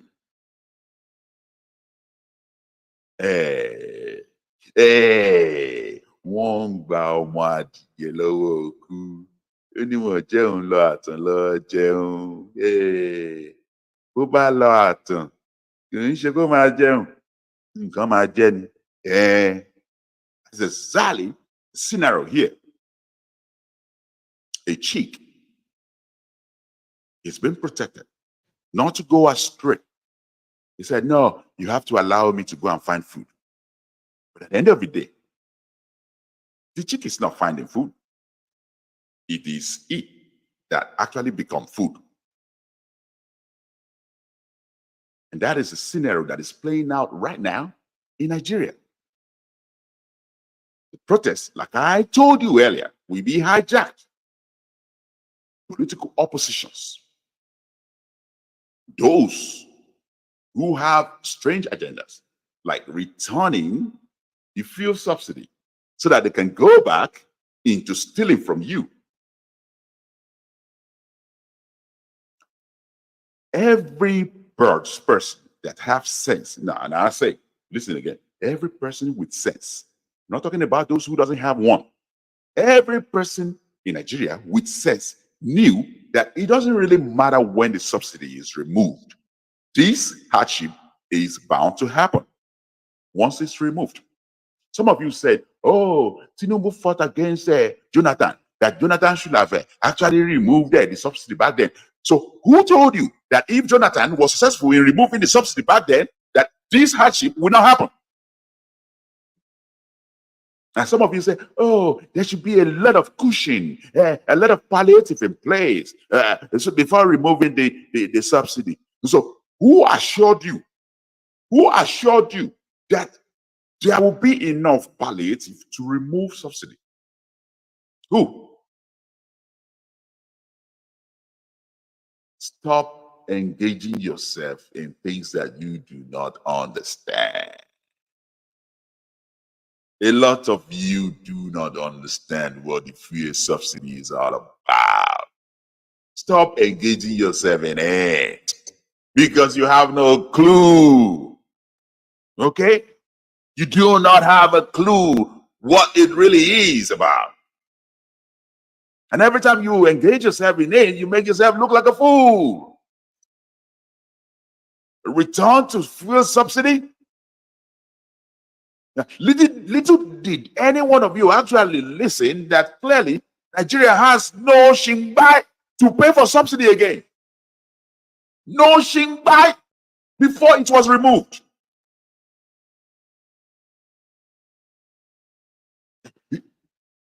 You are feeding a group of children. Yeah? You keep giving them money. Let's just say you give them about 1 million naira every month.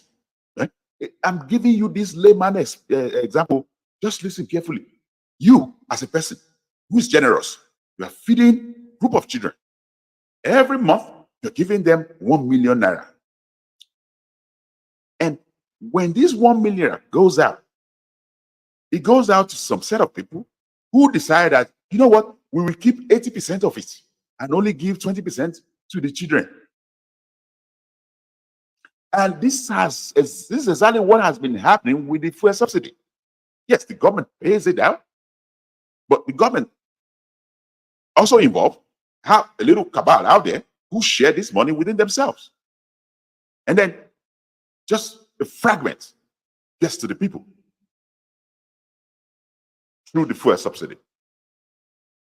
I am not saying subsidy is not good. It helps a lot. At least, even in America, there's fuel subsidy. But it doesn't work in Nigeria. They are stealing it. They are stealing it. It hasn't worked. It has never worked. And you have even never seen the reward of that subsidy. No common human on the street has ever reaped that reward of fuel subsidy. Those who reap reward are just few among us who steal everything away. And some of you now think it helps the hunger issue in Nigeria to be calling back for that subsidy. No, that is not your fight. You're only fighting for the agenda of the few who are stealing from you. Now, let me say this clearly again. You've been giving out this 1 million. Oh, okay. Some people get it. They share it, 80% to them, 20% to the people who really need the 1 million. But guess what is the worst part of it? Now you are getting broke. No money to pay that 1 million anymore. And then you start borrowing to continue to pay that 1 million. Borrowing to continue to pay that 1 million until you completely has no credit left. Now, let me explain. Credit is what you need to be able to borrow money from a lender. A lender looks at your credit, that is the ability to be able to repay the loan. And if you loses that ability, you do not have any credit left to borrow. The lender says, middle finger to you because you don't have ability to pay back. This is exactly what happened to Nigeria. We keep borrowing to pay for the subsidy until we lose all the credit, and all the lenders around the world gave Nigeria a middle finger. No, you can't get shingbai from us again. So you guys are angry that the fuel subsidy that you don't have ability to pay for was removed. You are angry about that. Really. And you want that subsidy to come back so that Nigeria go back into more borrowing to pay for that subsidy. That really makes sense. Now I see why you guys on the street who are shouting for the return of the subsidy are true leaders. Yes, you guys are the true leaders that we need in Nigeria. Some of them even tell you the government is lying. They have money. They're just telling you they don't. Stop putting your mouth in things that you do not understand. Because every time you do that, you look like a fool. Nigeria cannot afford the fuel subsidy any longer. The only solution is to end it. It's not one of the solutions, it's the only solution. You don't have a choice. You have to end it. We don't have a choice anymore. We can't continue because we can't pay for it. If you can't pay for it, you stop paying it. Nigeria just did that. And some of you now in this protest have an agenda to get that back. And you think that's an agenda for a common human being on the streets who is hungry? Ah. Who are we fooling? Now, this guy released a video. Unfortunately, I don't have his name. He's one of the people, the faces you know out there. In the video, he unloaded a lot of very good information.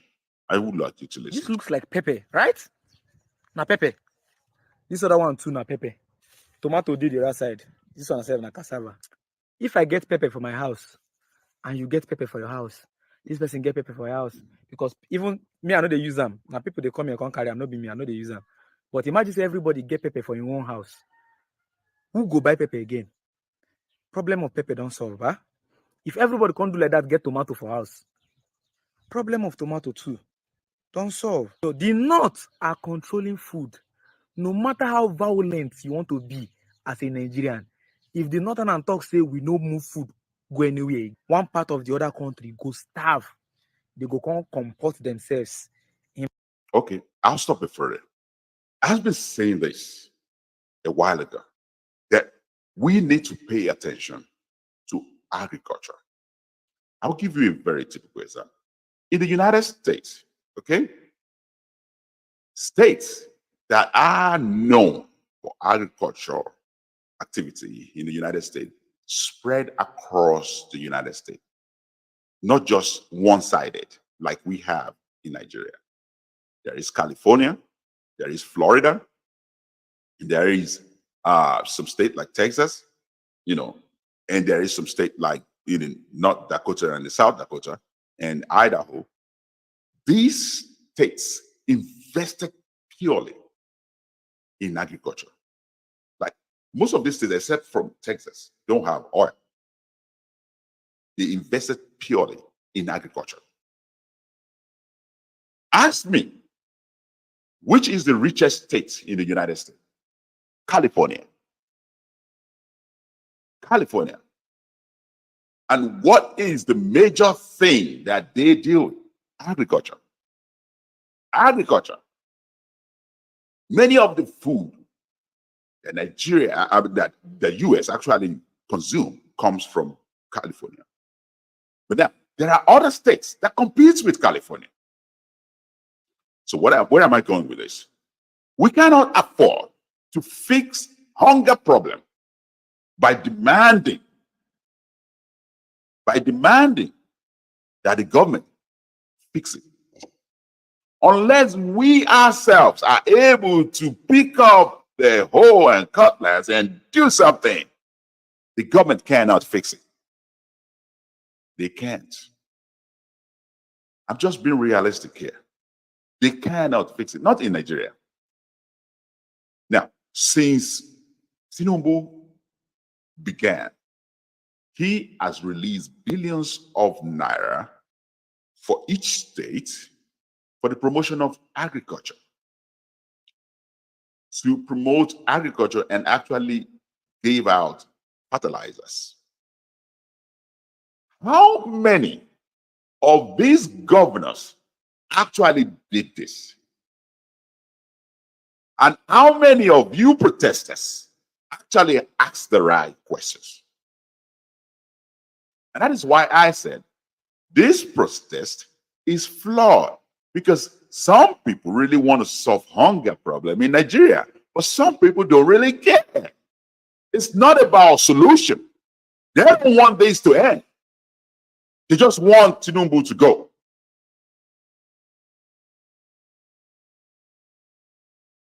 And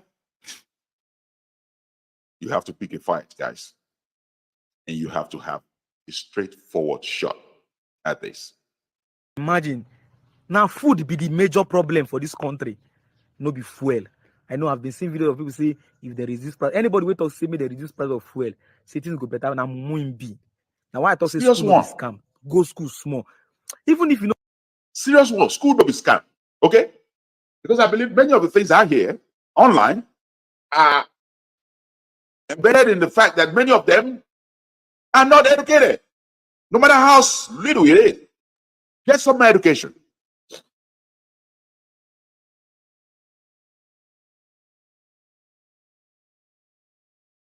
Get some education. It's very helpful. Before you protest, you need to understand civic responsibility. How our government really works, some of you don't know. How many times have I told you on this show that the president cannot do it alone? And the president cannot stop or withdraw allocations from the state. Billions and billions of naira kept going out to the federal allocation for each state in Nigeria. Many of these states do nothing. I mean, you see clearly during the protest how many storage are being looted in Edo State. The governor of the state, actually, the rice that he is supposed to distribute for people as palliative was kept in a particular storage that was looted during this protest. During this protest, we show everything here on OGM News. And none of you in Edo State is actually directing questions to your governor in that state. I've told you on this show that there is a particular governor right now in Nigeria, that the only thing he does is dance around the state. We have never had a record of him sharing palliatives, but he got it. Trailer loads of rice, billions of naira received from the same Tinubu that you guys want to remove now. But this governor has not even shared a single thing. We have no record of him sharing anything or spending the billions on his people. But we have tons of record of him dancing around the state. The popular dancing governor. You see, this is what Nigeria has come to. They celebrate a governor for dancing. You see? You see us? You see who we are? How deluded we are? How deluded and so cheap, easy to deceive we are? Because somebody can make a move like Michael Jackson. He's a good governor. He's celebrating. He got all the billions.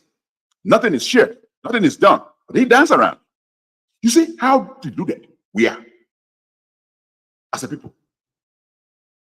We made this about one man who cannot actually control the governor. That is how our government is being set up. The president of Nigeria cannot control any governor. And if it is time for him to pay, he must pay. And he cannot even tell any of the governors how to spend the money.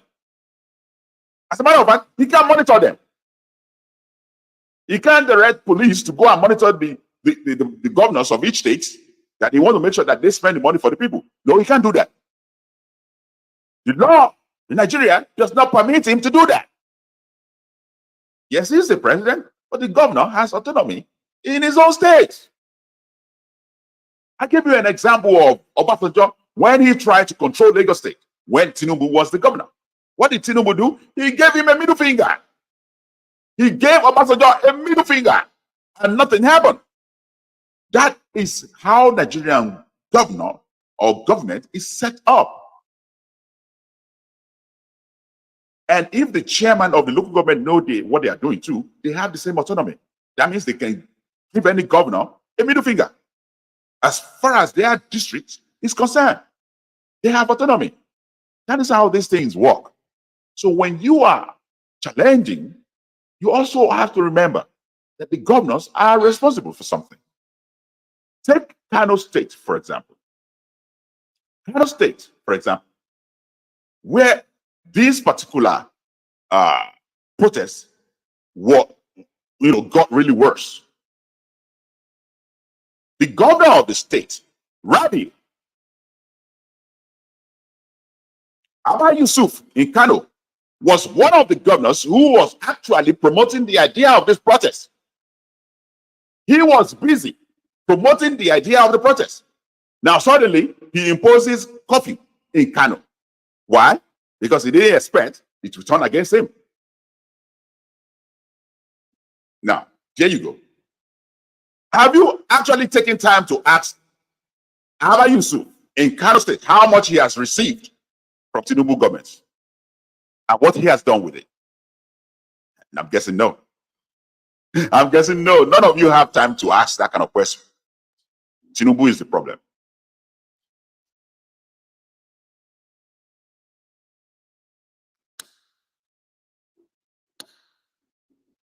For maybe because of the certificate, go school just to make your brain, make you get enlightened small.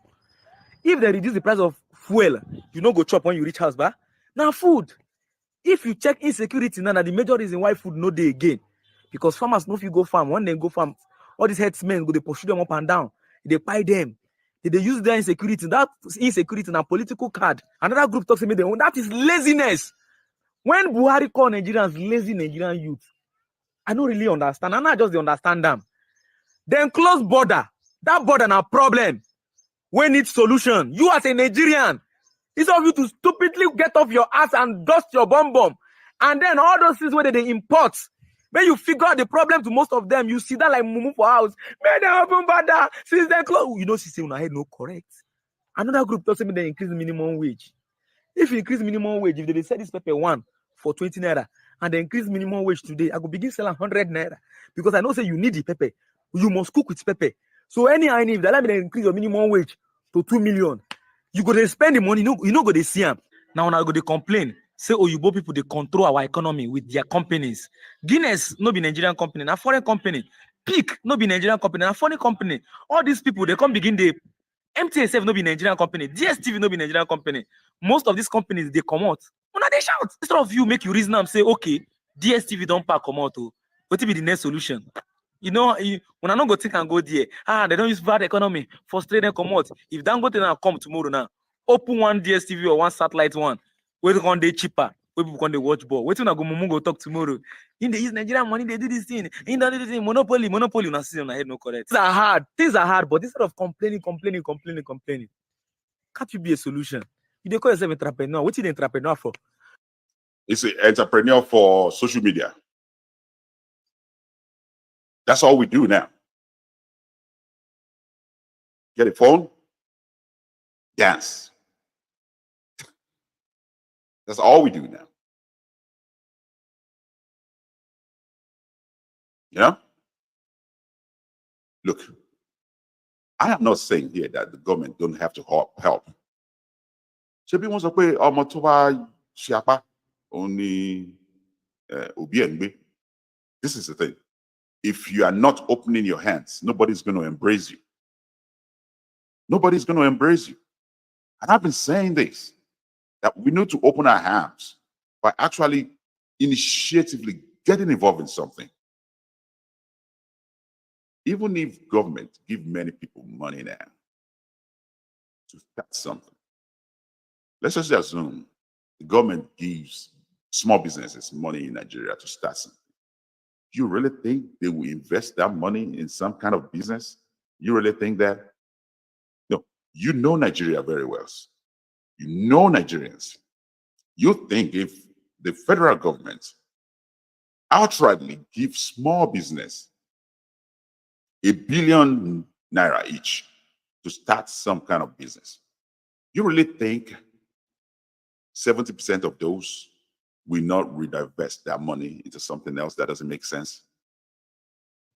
You really think the Nigerians that you know will not go to the party the next weekend and start lavishing that money just to do show off? You really believe that the Nigerians you know will not buy Lamborghini and start flexing around the streets? That is what most of these youths do. Either you like it or not, Give them money to start something. You will be shocked what that money will be spent on. Many of you out there in abroad know what I'm saying now. Many of you in the foreign country know exactly what I'm saying. How many people have you actually tried to help in Nigeria with money to start something? And then the next story you hear is how he is spending lavishly around. That is the story in Nigeria of people who seek help from the government. If that help comes, what do you think they're going to do with it?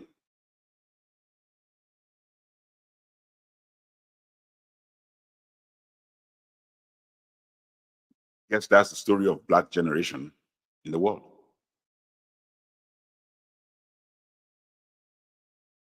Because when some people are getting loan, investing in something worthwhile, what we know is to invest it in becoming flashy, to oppress.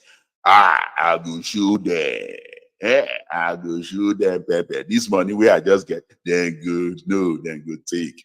And you start spending it lavishly, spraying it into the parties with money that doesn't belong to you, buying the most expensive clothing.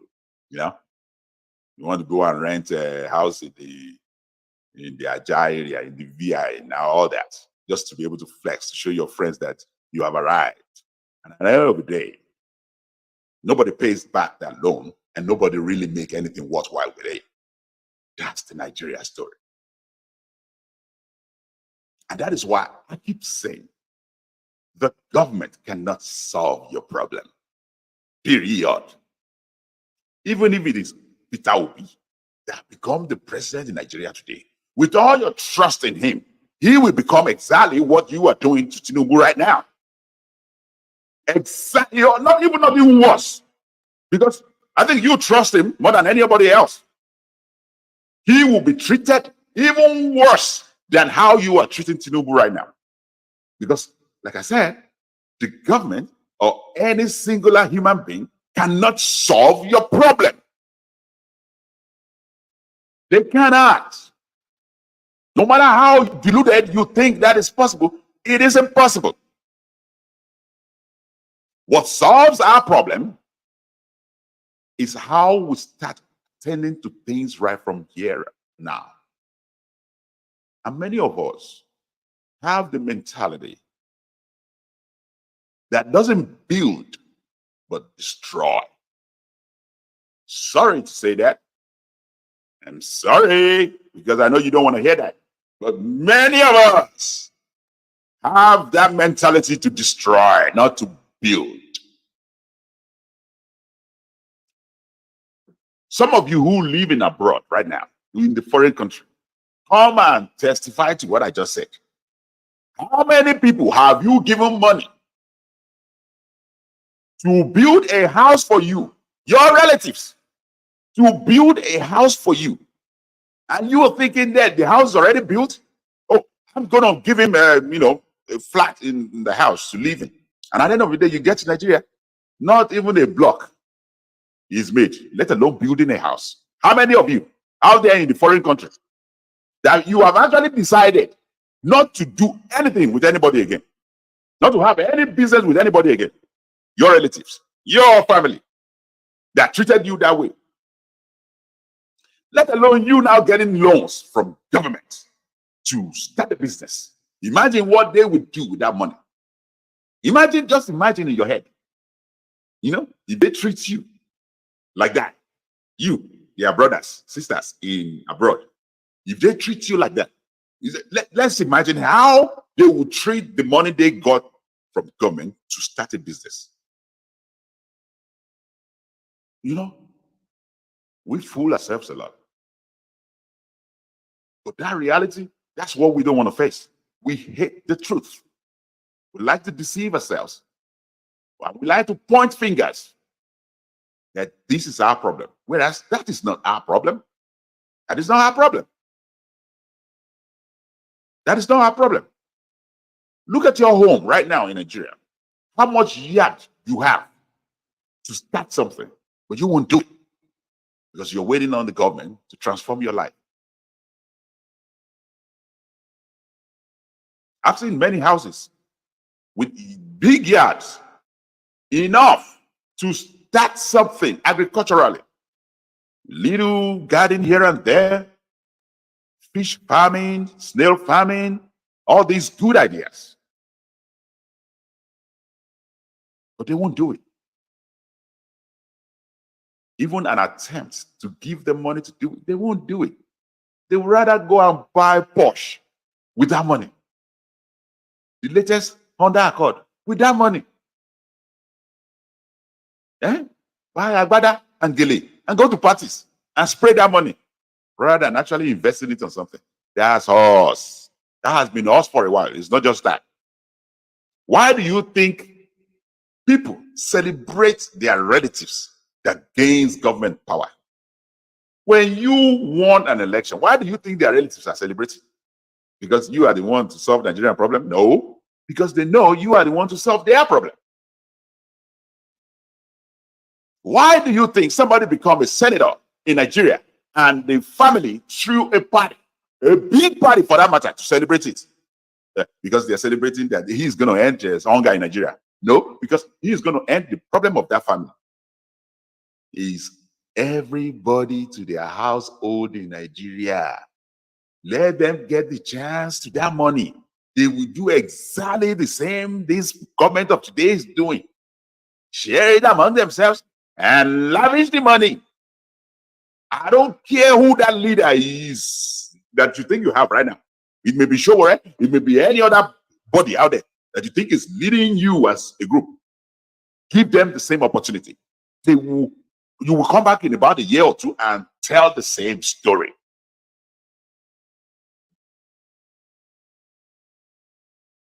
Many of your leaders out there pushing for this protest have used this same protest to enrich themselves, getting contributions from here and there, selling memorabilia and merchandise, cashing up at your own expense. Oh, those who are doing that when you are still struggling, yeah, those are the leaders that we need. That's the leader you need. If they do that with protest money, expect them to transform Nigeria and not transform their own belly. Oh boy, I'm Umuju. Go online, everybody they sell clothes, sell jewelry. People they're hungry, they sell clothes. If person come now tomorrow now begin solve problem for all this food and starvation waiting for Nigeria. Next tomorrow, another group of mumu go do podcast like this man here. Aliko Dangote is a shameless guy. He uses Nigerian money to become African richest man. Just imagine. Just imagine. This is one of Showore's guy. You know, this guy here. This lawyer here. This one. Aliko Dangote is a useless man. He used Nigerian money to invest in Nigeria. Okay. How about your grandpapa and grandfather that has been stealing the money to take to abroad? Yeah, Aliko Dangote is a man because he invested Nigerian money in Nigeria. What about your grandpapa and your grandfathers and all those only that has been stealing the money to take it to abroad? Keeping it in foreign banks where no Nigerian can benefit from it. How about those ones? Yeah, you see, this is one of the people leading your protest. Calling Aliko Dangote a man because he invested Nigerian money in Nigeria. Whereas some fool were caught outside Nigeria trying to sell kidney, trying to kidnap a Nigerian to catch his kidney to do to solve their own children problem. He's a Nigerian. He was a senator. I won't mention his name. You know who I'm talking. Storing Nigerian money.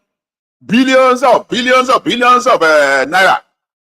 Millions in pounds in foreign accounts.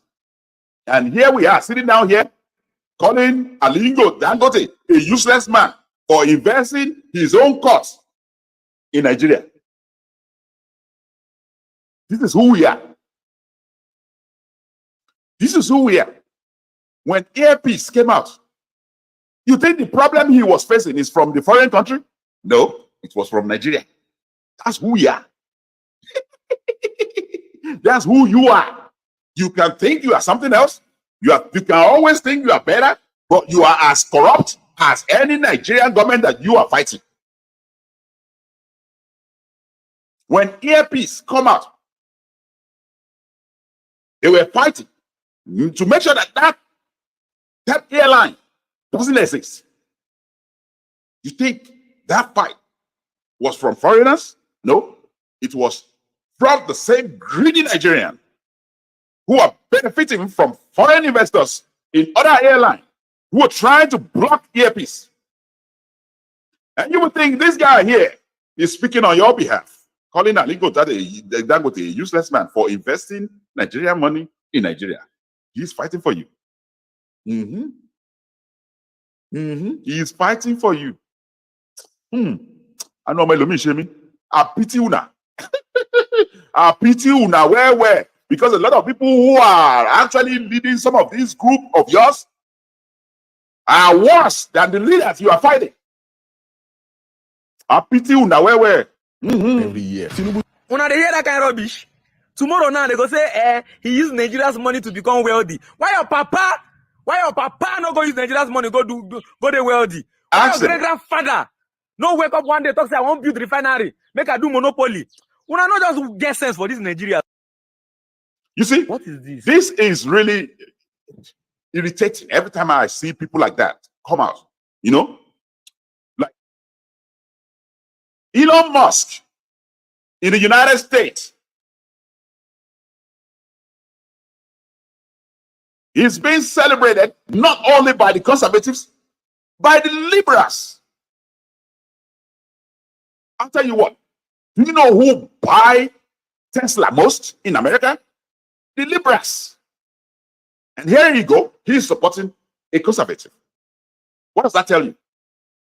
Americans celebrate their own, regardless of where he got the money from, as long as the money is invested in America.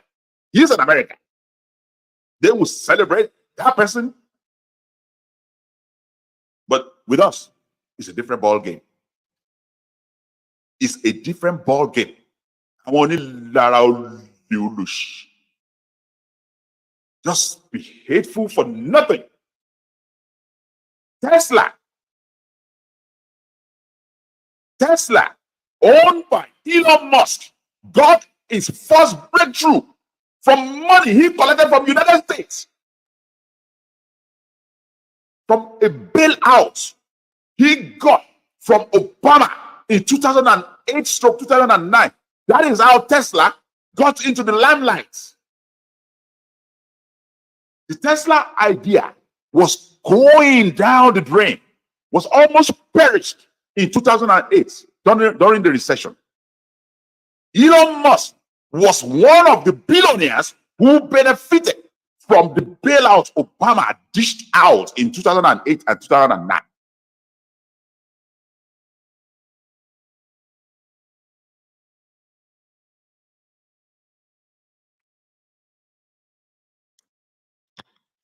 Sorry about that. I have to switch my mic. Elon Musk got that money from Obama bailout. So just as much as you are saying now that Dangote invested Nigerian money in Nigeria, the same thing Elon Musk did. He invested United States money in America. No one is complaining. They celebrate him. They celebrate him. Even have a whole Marvel movie written around his story, as much as useless as he is. You don't think the Iron Man is Elon Musk's story? You don't know the Iron Man story? Huh? You don't know that's Elon Musk's story? The billionaire who invented a lot of things, to promote American standard around the world. Yeah, that story was written long ago before Elon Musk, but the more or less use that story to promote him. He even have a caricature show. His face was in the movie. in one of the parts during the party celebrating Iron Man. Elon Musk was there in the party in person. So I guess what I'm saying is this: America is where they are right now because they celebrate their own. As long as their own recognize investing in them, they could care less where they get the money from. Elon Musk got his breakthrough with Tesla through bailout in 2009 from Obama. I don't see anybody in America yelling or crying that Elon Musk is a useless man because he made his money from Americans' money. The richest man in the world, if not the second richest man in the world, got all his wealth from America money. But we in Nigeria, see, hateful idiots. We can actually hate on Dangote because he got money from Nigeria and invested in Nigeria. Whereas some of you have been stealing that money and take it to Panama, take it to United Kingdom bank account, take it outside the country, benefiting the foreigners, not Nigerians. And I haven't seen any one of these idiots call those out. But they have the guts to call out Dangote, who have actually done what is necessary. That I believe if every billionaire in Nigeria have done exactly the same thing he's done, we won't be where we are today. Blaming government for your travesty. We are sickening with, allowing these people like this to template your thoughts, to lead how you think, to shape your narratives into believing that you have to singular attack on someone like Dangote. It completely shows and portrays who we are as a generation. America celebrate their own, who also got the same assistance from government. Many of the billionaires in Nigeria, where do you think they get the money from? Where do you think they get their money from? From their hard work? Really? You really want to believe that every billionaire got money from their hard work? Hard work? Really? Every one of them cut corners, shortcuts, government aids. That is how they got all the billions. But it's good for them because they are investing back in America. Now, we have more of us who have the courage to invest back on Nigerians. But guess what? He's the enemy of the people. Really? Really? Really? Huh?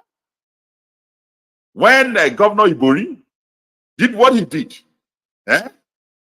with your money, Dangote is your problem.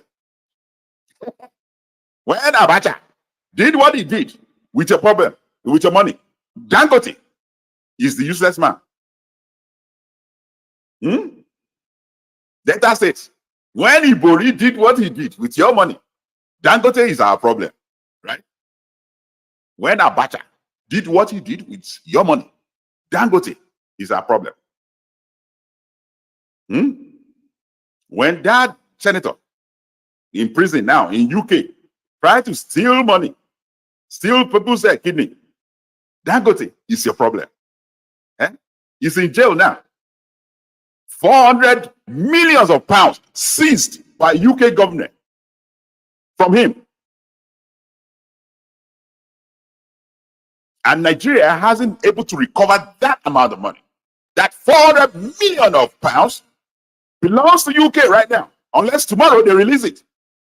That was stolen by a senator. Dangote is your problem. Yeah. Our don't be united. You see, you need to learn some lessons, man. You guys are just deluded, completely delusional. You don't know where you're going. You don't know what to do with your life. When you set up a protest, you don't even have an agenda. You don't have a clue what you need. You can't narrow down your agenda, your goals. You don't know what you want. Keep jumping from one place to the other with all your ideas, confused, completely upside down with, nobody real to communicate what you actually need. Mixing up hunger protests with a protest of people who are angry about the last election.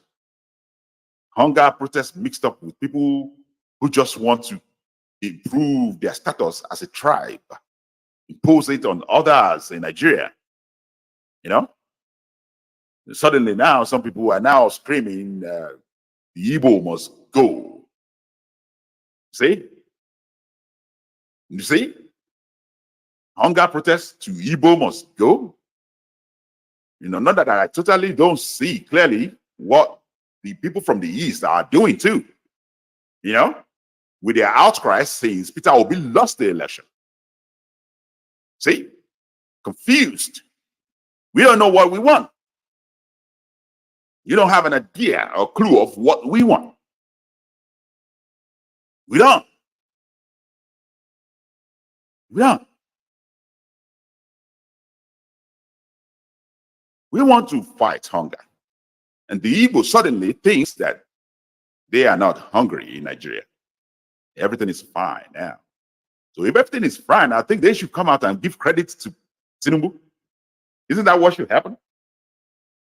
If the Igbo are fine in the East, not protesting, shouldn't they come out and give credit to the president of the country? We are confused. Are you hungry or you're not? Do you want to be part of this or you don't want to? Is this supposed to be tribal or not? Is this Nigeria issue or just issue of Yoruba and Hausas? Some of them saying, oh, we are angry because Yorubas and Hausas supported Tinubu, they make him a president. Really? Really? You are not tribal? You are angry because of who they make president? You are not angry at yourself for 97%, 98% of votes going to your man. You're not angry about that. You see, the protest suddenly turned from hunger protest to tribe. Any problem, man? Any huge problem, man? Huge one, man. And this group now online on social media now yelling, Igbo must go. Imagine that. Imagine that. If Igbo go, you think that's going to solve your problem too? Yeah, really? Really? Yeah, you must have thought in your mind that the Igbo start this protest, but it's not Igbo. It's not. So trust me, Igbo may have supported Peter Obi, may have wanted Tinubu removed. It's fine. It's okay. I don't think there's any crime if somebody is actually fighting to embrace their own race or tribe. But it's strong when you see on other people. But now it's wrong. It's you guys now yelling, Igbo must go. For what? For what? You think they sponsor this protest? They are the one disrupting Nigeria? They try to make eastern part peaceful, but they are disrupting every other part of Nigeria? Well, you may be right. But don't forget that many of those who are actually sponsoring this protest, making money off this protest, are not Igbos. They are Yorubas. The guy in that interview calling Dangote a useless man, that's an Igbo man. See? You don't sit down and ask yourself, how does this become a tribal issue? For Lord's sake, how does this become a tribal issue? This is new Nigeria. Everything will become tribal. Everything becomes religious. And that is why it all doesn't make any sense. It makes no sense. It makes no sense. Which one? Is these protests for hunger? Is these protests for hunger? Or is just protest for grievances in the last election. Which one? You got to decide, man. Because if you have an agenda on the book to remove the president, I don't see that as a hunger problem. So let us know exactly what this is about. All right? And I'll put a stop to it today. Thank you very much for listening. This is OGM News. This is Code Blue. And this is Lablu. And I will see you in a Jeep. And hoping that you guys stay on course. Okay? Stick with the process. Enjoy yourself. People no fight. Okay? A lot of people have lost their life now. Okay? At the expense of what? I warned you earlier that exactly what happened in Kenya. We have increase it from 10 days to 15 days. Make it 20. Make it 1 month. The same thing will happen. Nothing will change. Nothing will change. Even at the end of the day, if Tinubu resign, okay, and somebody else become the president, trust me, that president will not face the same problem he's facing now. Because the core problem in Nigeria are not being addressed. And you all think it's about one man. Just imagine in your head, Tinubu resign today, and Peter Obi become the president of Nigeria. So we have President Peter Obi. You think he would not face the same problem? You really believe that?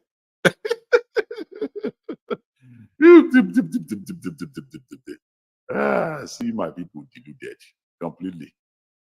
Yeah, I'll leave it to it. I end my show here. You guys can watch whatever you want to watch next. Lablu. Out of here.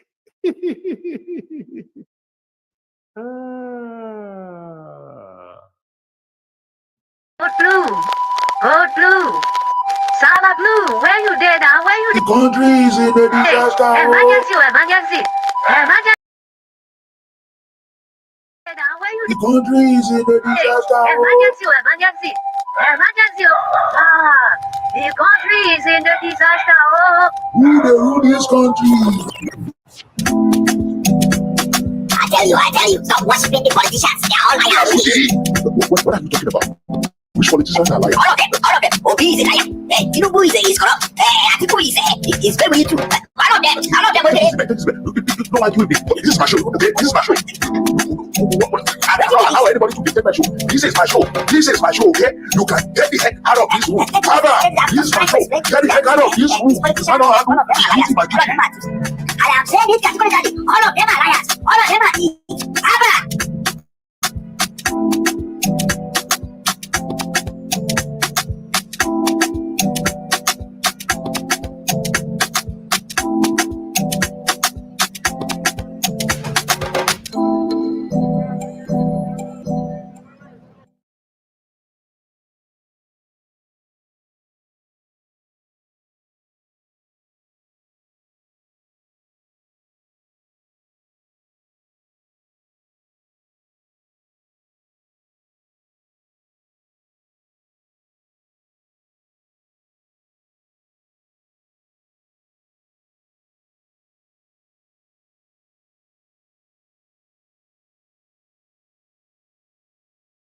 Code Blue. Code Blue. Lablu, where you there now? Where you? The country is in a disaster. Emergency, emergency. Emergency. The country is in the disaster. Who they rule this country?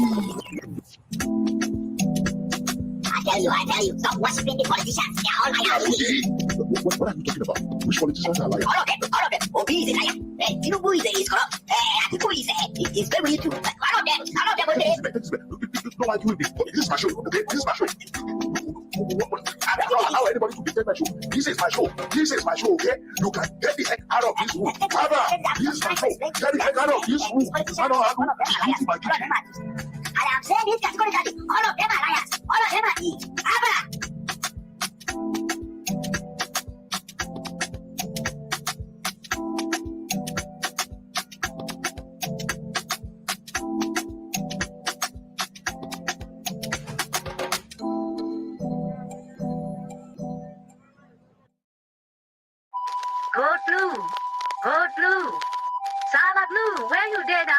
country is in a disaster. Emergency, emergency.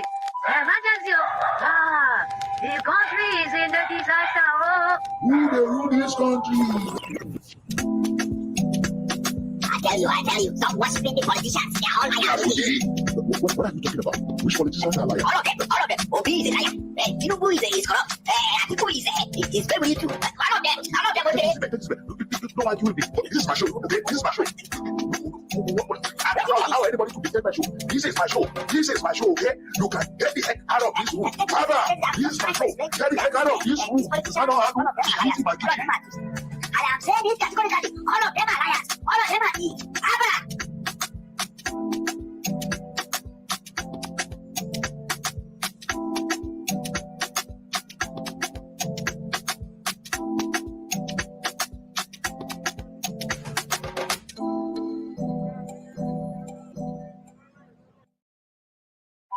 Go blue. Okay. Go blue. Sama blue. Okay. Where you there now? Where you The country is Okay. That was a video. Okay. Okay. The video you are watching, are Nigerians who are actually clamoring for military to take over. Okay? They want the military to take over. Walamode omela. Olohun mela kata kata. Lai mo pe ela kata kata o. Ọba ìjà ni, ọba ìjà, baba ńlá kú catastrophe. See, I will translate that. It only means that a child who is venturing into a child's play will not know that a child's play or a play fight can actually turn out to a war. Okay? These children, they are only planning for play fights. You know what kids call play fights? But they would never envisage that a play fight will turn out to become a real punch, real fight. That is the meaning of that song. Wolomode o mela, olohun mela kata kata, lai mo pe ela kata kata, ọba ìjà, ọba gídígbò. You see, these fools on the street are asking for military to take over. Now you want to ask, why wouldn't they wait for the soldiers when being pursued? Watch. You want military to take over now. And then you throw stone to one of the military wagon. Wait for them. I don't know. Okay. You want military to take over. Wait for them now. Okay. Why don't wait for them? No run for your life. Abi no run, no. Wait for the military. Don't set. Okay. Okay. Look, it's not a laughing matter. You know, but it just goes to show the essence of my song once again. Wolomode o mela, olohun mela, kata kata. Lai mo pe ela kata kata o. Baba ìjà ni. You guys don't know nothing. You are like children who want to engage in play fights. And at the end of the day, play fights now turn into become a real fight. Real war. You are asking for the military to take over, and then you can't wait for the military to deal with your back. You can't wait for the military to oboko, lie your back, and see what you will talk. How many of you out there has actually felt the brunt of Koboko? That whip they do with the Irueshi. When they whip you, that thing lie in your back. How many of you remember how it felt?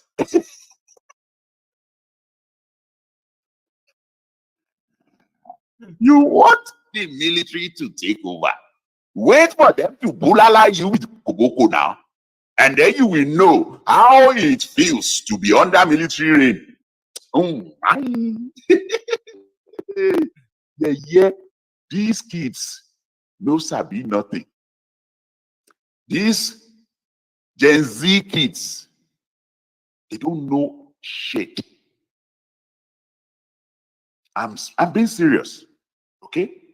This is coming from a man in the classroom teaching from all the way from elementary to high school and to college. In which in Nigeria we call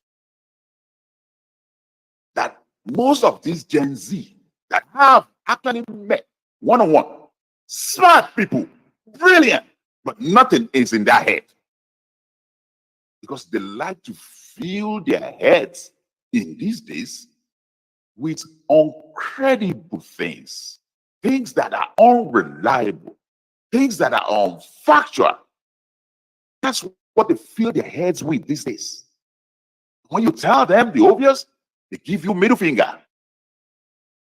They tell you you're too old. Go and sit down somewhere and retire. Before you start this particular protest, I, Lablu, warned you. I warned you seriously. Don't do it. Don't do it. I have my reasons. But what do you do then? You told me to shut up my mouth. You gave me middle finger. Eh? All these kids giving a balagba middle finger. Eh, you ever know me shape you? Eh, you know? See, madam, you know, she lost your life. You go better for una. You cannot say the other way around. Sometimes when a balagba like me talk to you, listen. Because I've been around for a while. On the streets, in the classroom, I'm all over the place. I'm not the type of person that shy away from life itself. I am an adventurist, and I took upon a lot of adventure. The ones you would never believe your average lecturer in the classroom have taken upon.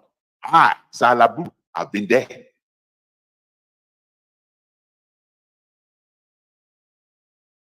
And when I warned against this particular protest, not because I do not want us to challenge this current government, not because I am against protest.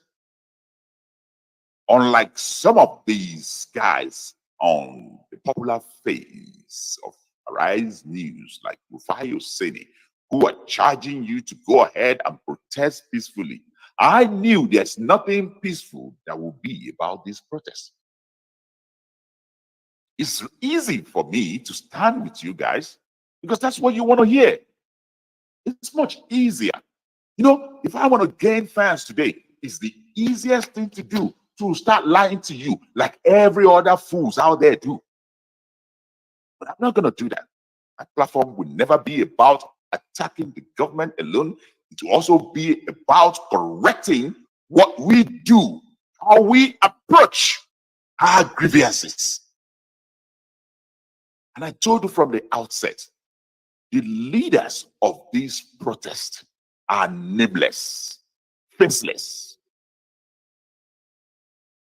And when you have a faceless, nameless leading a protest, don't do it. Don't do it. Don't do it.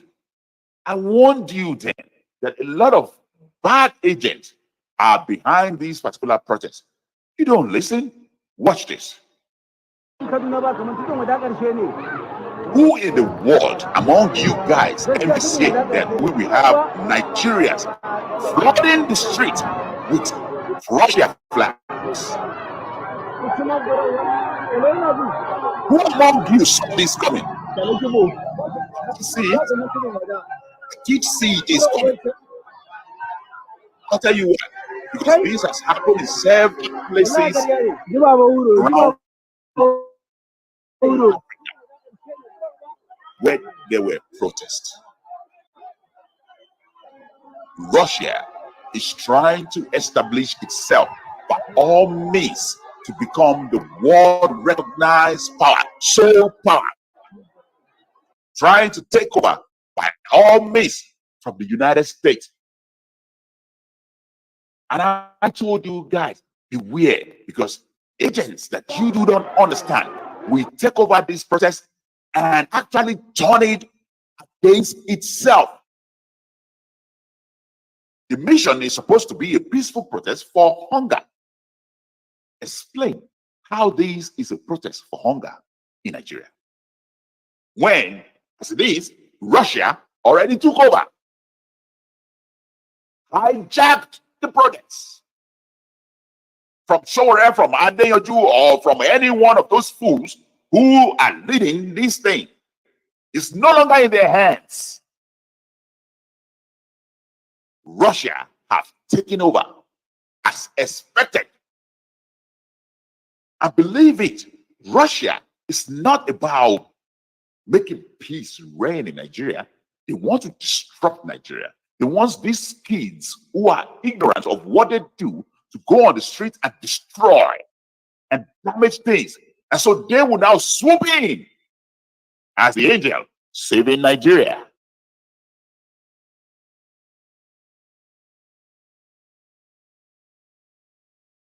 Imagine, at the end of the day, if we have to find ourselves bowing to the same element who causes war in Nigeria to save Nigeria. Just imagine that. That's why I said earlier that you fools have no idea where this is going. But I've seen it. And I keep saying, enough. Maybe there will be another day, but not today. Don't do this. Russia's plan from the outset is to start chaos, to destroy infrastructure. As a matter of fact, they wanted to do this in Lagos. Lagos State governor and government get things in order, in absolute control, and make sure they phased out all the elements. But not all the states in Nigeria were successful in doing the same. And that was why things got out of hand in Kano, even in Abuja, in Borno, in Nasarawa, in Sokoto, in all these northern parts. Things got out of hand. Believe me, if people took to the streets in the east, it would be messy. They did themselves a big favor by not coming out. Because if they did, it will be worse. IPOP, we mess things up for everybody in the east. The best they have done for themselves is to stay indoor. And yes, most places in the West got these protests in order. But what happened in the North? When Omoyele Sowore was yelling revolution now, right from a foreign country, he wasn't even here throughout this particular protest. Did this fool envisage that Russia will take over that protest? Well, he was warned by people like me and some other people who were able to contact him directly. But he didn't listen. No, he didn't care. He was calculating money that will come in through merchandise that he's about to sell, through the publicity, how he's going to cash in. That is his priority. And you fools, you follow like sheep. You follow like zombies. You could care less what it is he's saying or he's after, as long as he has grievances and he's talking about hunger, and you think he's all about hunger. But him and his family, his kids, were right there in the United States disrupting Nigeria. You will expect him at least to come to Nigeria during this protest. And none of you fools, none of you ask why he stayed away. He has never shied from protests in the past. Why this one? He has been in the forefront of protests in the past. Why this one? Because he knew all along that this would be messy. He couldn't care because he has to cash in. He has to cash in at your expenses. Bereavement. He couldn't care. That money is just too good to look away from. And there you have it. One lo mo de o mela. O lo mela kata kata. Lai mo pe ela kata kata. Ọba Ìjà Papalaku lost. When a child or children is planning to engage in play fights, they do not realize that play fights usually turn out to become war. And I told you then, I hate these stats. Like, I really hate this particular status of being the one to say, I told you so. But really, I told you so. That these particular protests, this particular one, is just exceptional. Everything about it smells. Everything about it stinks. It will get out of hand. Imagine very dark man. He didn't listen to people like me then. No. He was charging his listeners. Go out and protest peacefully. Peacefully, under coat. When I said then, no, there's nothing peaceful that is going to come out of this. But he didn't listen then.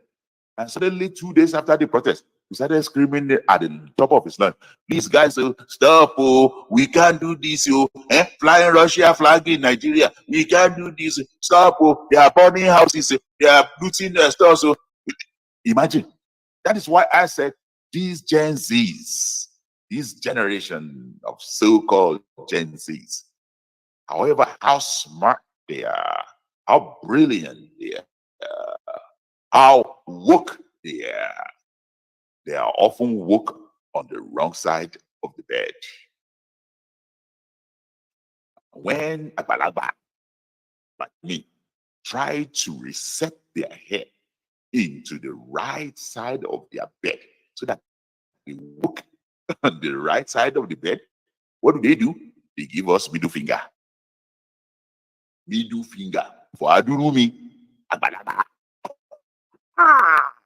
We are giving but for the goodness of what I believe in, I would rather say it go better for una.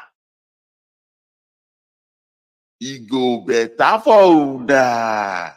Because I believe strongly you are the leaders of tomorrow. Kids, it go better for una. That's all I can say. But you are being misled too often. You kids are being misled too often. I wish you guys are redirecting the way you think or who actually lead your path. Because some of these packs are being led by greedy fools who are no different from the government you are fighting. You think Omoyele Sowore really cares? You think Omoyele Sowore is going to be different from this government of the day? I tell you what, I wish he has power. And you see what I'm saying? Fidel Castro, when he took over in Cuba, everybody loved the guy. What a revolutionary idea he brought in to take over Cuba. Did anyone of you remember how it ended up for Fidel Castro? He even became worse than the leaders he challenged. Authoritarian, dictator, everything in the book that goes against the will of the people, he became, eradicating and assassinating all his oppositions. Those who escaped, flee to America. That is what Fidel Castro, after that revolution in Cuba, became at the end of the day. Nightmare for his people. a nightmare for the Cubans. So when I tell you, some of the guys who lead your pack right now are no different, believe it.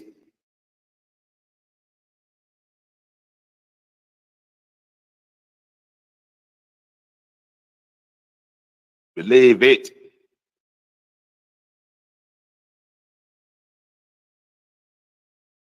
I will give you a typical example.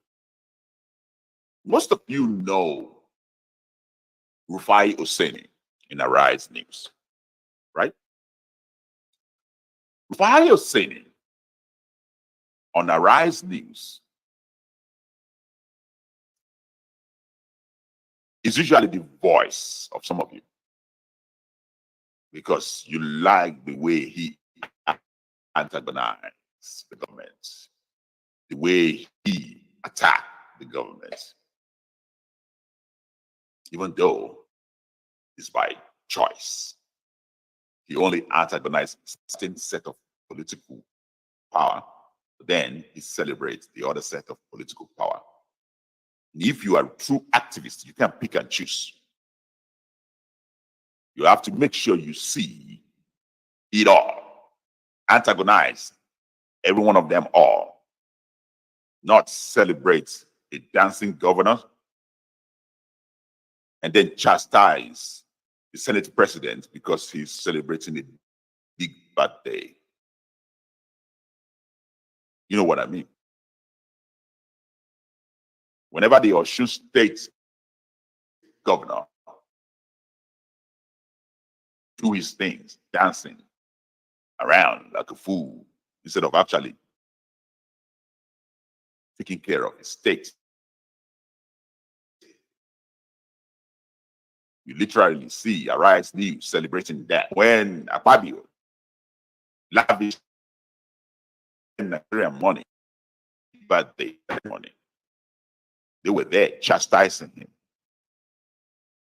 Do you imagine yourself listening to fools who call themselves activists, the voice of the people, chastising one politician who was celebrating a big birthday ceremony, and the other politician who dance around, they celebrate? And you see that as not bias? You think they really care about you? You think fools who do that care about you? If you really believe that Rufai Oseni care about you populace on social media, you must be the biggest deluded fools online to believe that a so-called news reporter on Rise News who promotes a dancing governor but chastise another one who is the Senate president because he celebrates a party, a birthday party. For a true activist who is unbiased, these two fools are no different. If you became the Senate president and you lavishly spend in a whole stadium, for me, you are no different from a fool who dances around instead of actually fixing problem in his state.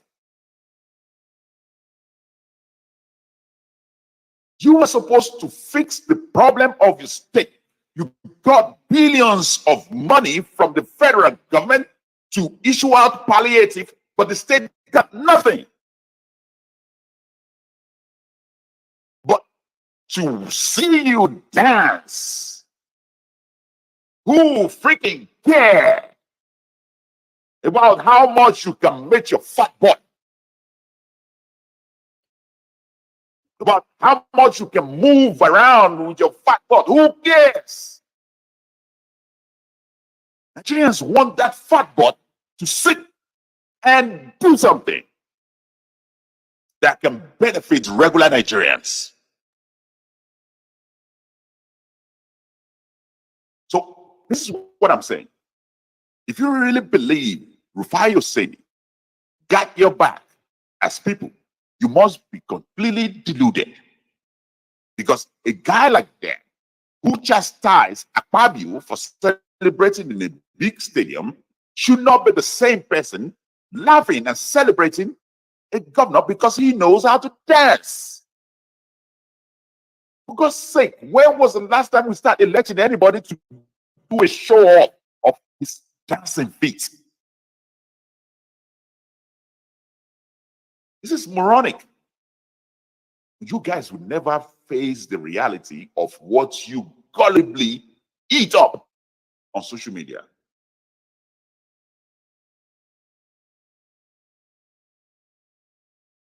And talk about Omoyele Sowore. He's got several warnings that these particular protests will turn out ugly. That some invisible agents are about to take over that protest, namely Russia, who are trying to use Nigeria's chaotic situation to their advantage. They really want to cause war, as in cause war in Nigeria. They want things to shut down, destroy people, destroy property, so that at the end of the day, they will swoop in as the angel who saved Nigeria.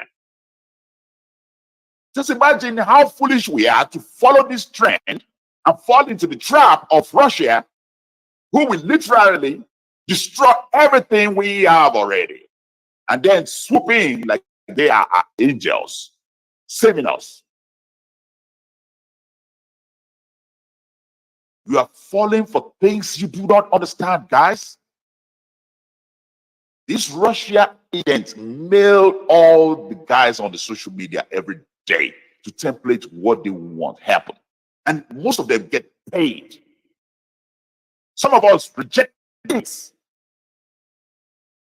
Because what we stand for is Nigeria to be well known and among all nations, to be the top countries, not just in Africa, but in the world.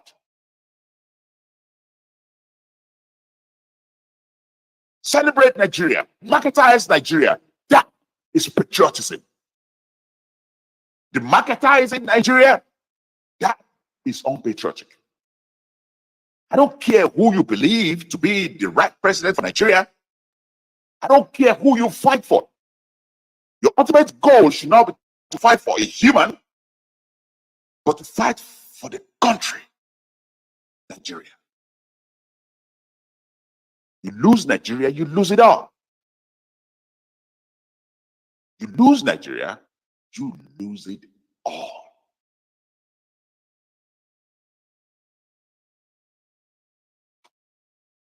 That is why I really would have wished that many of us who are just following these trends just open their eyes and wake up and see that some people out there are just fooling around, deceiving you, completely deceiving you in order to be able to make more money for themselves, make more fame for themselves. They will never tell you the truth because they know there's no way this truth can actually fully liberate you. Sun Tzu, in his quote, says, an evil man will burn his own nation to the ground to rule over the ashes. Burn his own nation to the ground. As long as he rules over ashes, he can care less.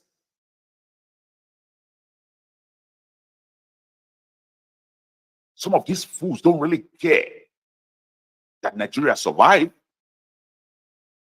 They just want to be the top person in the country by all means necessary, even if it means burning down Nigeria to the ashes. And you follow them blindly. You follow them blindly. This fool, Omoyele Sowore, contested in Nigeria election twice, believing because he has 1 million followers on social media, suddenly everybody in Nigeria knows you. When he first ran against Buhari, I said, nobody knows him, period. It can be all the names in the lips of everybody on the social media. Nobody in Nigeria knows him. Most people who participate on social media activity in Nigeria are not even in Nigeria. And they don't vote. Real people who vote in Nigeria have no access to social media. They don't know a shit going on the social media.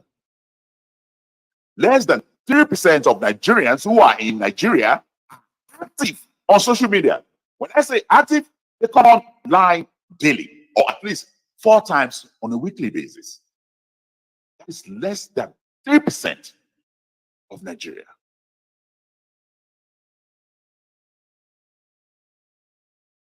Who participates on social media? Omoyele Sowore have about 1 million followers on X, on Twitter. They are not Nigerian. They're not all Nigerians. Most of these followers come from the US, the UK, people who are not even Nigerians. I'm not talking about people who are Nigerians living abroad. No, some of them are not even Nigerians. They just love the guy. I have followers all over the world who are not Nigerians. They don't have to be. And does that mean that every time I try to change things in Nigeria and talk to Nigerians, that Nigerians are actually listening, and suddenly they're going to turn out and vote for me? That's not how it works. And I told the obedient back then too that, look, this is all noise on social media. Nobody really knows Peter Obi beyond the East. And it was obvious that he didn't win enough in the North. But yet, you people keep saying that he won the election, as if none of you know how to actually calculate simple mathematics. If you don't win up to at least 25% in the northern part of the country, in most states in the northern part of the country, and you win everything in the West, you win everything in the East, you still cannot become the president of Nigeria. If you do not win at least 25% in each state in the North. Basic maths. Basic maths. There's no shortcut to that. You must at least be able to win at least 25% in each state from the northern part. 25% is not much. It's not much. And you don't even have to win 97% in the East. Just win the East. Maybe 50%, 60% in the West. Score about 40% in some places in the West. And then pick up 25% in the North. That's it. You're on your way to the presidency. Nobody in the North knew Peter Obi. That's why you see him in recent time traveling to the North for photo ops. They cry after the head is already off. Too late. Because he should have done all that before the election. He was counting on the fact that he have Dati, who is an unpopular figure in the North. Don't forget that the election was against a man from Nasarawa, from the North, Atiku, who everybody believed will clear up all the states in the North. It's fine you want to challenge Tinubu in the West, in the East, but can you really challenge Atiku in the North with a party as small as Labour Party that has no representation in the North, has no boots on the ground anywhere in the North? They were nowhere to be found. No agents. What is wrong with you guys? It's a simple mathematics. You want to win somewhere, at least you got to have agents who knock on doors. Not on social media. Please stop deluding yourself that you can win votes on X. Nobody knows X in Nigeria. Real Nigerians don't have access to social media. You have to go on ground and knock on doors. That is how you win votes. This same Tinubu that you guys thought actually rigged the election has been parading the northern part of the country for years. He didn't just start. He literally has hands in making sure that many of the governors in the northern part of the country today became governors. The northerners knew him for a very long time. Just like they knew Abiola then. Just like they also knew Awolowo. Just like they also knew Azikwe. These leaders don't just limit themselves to a particular section of the country or some meager followers online and simply believe that they will win Nigerian election through that. There's no way that is going to happen. You need presence on ground. Agents, boots all over the country, literally knocking on people's door to sell your ideas.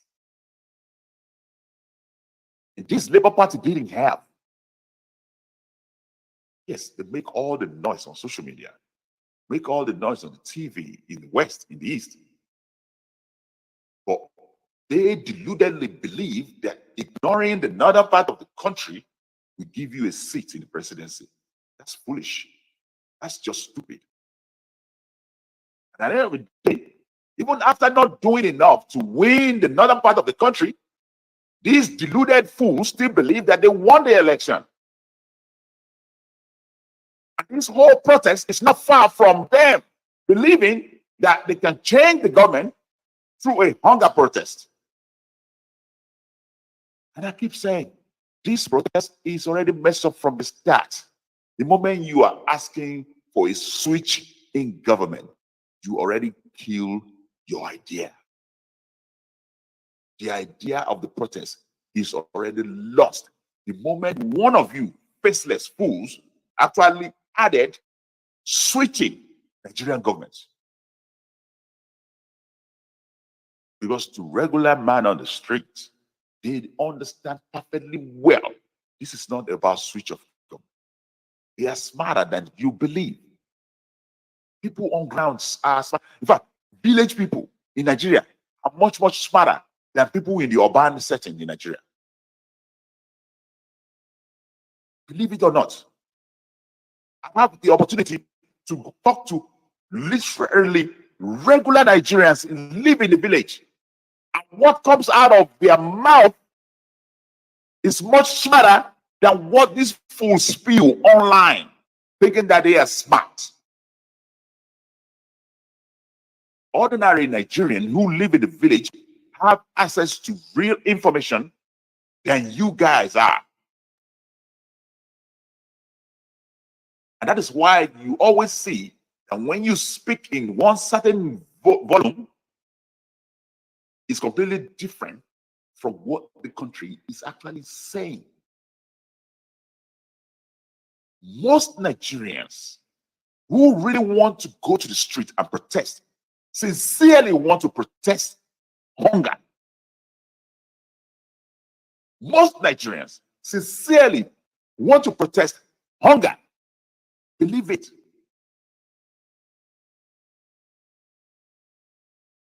But very little among us, those deluded idiots who are stuck up in their own room, in their own cave, on social media, are perpetrating the idea of a change in government.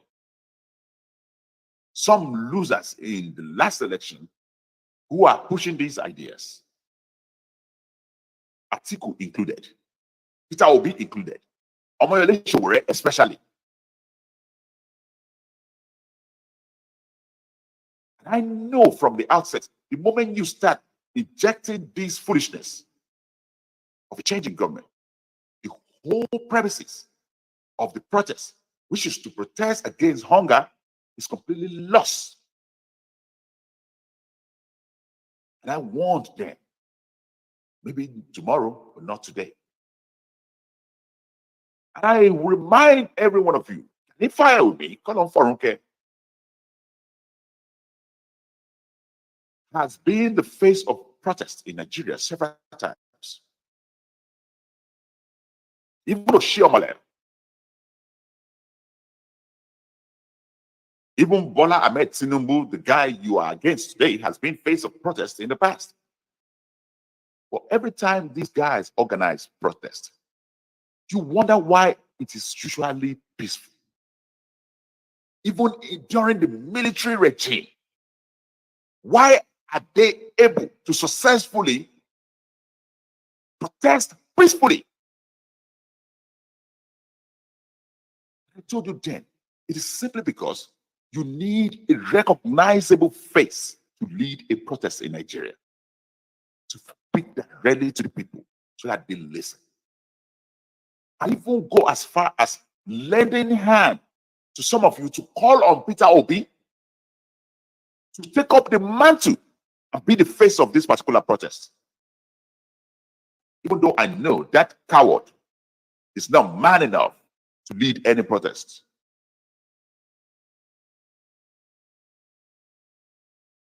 Yes, be angry. I don't care. Peter Obi is not man enough to lead protest in Nigeria.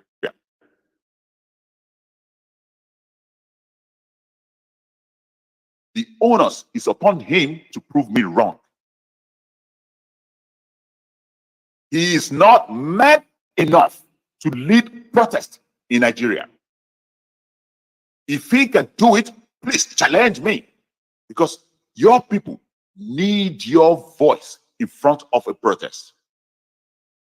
And that is why, one of the reasons why I called on Peter Obi to take up that mantle then and lead this particular protest is because that will be recognizable, that will be respected, and the military and the police will restrain themselves at all costs to do anything silly. You don't want to be shooting people when you have an opposition party leading the protest. You know what that means? Do you know what that means? So by all means, they do not want to give the credence to an opposition party to become the hero. They will fall back. And with the face of Peter Obi addressing the nation to be peaceful, they will listen. I believe his people will listen, unless they don't. And that means if he cannot control the obedient, who tells you he's not able to control the country? And I encourage Atiku Abubakar to do the same then. At this protest, don't leave it to the hands of these kids. They know nothing. And in order for these protests to be reputable, to be recognized, to have a stamp of authority behind it, they need faces like that to lead the protest. I called on Atiku Abubakar and Peter Obi to lead that protest, and do not leave it in the hands of Shore, who stayed in the foreign country and be charging the country to shut itself down. But you guys did not listen. You gave me middle finger for even asking Obi to lead the protest. I saw many messages that come on my commentary. Because like I said, this Gen Z is a know-it-all group for empty-headed. I can see this, smell this from miles away, that it will be a catastrophe. And I told you so. Any one of you imagine or envisage crowd flooding the street of Nigeria with Russia flags? Even before the protest, I knew Russia is one of the agents that is inciting that particular project. Do you know how it matters to Russia to disrupt #1 country in Africa? Do you know how it matters to Russia to cause chaos in the most populous black nation in the world? And then swoop in as the angel who actually quelled that particular chaos. This is what Russia do around the world. They cause problem and they come in like the angel to solve that problem. And everybody's singing praises of them as the hero. Hero don't cause problem, they solve problem. But this particular hero, they cause the problem. They incite most of these things from the start. And I keep telling you guys, these already have hands of foreign agents all over it. Showore have no idea what he's doing. The guy has no idea of nothing but to make noise. But just because somebody know how to make noise, just because someone know how to recognize problem, just because someone know how to agitate, have grievances, that doesn't necessarily mean that he has solutions. The easiest path is to agitate, make noise, see problem, identify issues, and cry out loud. That is often easy. But tell these knuckleheads to provide solutions, they have no idea. They have no idea how solution really works.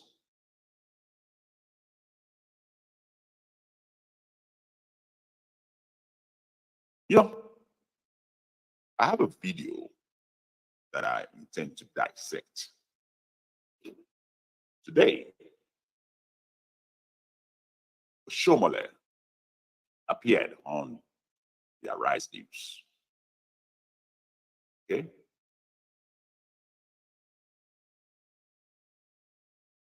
The only interest I have in this is the fact that for someone who's known to have successfully carried out multiple protests in Nigeria peacefully,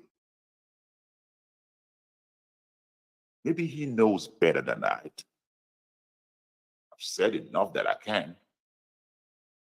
Yes, forget the fact that he is a politician. Now he's a politician. Just listen to the idea about protest. If you truly there is no room for military takeover of government in Nigeria. We have gone under military rule for several years. If it was a solution since 1996 or till 1999, Nigeria would have been Dorado. So for the courage with which you speak, you did this out to defense. I was quite pleased with that, along with your colleagues on this program. Now, on Wednesday, just on the 2nd of August, before the protest began, I saw many people, including some of your colleagues, calling for peaceful protests, emphasizing that the Constitution guaranteed the right to peaceful protests. I found myself in a very difficult situation because more than anybody else, you and I have interfaced even during protests in front of Guardian newspapers. I have led so many countless protests, whether in the public sector, in the private sector, at the national level. However, I did say then, that was on the 2nd of August, like, let nobody talk about peaceful protest. Right. I'll take this back a little bit. Understand? For several years. If it was a solution since 1996 or till 1999, Nigeria would have been Dorado. So for the courage with which you speak, you did this out to defense. I was quite pleased with that, along with your colleagues on this program. Now, on Wednesday, just on the 2nd of August, before the protest began, I saw many people, including some of your colleagues,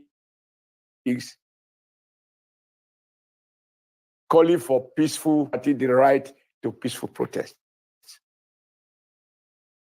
Okay, I'll stop right there because this is exactly what I told you earlier. You know. Now, for one thing, yes,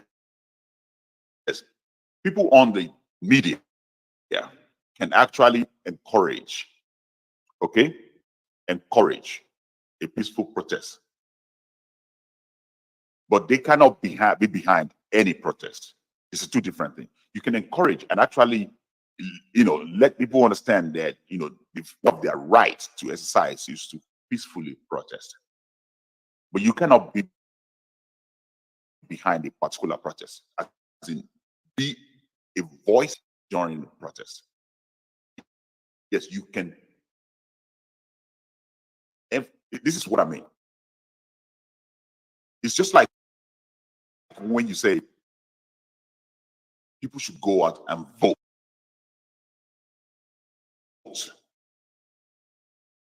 That doesn't mean that you are telling them to vote for a certain person.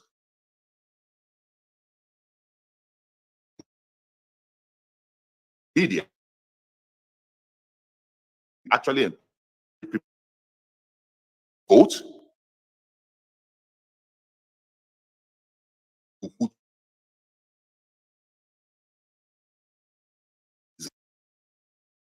same way we can actually highlight a particular protest. And that is the mistake they made.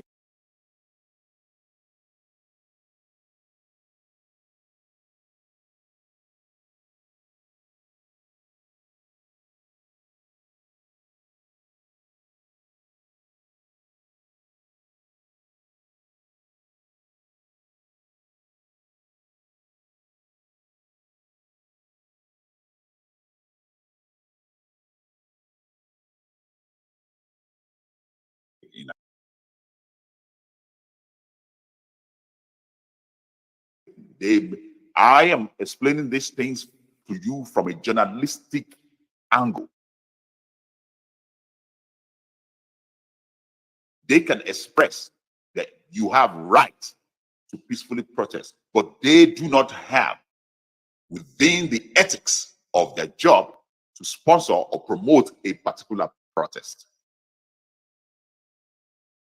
Be it hunger protest, be it end bad government, be it day of rage or whatever the name they want to call it, it is not within the ethics of journalism to promote any of this.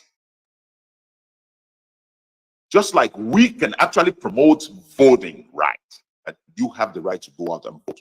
We cannot tell you to vote for Atiku, Peter Obi, or Tinubu. That is beyond the limit of ethics. But many in Arise News did not follow this simple rule.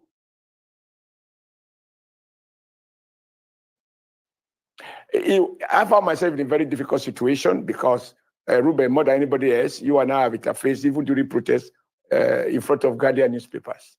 I have led so many countless protests, whether in the public sector, in the private sector, at the national level. However, I did say then, that was on the 2nd of August, like, let nobody talk about peaceful protest. It is impossible. Why did I say that? Whereas I recognize the right to peaceful protest, which I exploited and I enjoyed it, I led it, I practicalized it. I also said, when you exercise this right to protest, we must also look at what are the demands. And I'm happy that I said, after seeing, because these people are faceless, I look at the totality of the different voices we can put together from the social media. And I said, my summary is a lot of guys, I have hunger, unemployment. What they actually ask is for is regime change, demand regime change under the Nigeria Constitution. And that those who have lost presidential election, those two candidates who spoke in favor of so-called pit of the NLC and at different fora, each of these guys lecture me about the need to avoid, quote, miscreant, quote, hoodlum, from taking over whatever. Okay, I'm going to go on one. If you must know, he's referring specifically to Omele Shower and others. That during his NLC day, when he was organizing protests, they were asking him categorically to see how they can avoid miscreants who will inject themselves into the protest and change the face of the protest. For any of you who have been part of protests in the past, okay, you will understand that these always happen. It's not new. You will always have some people with different motives that will inject themselves to that protest. I'll give you an example. Criminals who are locked up behind bars. We organize from behind bars how their people can infuse into protests and liberate them from the prison. And that is why you see the last time during NSAS that they broke into the prison yard and freed so many prisoners.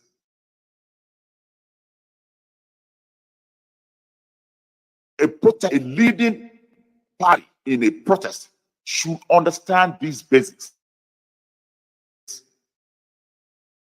That people are out there that will take advantage of it. And that's what a change of regime. Who in the world lists that on an agenda of a protest and then you call it peaceful? How in the world is that going to be peaceful? That is a coup you guys are calling for. You imagine to take part in a coup and you want it to be peaceful. How foolish can you be? How idiotic can you be to say revolution now and then you say it must be peaceful? Really? Are you that dumb? You're calling for revolution now and then you are asking for it to be peaceful. And then some of you, this miscreant, also name some part of that protest a day of rage. Rage against who? Against the police? The military? Who will definitely come out in favor of the government of the day? And you know this. Rage against who?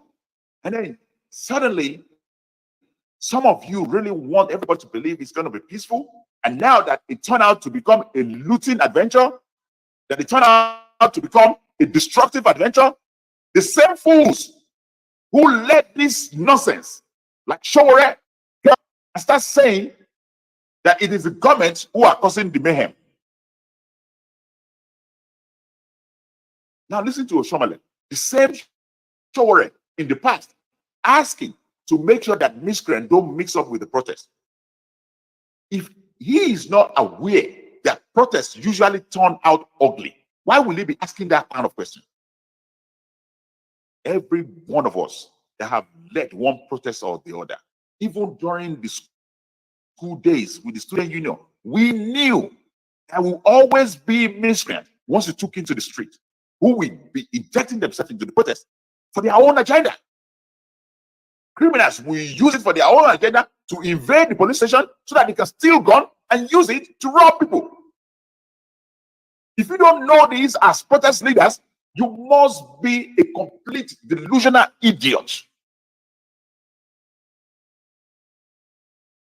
I really don't blame fools who follow these miscreants because they don't know any better. And we try to ask them to stay in the classroom to know some of their civic responsibility before actually charging themselves out to protest. So that when people tell them this, learn civic responsibilities, learn what and how to attack governments in a peaceful manner. Before you do so, they suddenly label you as supporters of Tinubu. What a bull crap! Because somebody wants your safety means that he is supporting it. I don't get this. It's never been like this with us. Before every protest, we usually carry out trainings. I'm serious.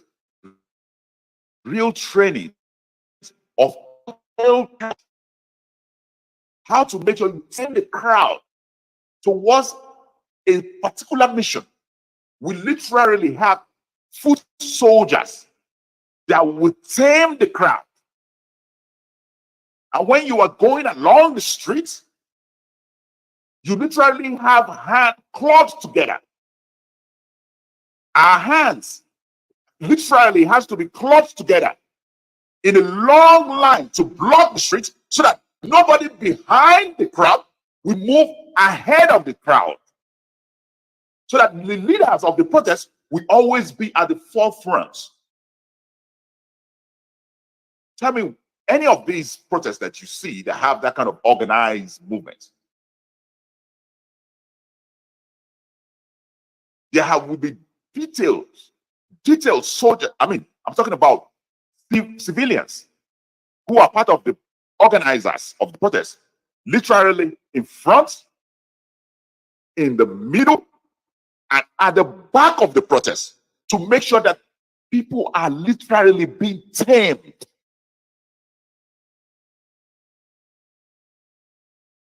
And every time you spot any foreign agent trying to infiltrate the protest, what do? We divert attention to that and quench that particular problem right immediately.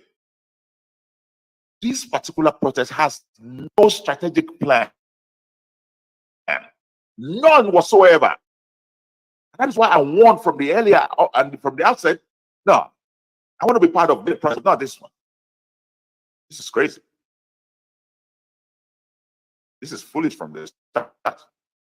And I said, sociologically, it is absolutely impossible for an armed force group, I emphasize armed force, in the sense that, armed force is that they are not organized, they are not structured, the faces are unknown, they talk from time to time, different guys talk, both within the country and outside the country. And so, who are you going to engage? And they are not accountable to anyone. They are not elected by anyone to whom they will report to. In fact, when I mentioned this part that Peter Obi should took up the mount to actually lead this particular protest, so that this protest we have a better reputation, a face leading it. One of these fools, these miscreants, come on my page and actually commented, if I can remember very well, that so you want Peter Obi to suddenly hijack the protest and now, so that means literally these fools are fighting onto like the kudos and the credit of the protest. Fighting on who the leader is, so that at the end of the day, if they actually accomplish a particular result, they will not. If you are already fighting on who to take credit of a protest, do you see where I'm coming from here? Do you see how confused, how completely idiotic this idea was from the start? That they were literally fighting on who is going to take the credit for the face of this protest. That is why you have them all over the place, not coming together as a gang. This one is speaking from abroad. That one is speaking from Lagos. The other one is speaking from Kaduna. None of them were able to merge as a group. The NLC wasn't involved. The TUC wasn't involved. All the reputable organizations behind protests, real protests. I'm talking about real protests, not those who sponsored NSAS. Because it's the same thing with the NSAS. If it is well organized, it will turn out to become what it is. Tollgate. There has been destruction of property, looting of stores, regular stores, not even government properties. Regular humans on the market in Nigeria were being looted. Days into the NSAS, even before the soldiers at the toll gate did what they did. So don't come here and tell me that the NSAS was organized. It was also started by the same miscreants, fools, who doesn't have any organization, any proper structure. If we engage ourselves in unstructured, chaotic settings like this, then who are we? Who are we to challenge any government? Because if we can't manage something as simple as protest to be peaceful, who are you to challenge any of the government of the day today? Because you are no different. And Omoyele Sowore is busy cashing out. Busy cashing out at your expense. So at what point do we start? At what point do we stop? And where was the forum where they gathered to meet and agree on this demand? And my summary of it is that what they were demanding cannot be achieved peacefully, and it was illegal demand to demand regime change. Because I saw some of them say, for example, they want to revise a repeal of the 1999 Constitution. And I said, you cannot peacefully demand that because the power to change the 1999 Constitution, if that is what Nigeria wants, is not vested in the president of Nigeria. The only way to amend the Nigeria Constitution is as provided for in the Nigeria Constitution. That power is not with the executive. That power is not even with the federal legislature alone. That power has to be shared by both national and state legislatures. And a lot of eminent Nigeria, women Nigeria, even though I don't agree with them, have canvassed various ways whether we should return back to regionalism, whether we should report back to parliamentary system. All those are legitimate ways to express people's opinion. But I see confusion among the elite because it is. Look, this is one thing we do best. Over-sabi. Nigerians over-sabi. Believe it. Look, a lot of African countries say this. Yeah, but they say it sometimes out of envy. But I am a Nigerian, and I am telling you that one of our problems is over-sabi. This technical know-how, who knows everything but knows nothing. Everybody has solutions. Everybody can speak at the top of the noise.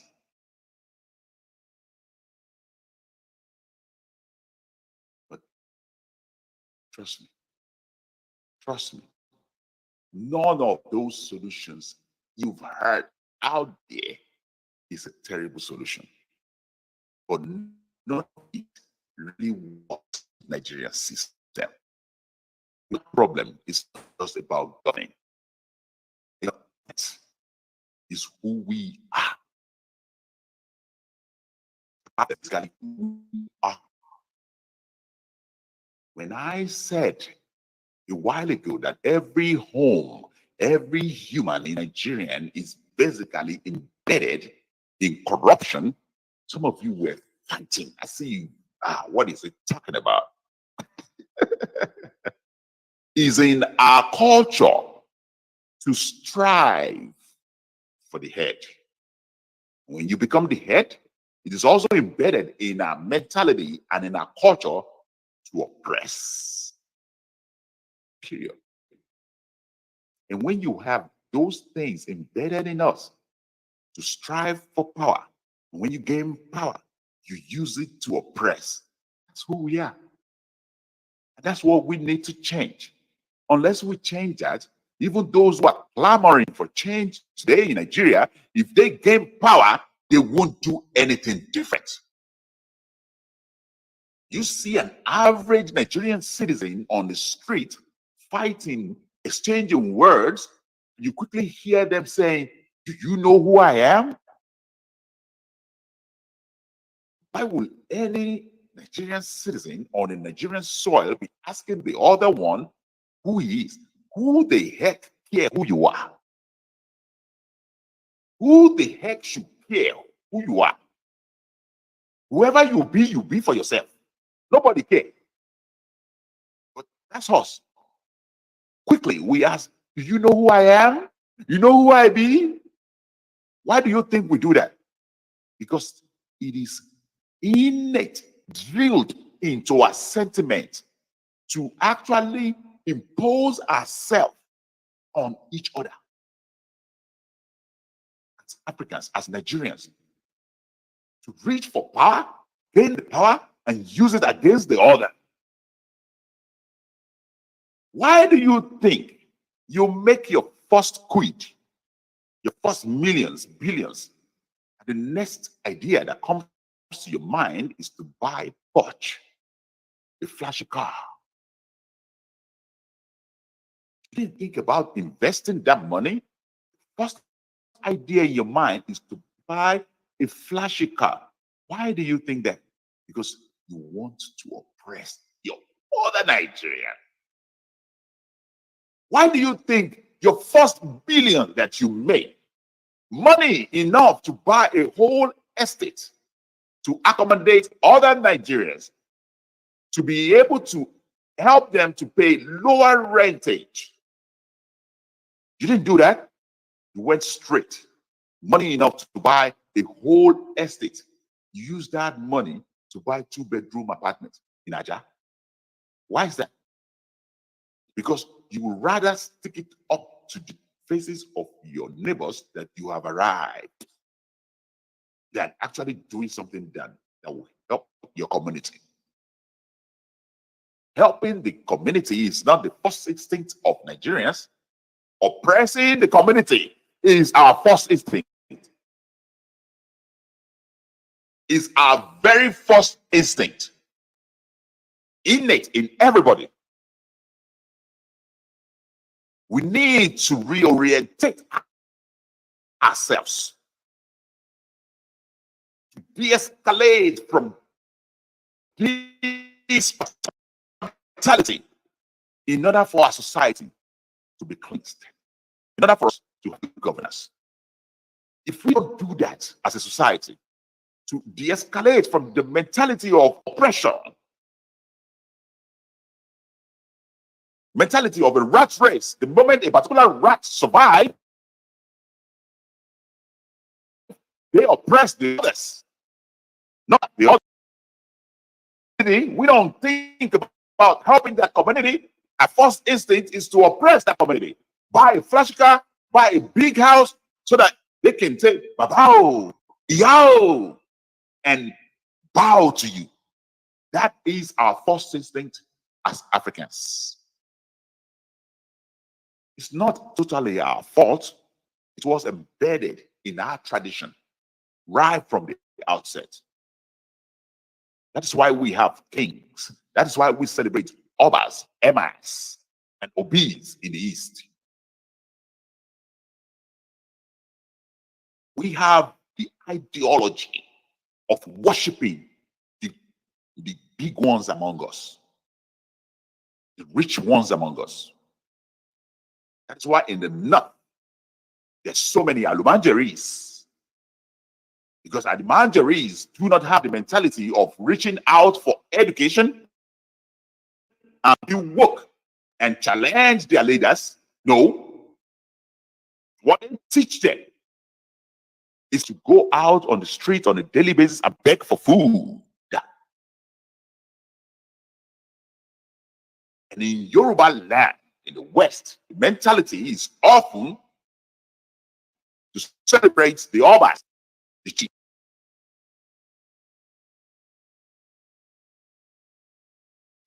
Babao, Babake, Babao Loye.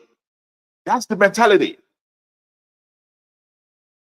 And in the East, it's the same. It's the same. Ababola. Too much money. Why do you think we descend so low into loving that song? Why? Because the mentality is to celebrate those who are rich and powerful among us. No matter how they actually accumulate that rich, it doesn't really matter. Steal government money, rob people. As long as you arrive at the top, they will celebrate you. That's what we do. You would think that you must be crazy to think that we will have that kind of mentality at the grassroots level and you think your government will be different. Look, as much as I am about antagonizing the government of the day, asking for change in Nigeria, what will really help Nigeria to change is not from top, it's from the grassroots, reorientation, rehabilitation of our thinking, our mentality, how we see each other. I dream for a Nigerian where a billionaire will park his car and walk into the market and mingle with the regular people like they are the same. I want to be able to see Nigerian where No one on the street is telling the other one, "Who you know who I be?" Asking, "Do you know who I am?" Because I don't want a situation whereby anyone will care who you are. You are no different from any regular man on the street. We've seen example of prime ministers around the world riding bikes to their offices, taking train to their offices. Joe Biden, how many times when he was in the Senate, took train to Washington? Even as the vice president, several times without number took train. But when the burden became too much for the train officials to be accommodating the Secret Service every now and then, they told him, "You need to stop." But here's what I'm saying. We need people at the top to behave like regular people. We don't want a situation whereby all we do is celebrate people because they are rich.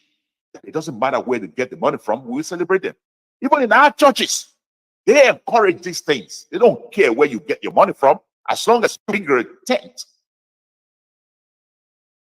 These fools, the so-called pastors, greedy fools, they don't really care where you get the money from, as long as you bring it to the church.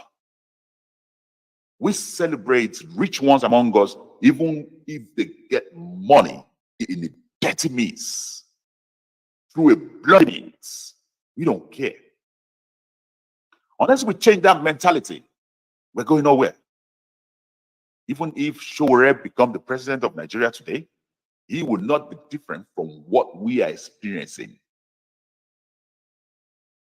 If he can't get his way, he will force his way. And that's not democracy.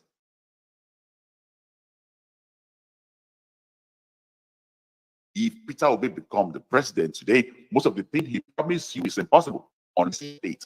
And when he start forcing it, that's not democracy. Most of the things that our government do is to enforce it.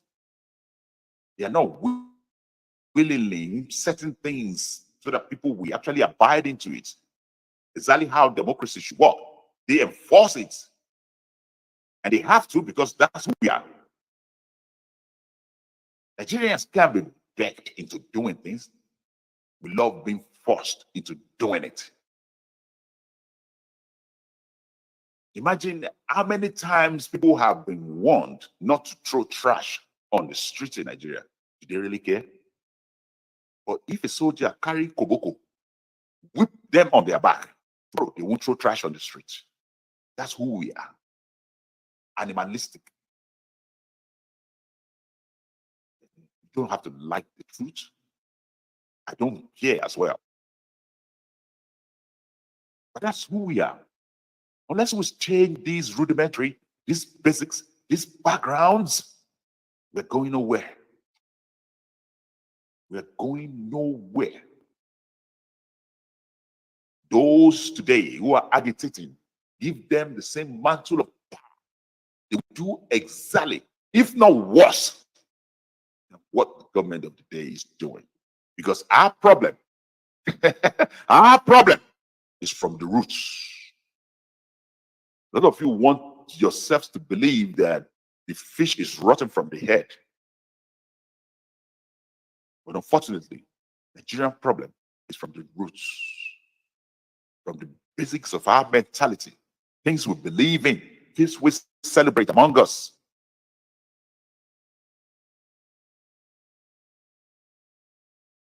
I'll let this guy speak for a while before I end the show. This same elite, including a good section of the media, that celebrated Rotimi Williams, 21-man wise men, who ordered the military after consulting Nigerians, quote and unquote, those Nigerians are the elite, the speakers, those who are invited to conferences, who told us that given Nigeria experiences that led to the overthrow of the parliamentary system in 1996, but we now need to have a strong president, a strong center. And so they move away from the parliamentary system to presidential system. And they enumerated how beautiful the American system is. And so here we are. if people, for whatever reason, these are not things that are done by people carry sticks, people carry green leaves. It has to be by people who are really seasoned and who are knowledgeable about those issues. Now, what does the 1999 Constitution do with the fact of fuel subsidy? What has it going to do with the fact that somebody is hungry? If you change overnight, assume it's about changing from NEPA to generator. Will that bring food on the table? No.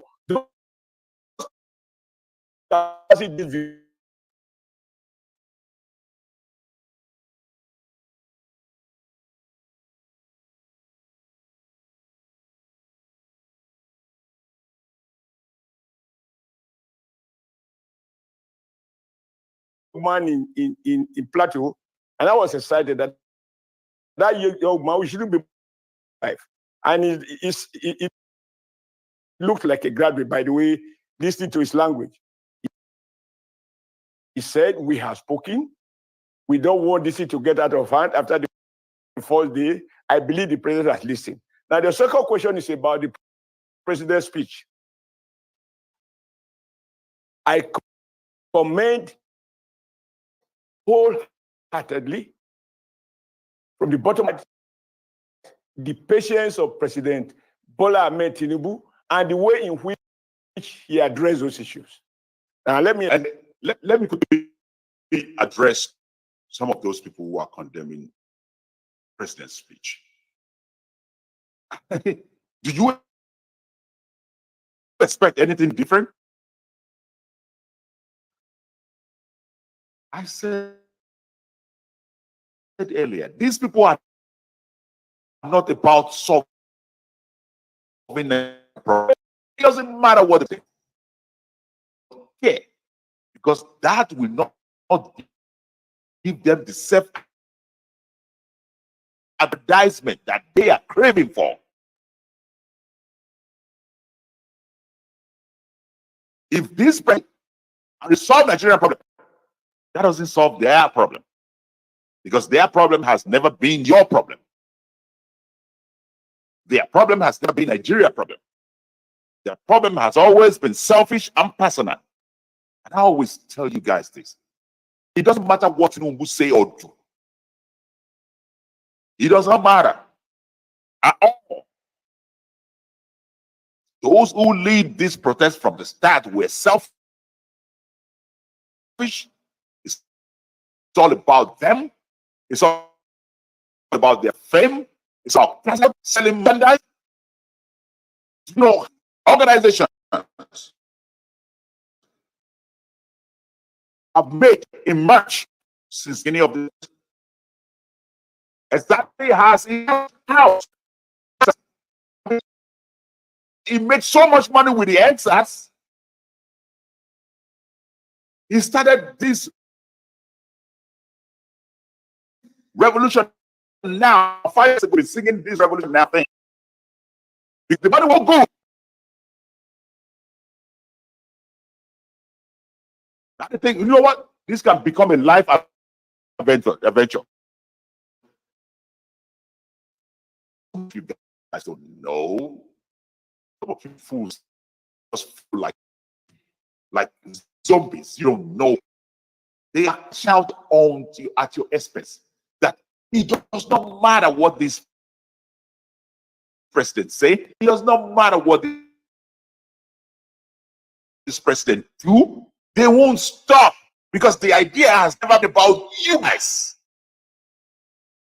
Get to poor people on the street. It has always been about them and them alone.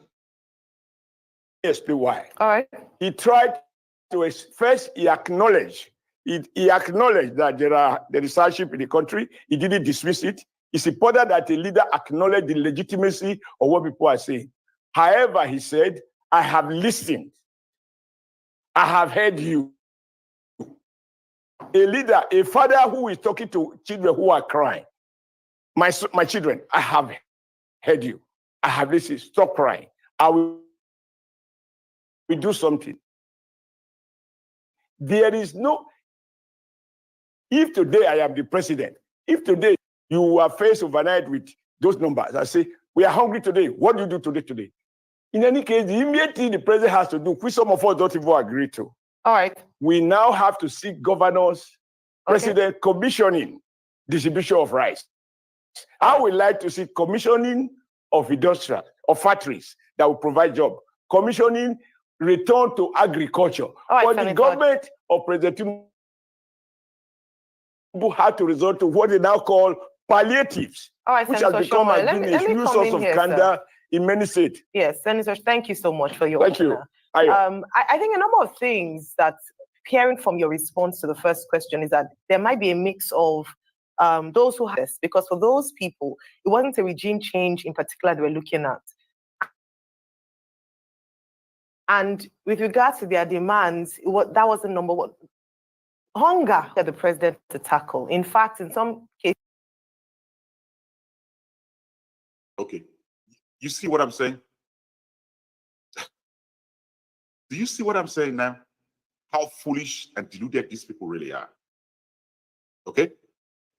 Now, who doesn't know that hunger features prominently as the agenda of the protest? Who doesn't know that? Who doesn't really know that? But you were saying now that if a bowl of tea, okay? Now, let me say, a bowl of jollof rice, a very palatable jollof rice is put in front of you. A bowl of jollof rice is right in front of you.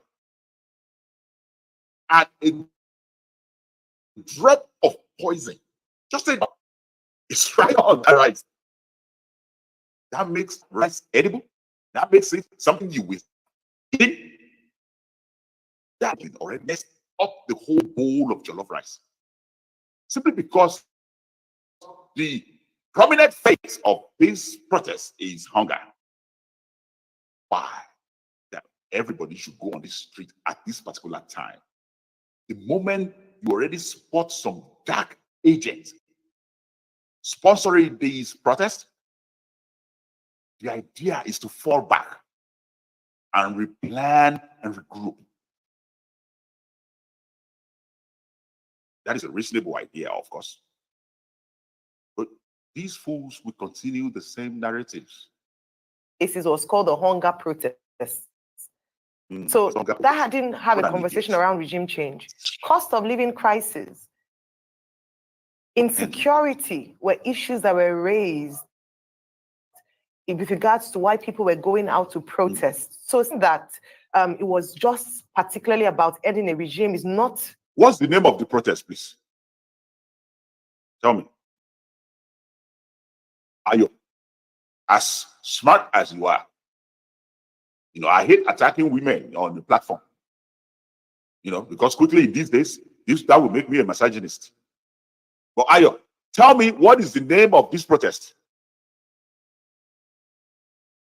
I have one for you. End bad government. They didn't say hunger protest. I've never seen end hunger protest. But the most popular name of this particular protest that Chore and the other fools have been parading is end bad government, not end hunger. I'll give you another one, okay? The day of rage. The day of rage. I smart pants. Go on. Factual, it's not accurate.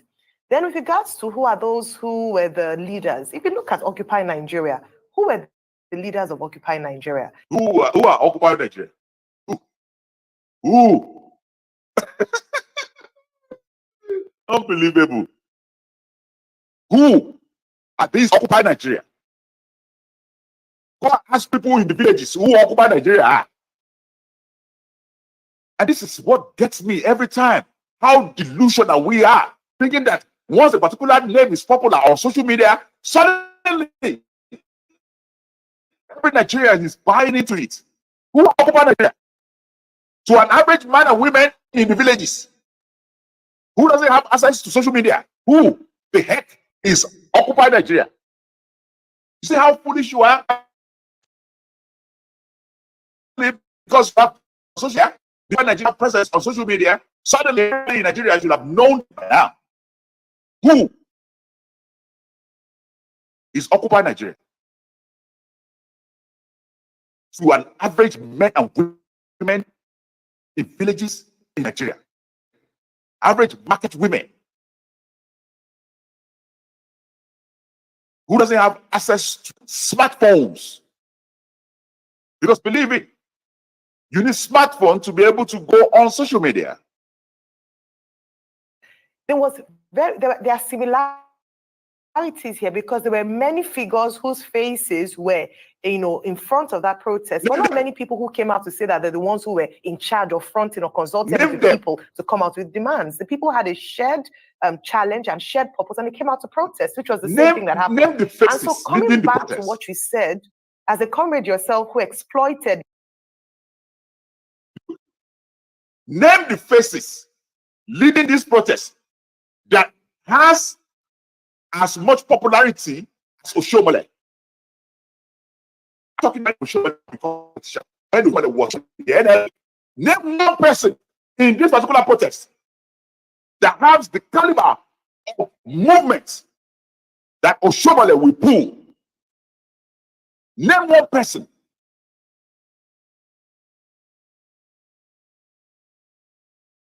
Stop deceiving yourself just because you have platform on social media.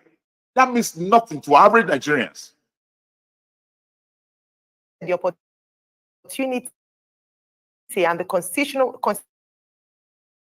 provision for peaceful protests. It's interesting to hear you now for an end of regime. That wasn't really the thing, because Senator Oshomole and Nigerians hungry. And this is what gets me about this media, these so-called journalists or reporters or whatever call themselves.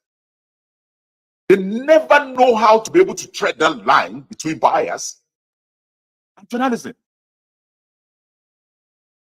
When a protest was labeled "end bad government," and you said it's not about changing regime, how about end hunger protest? How about end hunger protest? But they didn't name it end hunger. They named it end bad governance. Oh, they're gonna come back now and tell me end bad governance does not necessarily mean change of regime. But why going there in the first place? If it's not about changing regime, why going there when we already knew that the reason why people want to take to the street is hunger? Why is hunger not the main epitome of that particular name or label for the protest? Why is it not named End Hunger Protest? Let's be sincere to ourselves. Fools, stop fooling around, guys. This is not child's play. And intense now, people have died. The level of poverty, has it increased since Occupy Nigeria protests, where our situation is not worse now than they were then? Do you think people are justified to come out to peacefully protest, not to necessarily remove the government of the day, but to express themselves and to have their voices heard?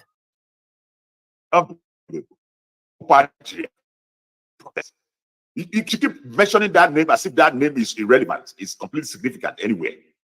Nobody cares. Nobody really knows these people. That's what we keep telling you. Yes, you have presence on ground Nigeria. The NLC in the last few days shut down Nigeria. Shut down Nigeria. The TUC the same.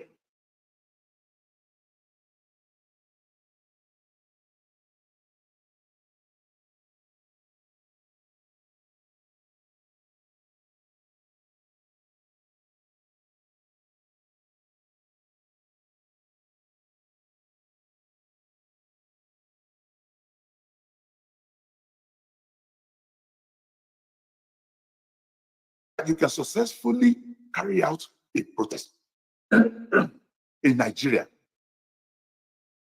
without involving NLC and TUC. That you can actually shut down Nigeria without involving these groups. Can you fire with me?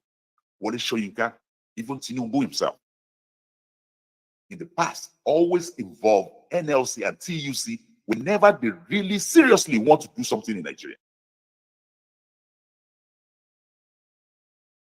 You cannot successfully protest in Nigeria unless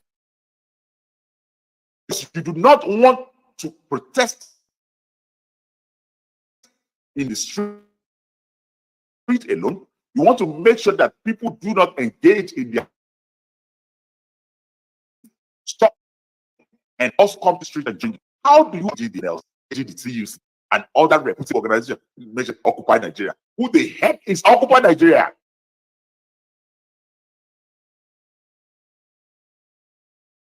If I say Ayo is a fool now for actually suggesting Occupy Nigeria as a popular group in Nigeria, you think that I'm being misogynist. Of course, his colleague, who is a man on that show, will say something even worse than that. You see?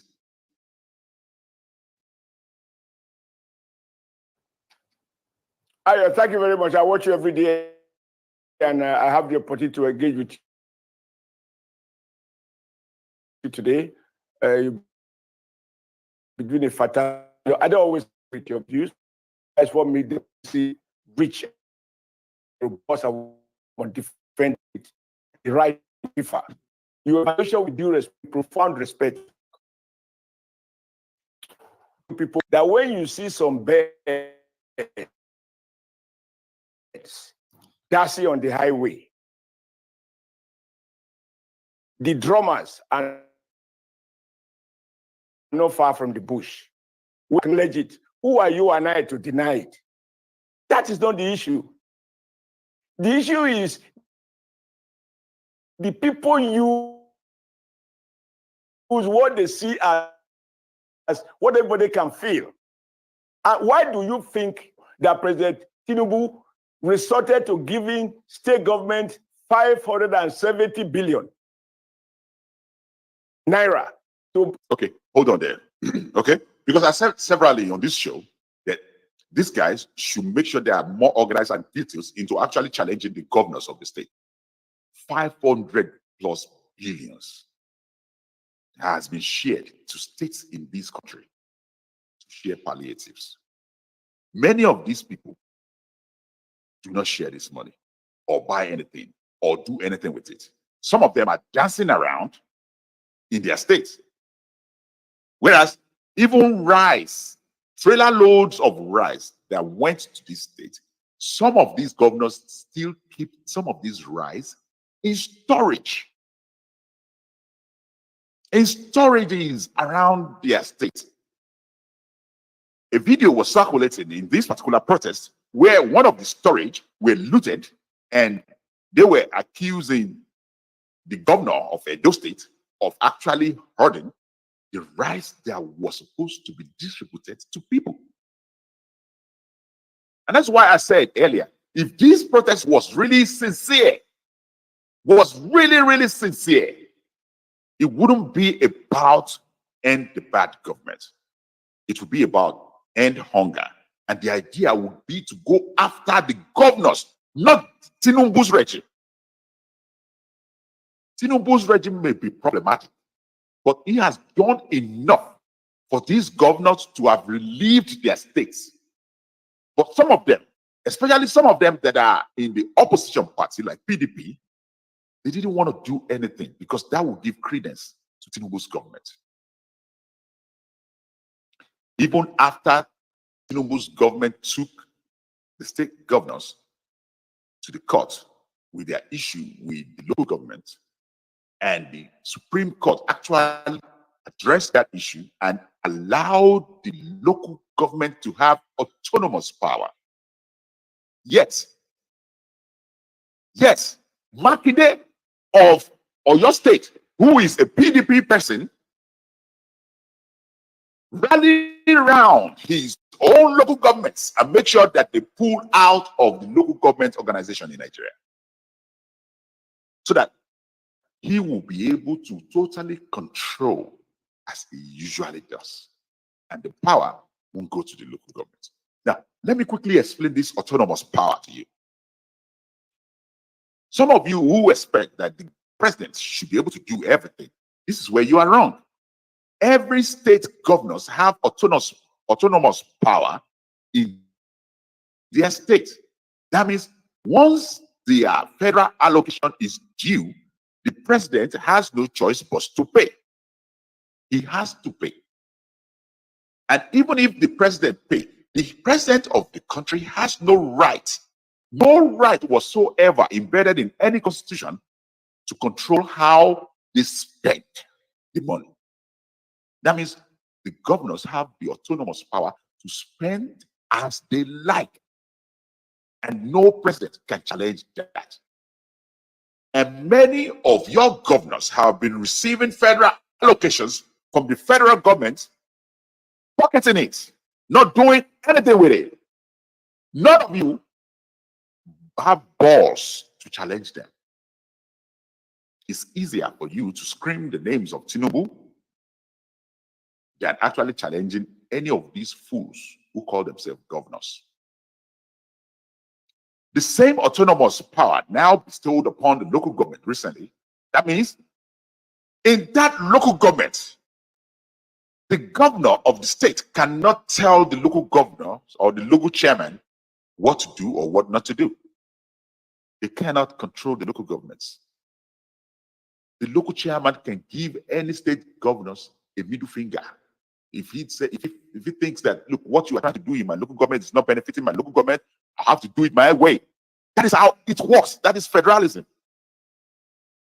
Yes, the president can declare a state of emergency and thereby take over a state.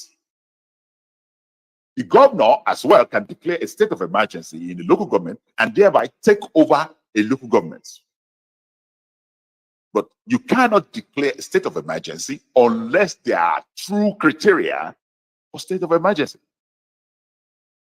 This is why I keep telling you guys on social media, go back to classroom and learn basic civic responsibilities, civic organization, how your government is structured and how it really works.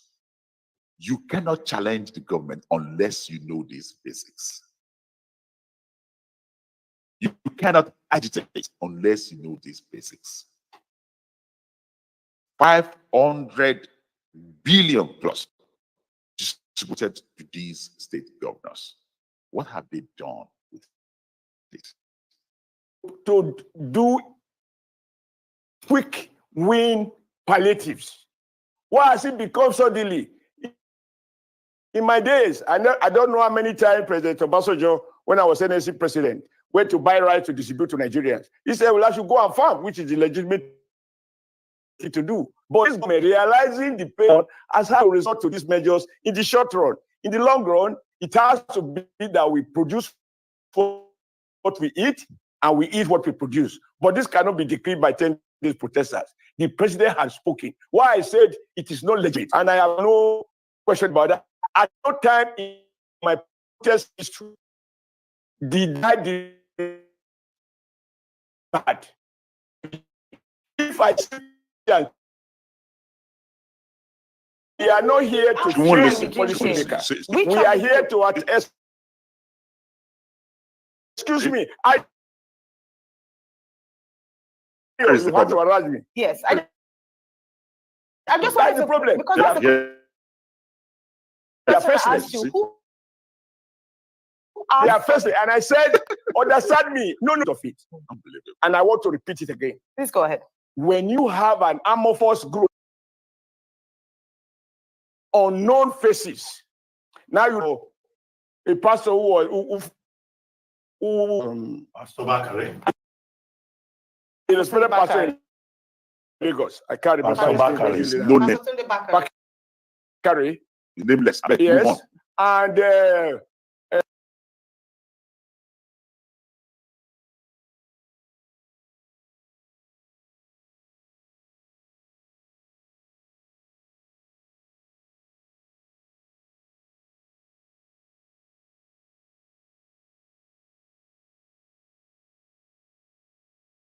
You will recall when I was in NLC,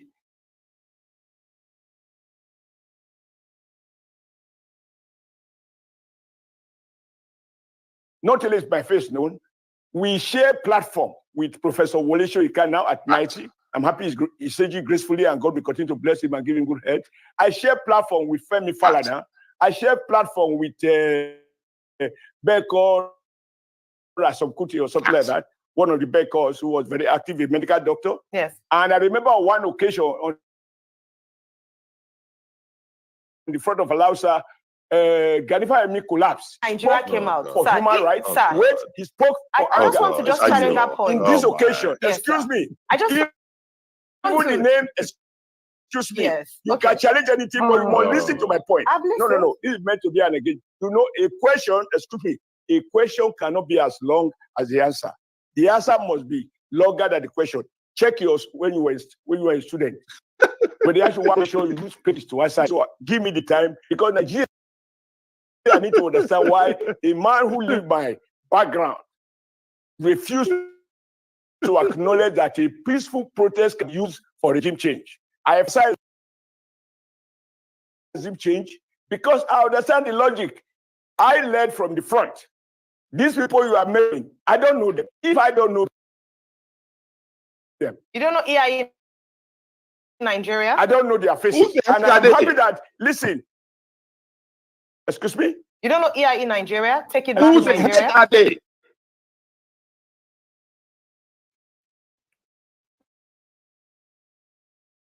Now, it was a thing about Nigeria. I said, who has occupied Nigeria? In fact, this is the yes, that is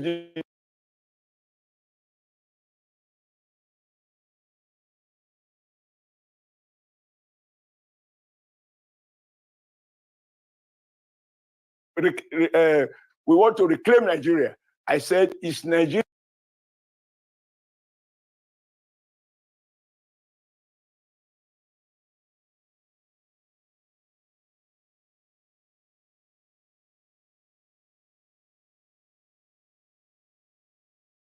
Nigeria.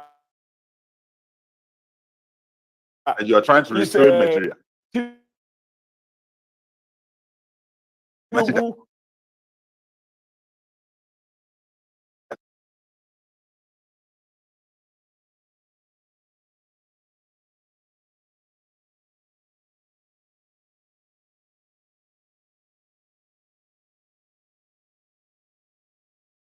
Nigeria. Who is that guy? Who are those groups who want to reclaim Nigeria for Nigeria? And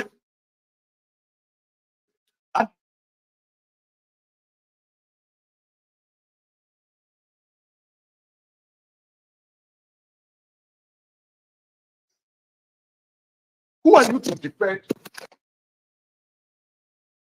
Oh, sorry. That my microphone is jumping all over the place. Now, who are you to defend Occupy Nigeria? Media. Who are you to defend NIA? Who the heck are just miscreants? Very small organization that doesn't have any impact. They have no impact unless they are on social media.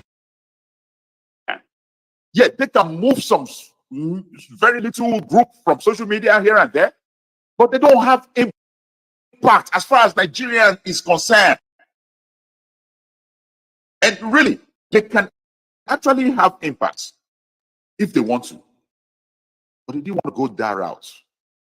They can engage the NLC, just like any other group in the past have engaged NLC of this particular guy here, Oshomole, in order to be able to have an impact. You keep see how this is what really get me tired. She keep mentioning these Occupy Nigeria and NIN. Everything group have not. They have not been part of any successful protest. Period. Occupy Nigeria. The same Occupy Nigeria who organized Take It Back. Take what back? From who? Some foreign countries steal something from you in Nigeria? We went through an election. You guys were unhappy with it. Just like Make America Great in Nigeria, I do not see Occupy Nigeria different. They are not different. Now tell me any American, which American is going to recognize Make America Great Nigeria in America as one important group that can actually have impact in America? Let America Great in America sponsor any protest in America, landed thousands of them in a jail where they attempted to invade the capital of the US. Occupy Nigeria is not different from Make America Great in America. These miscreants have never been about people. It has always been about centered and selfish agendas. Occupy Nigeria behind, take it back. Take what back? Really, take what back? These are election deniers. Just like the Make America Great in America, who are election deniers themselves. The Occupy Nigeria, but election deniers who think and coming from that place, the MAGA, Make America Great in America, thought Donald Trump won the election in 2020. These guys are no different. And you see the foolery of Ayo. You see how foolery, expecting Nigerians to buy into Occupy Nigeria that has been selfish and self-centered all the way since 2023 election. Please, unbelievable. You're talking about reputable organization that actually organize protests, mentioning Occupy Nigeria.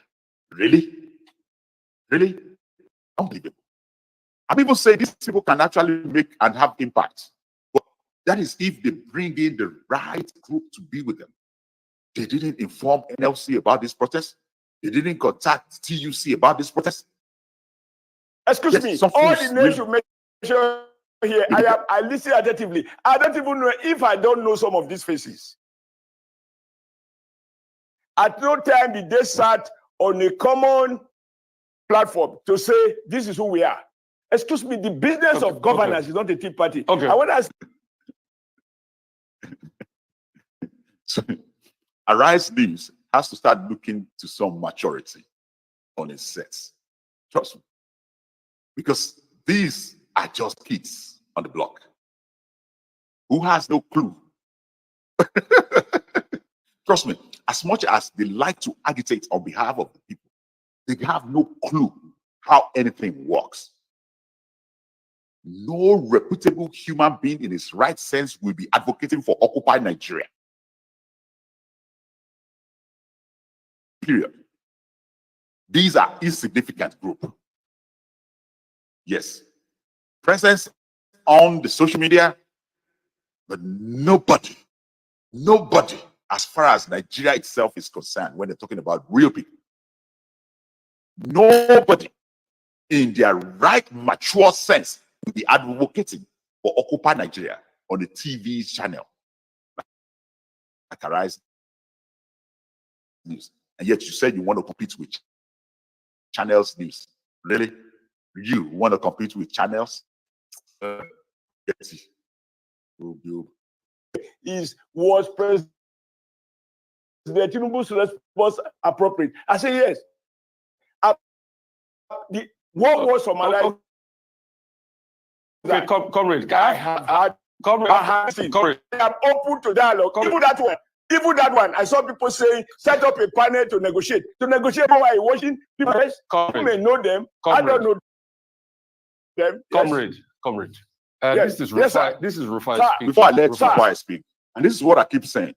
Just because you guys know these guys on social medias, that doesn't mean that they exist. I will say this again. Less than 3% of Nigerians have access to social media. And these 3%, not all of them are on X. They are divided all over the place. On Facebook, on YouTube, well, no, let me even count YouTube. On Facebook, on X, on TikTok, and maybe some others. On Instagram. But most people on Instagram and TikTok, they don't care about politics. All they care about is to dance or to watch people who are naked, who are half nude and dance around. That's all they care about. These kids don't care about politics. Yeah, they get distracted sometimes and listen to some of you, but that doesn't mean they care about politics. Why they are on social media is never about politics. So I will remind you fools again, just because Occupy Nigeria is popular among you because you have presence on social media, that doesn't mean it means anything to Nigerians. Because an average Nigerians, about 97% of Nigerians don't really have access or presence on social media. Now I'll let you speak, Mr. Rufai. Speaking. Yes. Oh, Rufai, how are you? Very well. Morning, sir. Comrade, let's fool in Nigeria, because I see we lack a lot of truth, and that's why our lives are never going to be better as a country. Okay. I would like to rephrase that if you have chance in the future. Maybe your life, okay? Stop cursing out people. Maybe your life, not people's life, will be better, okay? I still strongly believe my Nigeria people life, their life will be better. When you want Bobu, let me worry. Show him more rano. The day we start to speak the truth. Bosa, yes. Truth is cosa. You can't defeat the truth. And that's why I have the courage to speak my mind. Let me land, comrade. You are saying today that when you people went out for Occupy Nigeria in 2012, the word occupy, you are blaming, I wasn't part of it. No, what is he? What is he talking about? What is this? Oh God.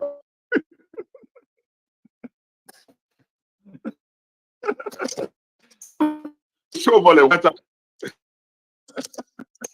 Oh God. Unbelievable.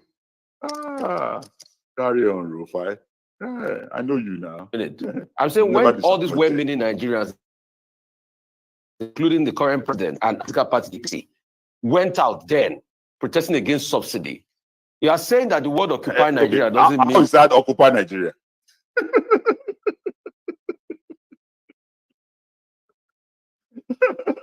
Oh boy, this boy, man. Maybe go marry. Maybe if you get wife, you will get some sense. Because you get some things where women they help you with. Yeah. To take over Nigeria. You are saying they didn't probably threaten regime change and all of that. Comrade, the truth has to be said that the group that organizes this protest is not faceless, except you choose to say you don't know them. You are saying you don't know them. They are faceless. And I will say it again. Just because they have presence on social media doesn't mean that average Nigerian knows them. They are completely faceless. Because the Nigerians who knew us are not up to 5%. Those who are present on social media. Omoyesho is not known to average Nigerians. You are saying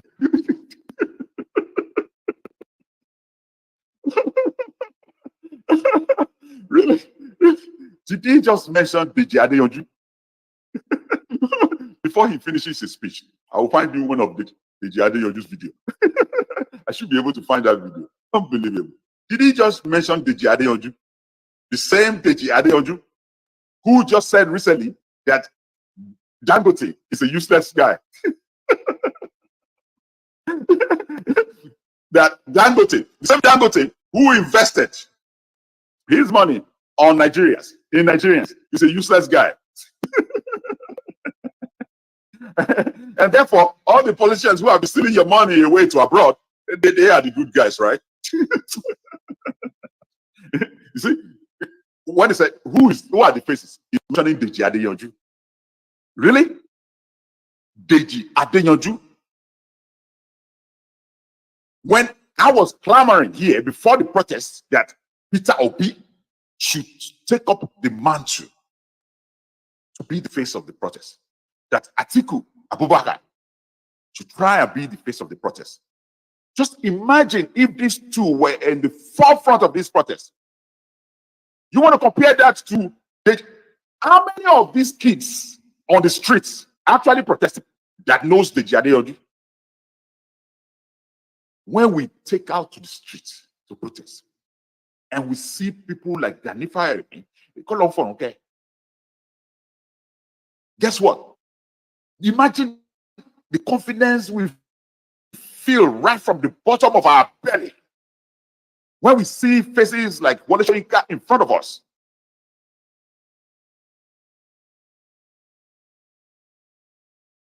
Accomplished Nigerians who have written theses upon theses, articles upon articles that have actually made impact not only in Nigeria but outside Nigeria. And this fool here mentioning Deji Adeyanju. I'm sorry. You guys are completely being misled in Nigeria. And it's unfortunate. You don't know.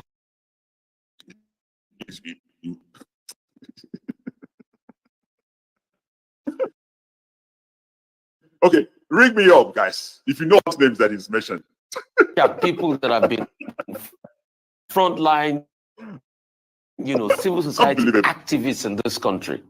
These are people that also made imputes in other protests.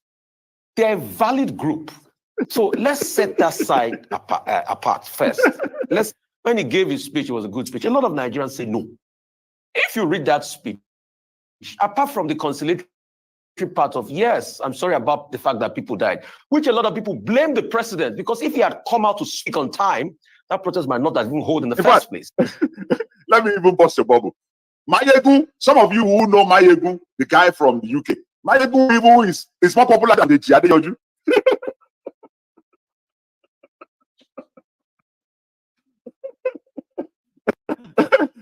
Just imagine. I can't believe we can send this. Look, you are naming names of people who are not accomplished individually, who hasn't written any profound article.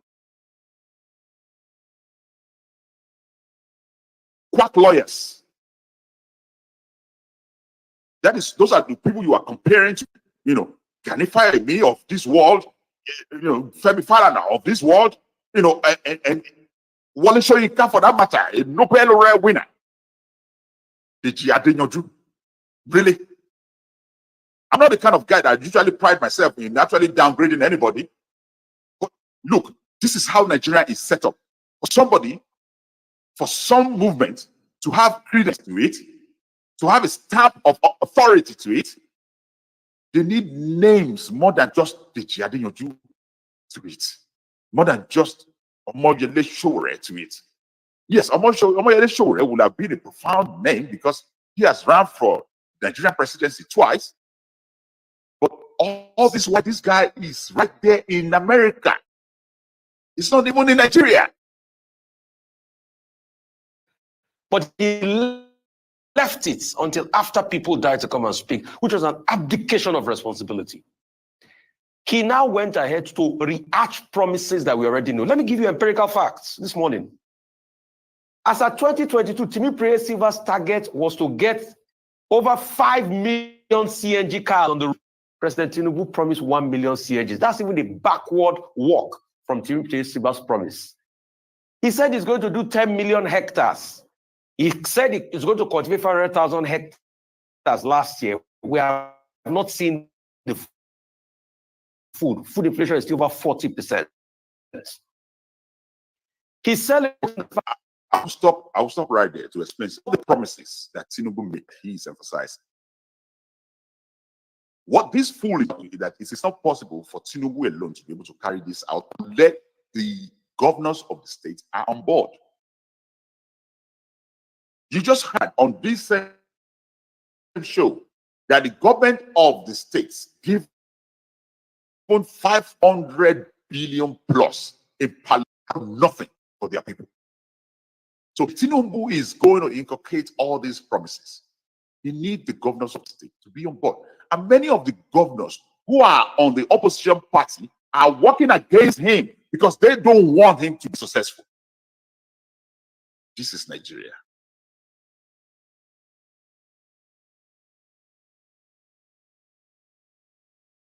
This is Nigeria.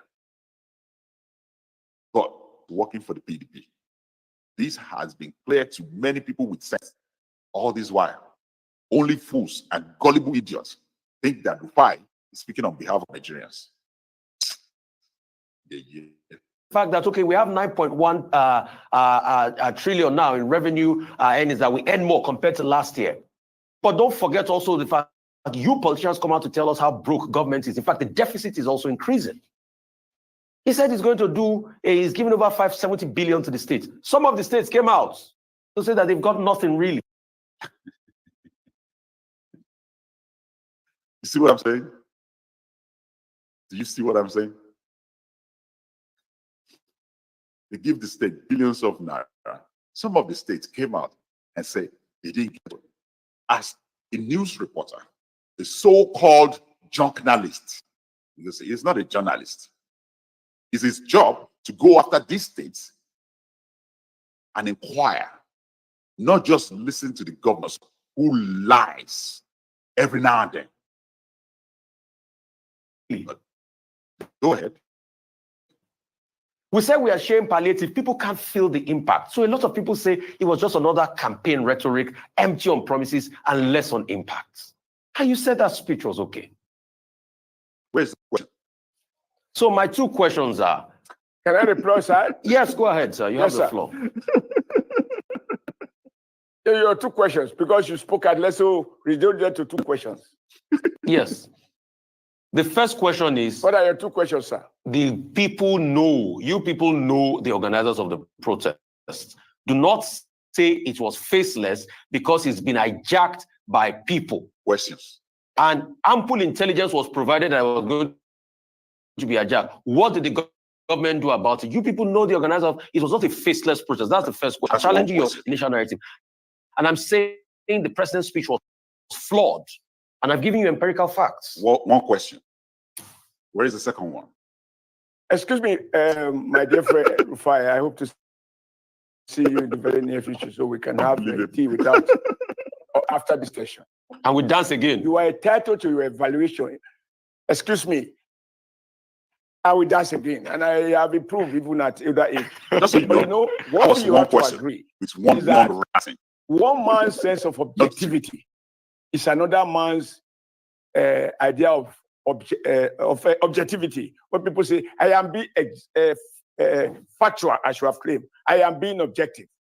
You are objective sometimes only to the extent that you are not aware of your own biases or you are not aware of your own subjectivity. This is fact in social sciences. And to say that one evaluation is standard, any deviation is wrong. It's not valid in social sciences. Now, I told you one word. It's not about all those who want the president mentioned, well, just to remind people that he has not been sleeping. If he says he will farm, he will have farm and produce all the food in 1 year. If it was that easy to produce the food in 1 year, from Obasanjo's return to school in his first coming as military government, as a military head of state, I saw him with joy as a villager. I saw a president with them, Chief of General Staff, Yaradua, say school to farm program. I remember President Shehu Shagari saying, we want green revolution. All these governments have put this. This man is here. He what is going to do, and why? How long does it take this Arise television? Okay, hold on. Just so you know, he's asking a question from the same set of people that were expecting a change in Nigeria. From the very first week of this administration, Rufai and his group expected a change in Nigeria. The very first week. The very first week of Tinubu's administration, they're already challenging and agitating that, oh, Nigeria is already upside down. And so start asking them how long it takes for Arise News to prosper. That is not the question you ask these fools. They don't really care about that. From the day my dear friend conceptualized the idea, and I told him it's impossible.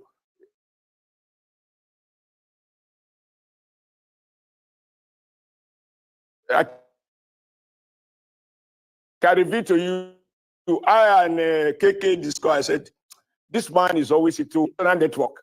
Between conceptualization and realization, it takes time. It takes huge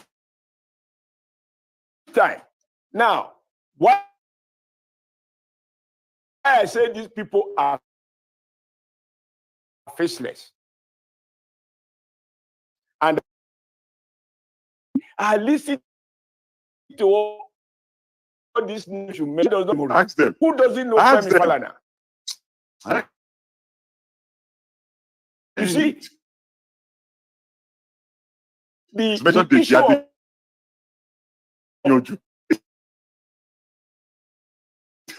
really? Okay. And this is not to totally disrespect Omoyele. But just because you guys have presence on social media doesn't mean Nigerians know you. Nigeria, this is what I keep telling you every day. Only about 3% of Nigerians have access, active access on social media.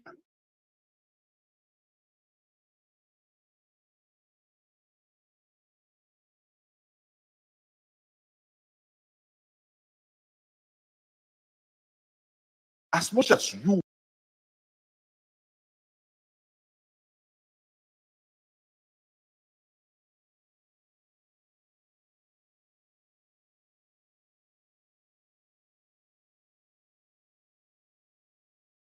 still watch NTA. Yeah.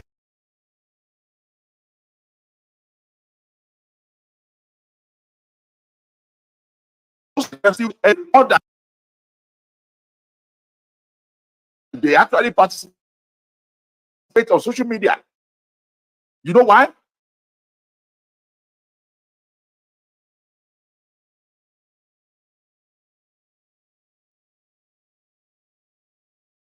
NTA is almost in all local governments.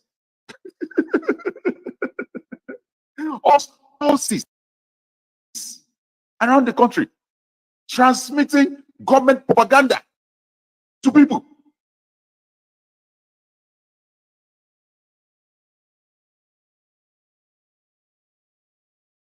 On the radio, people easily access Voice of Nigeria.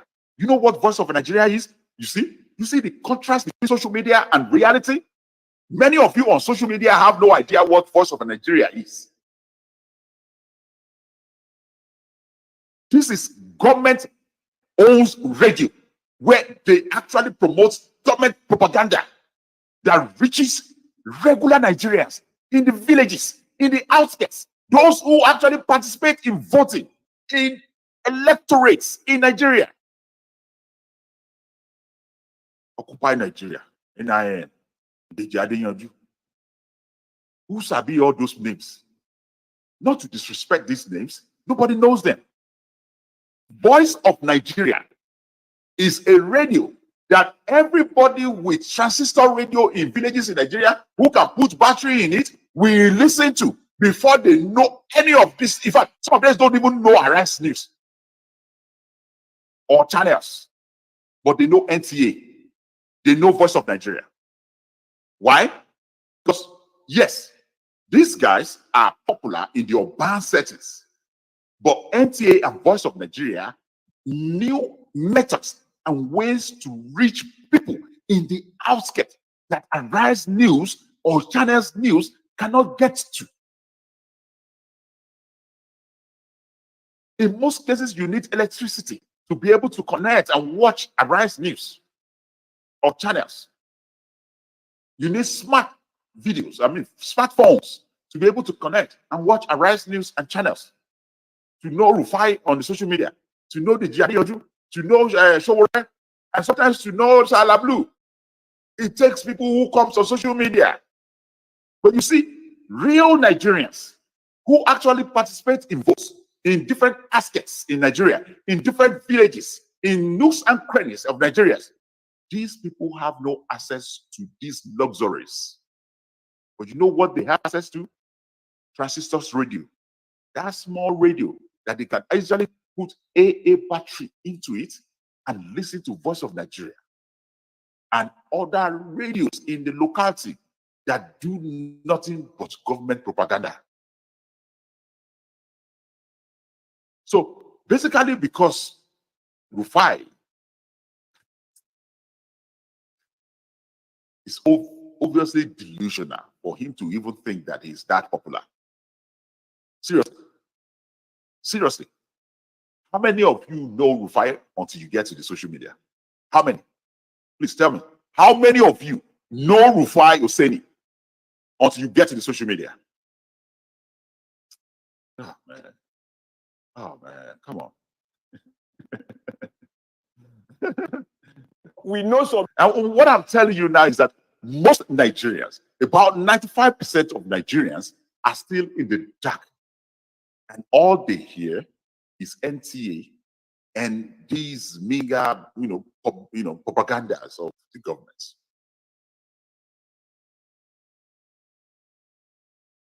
And you suddenly think that Occupy Nigeria and Deji Adeyanju can move mountain in Nigeria, even when they fail to involve NLC and TC. And even Deji Adeyanju himself even confessed that he is not part of this protest. He came out. He was saying, oh yes, he was out in order to be able to organize the protesters, to make sure that everything go in order. But it's not part of the organizers. Deji Adeyanju said that. And this fool here suggested that Deji Adeyanju is part of the organizers, even though Deji Adeyanju himself already said he's not part of the organizers. One of the organizers, Omoyele Showore, who most of you online knows, is right there in America promoting this nonsense in Nigeria.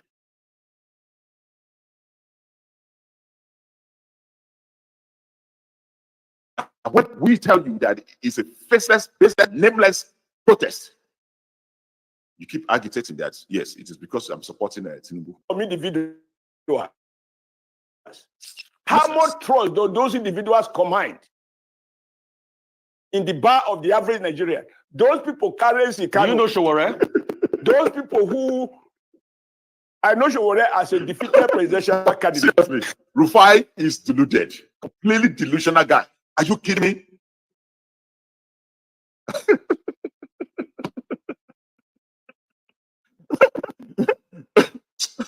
All right, I'll move on because that doesn't even deserve my comment. Do you know Showore?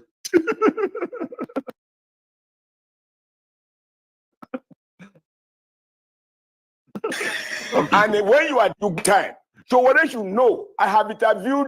He had interviewed me in Washington,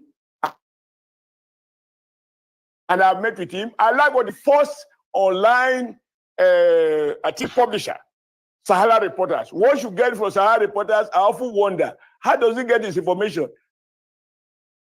Because most of it is made up. Believe it.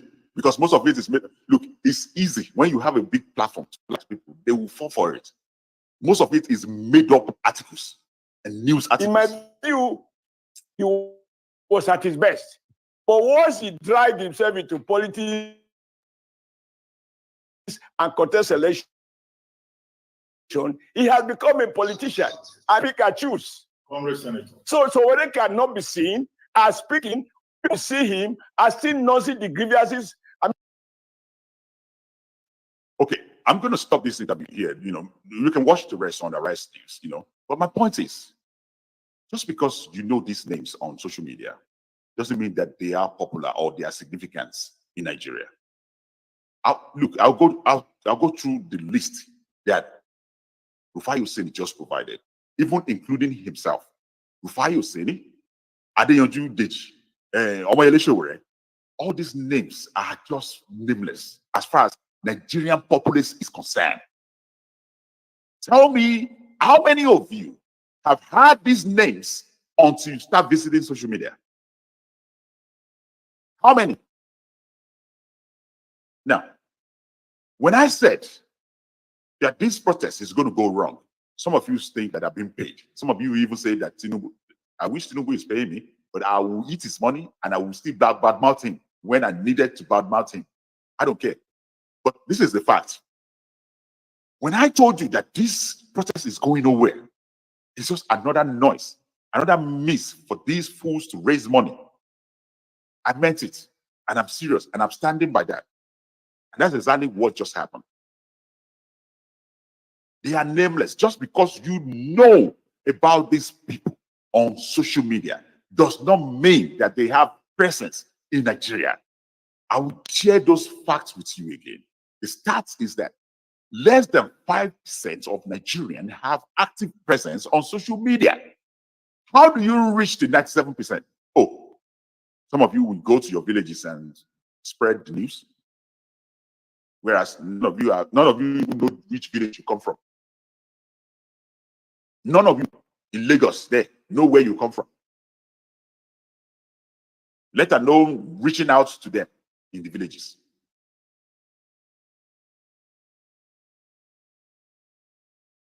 Some of us growing up have the privilege of traveling far and wide.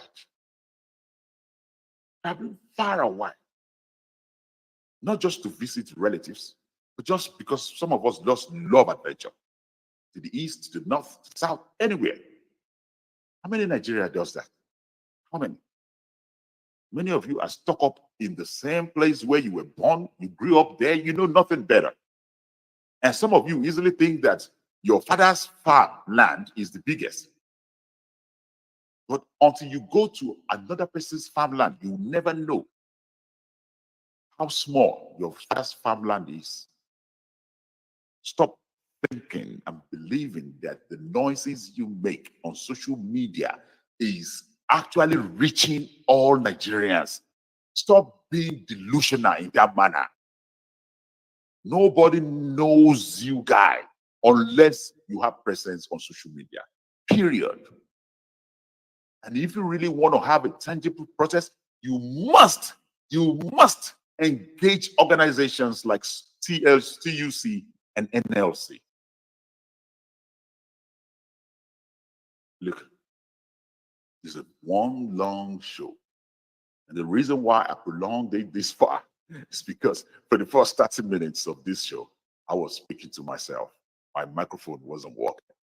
Thankfully, somebody from my control room was able to actually alert me. And I was able to get back on track.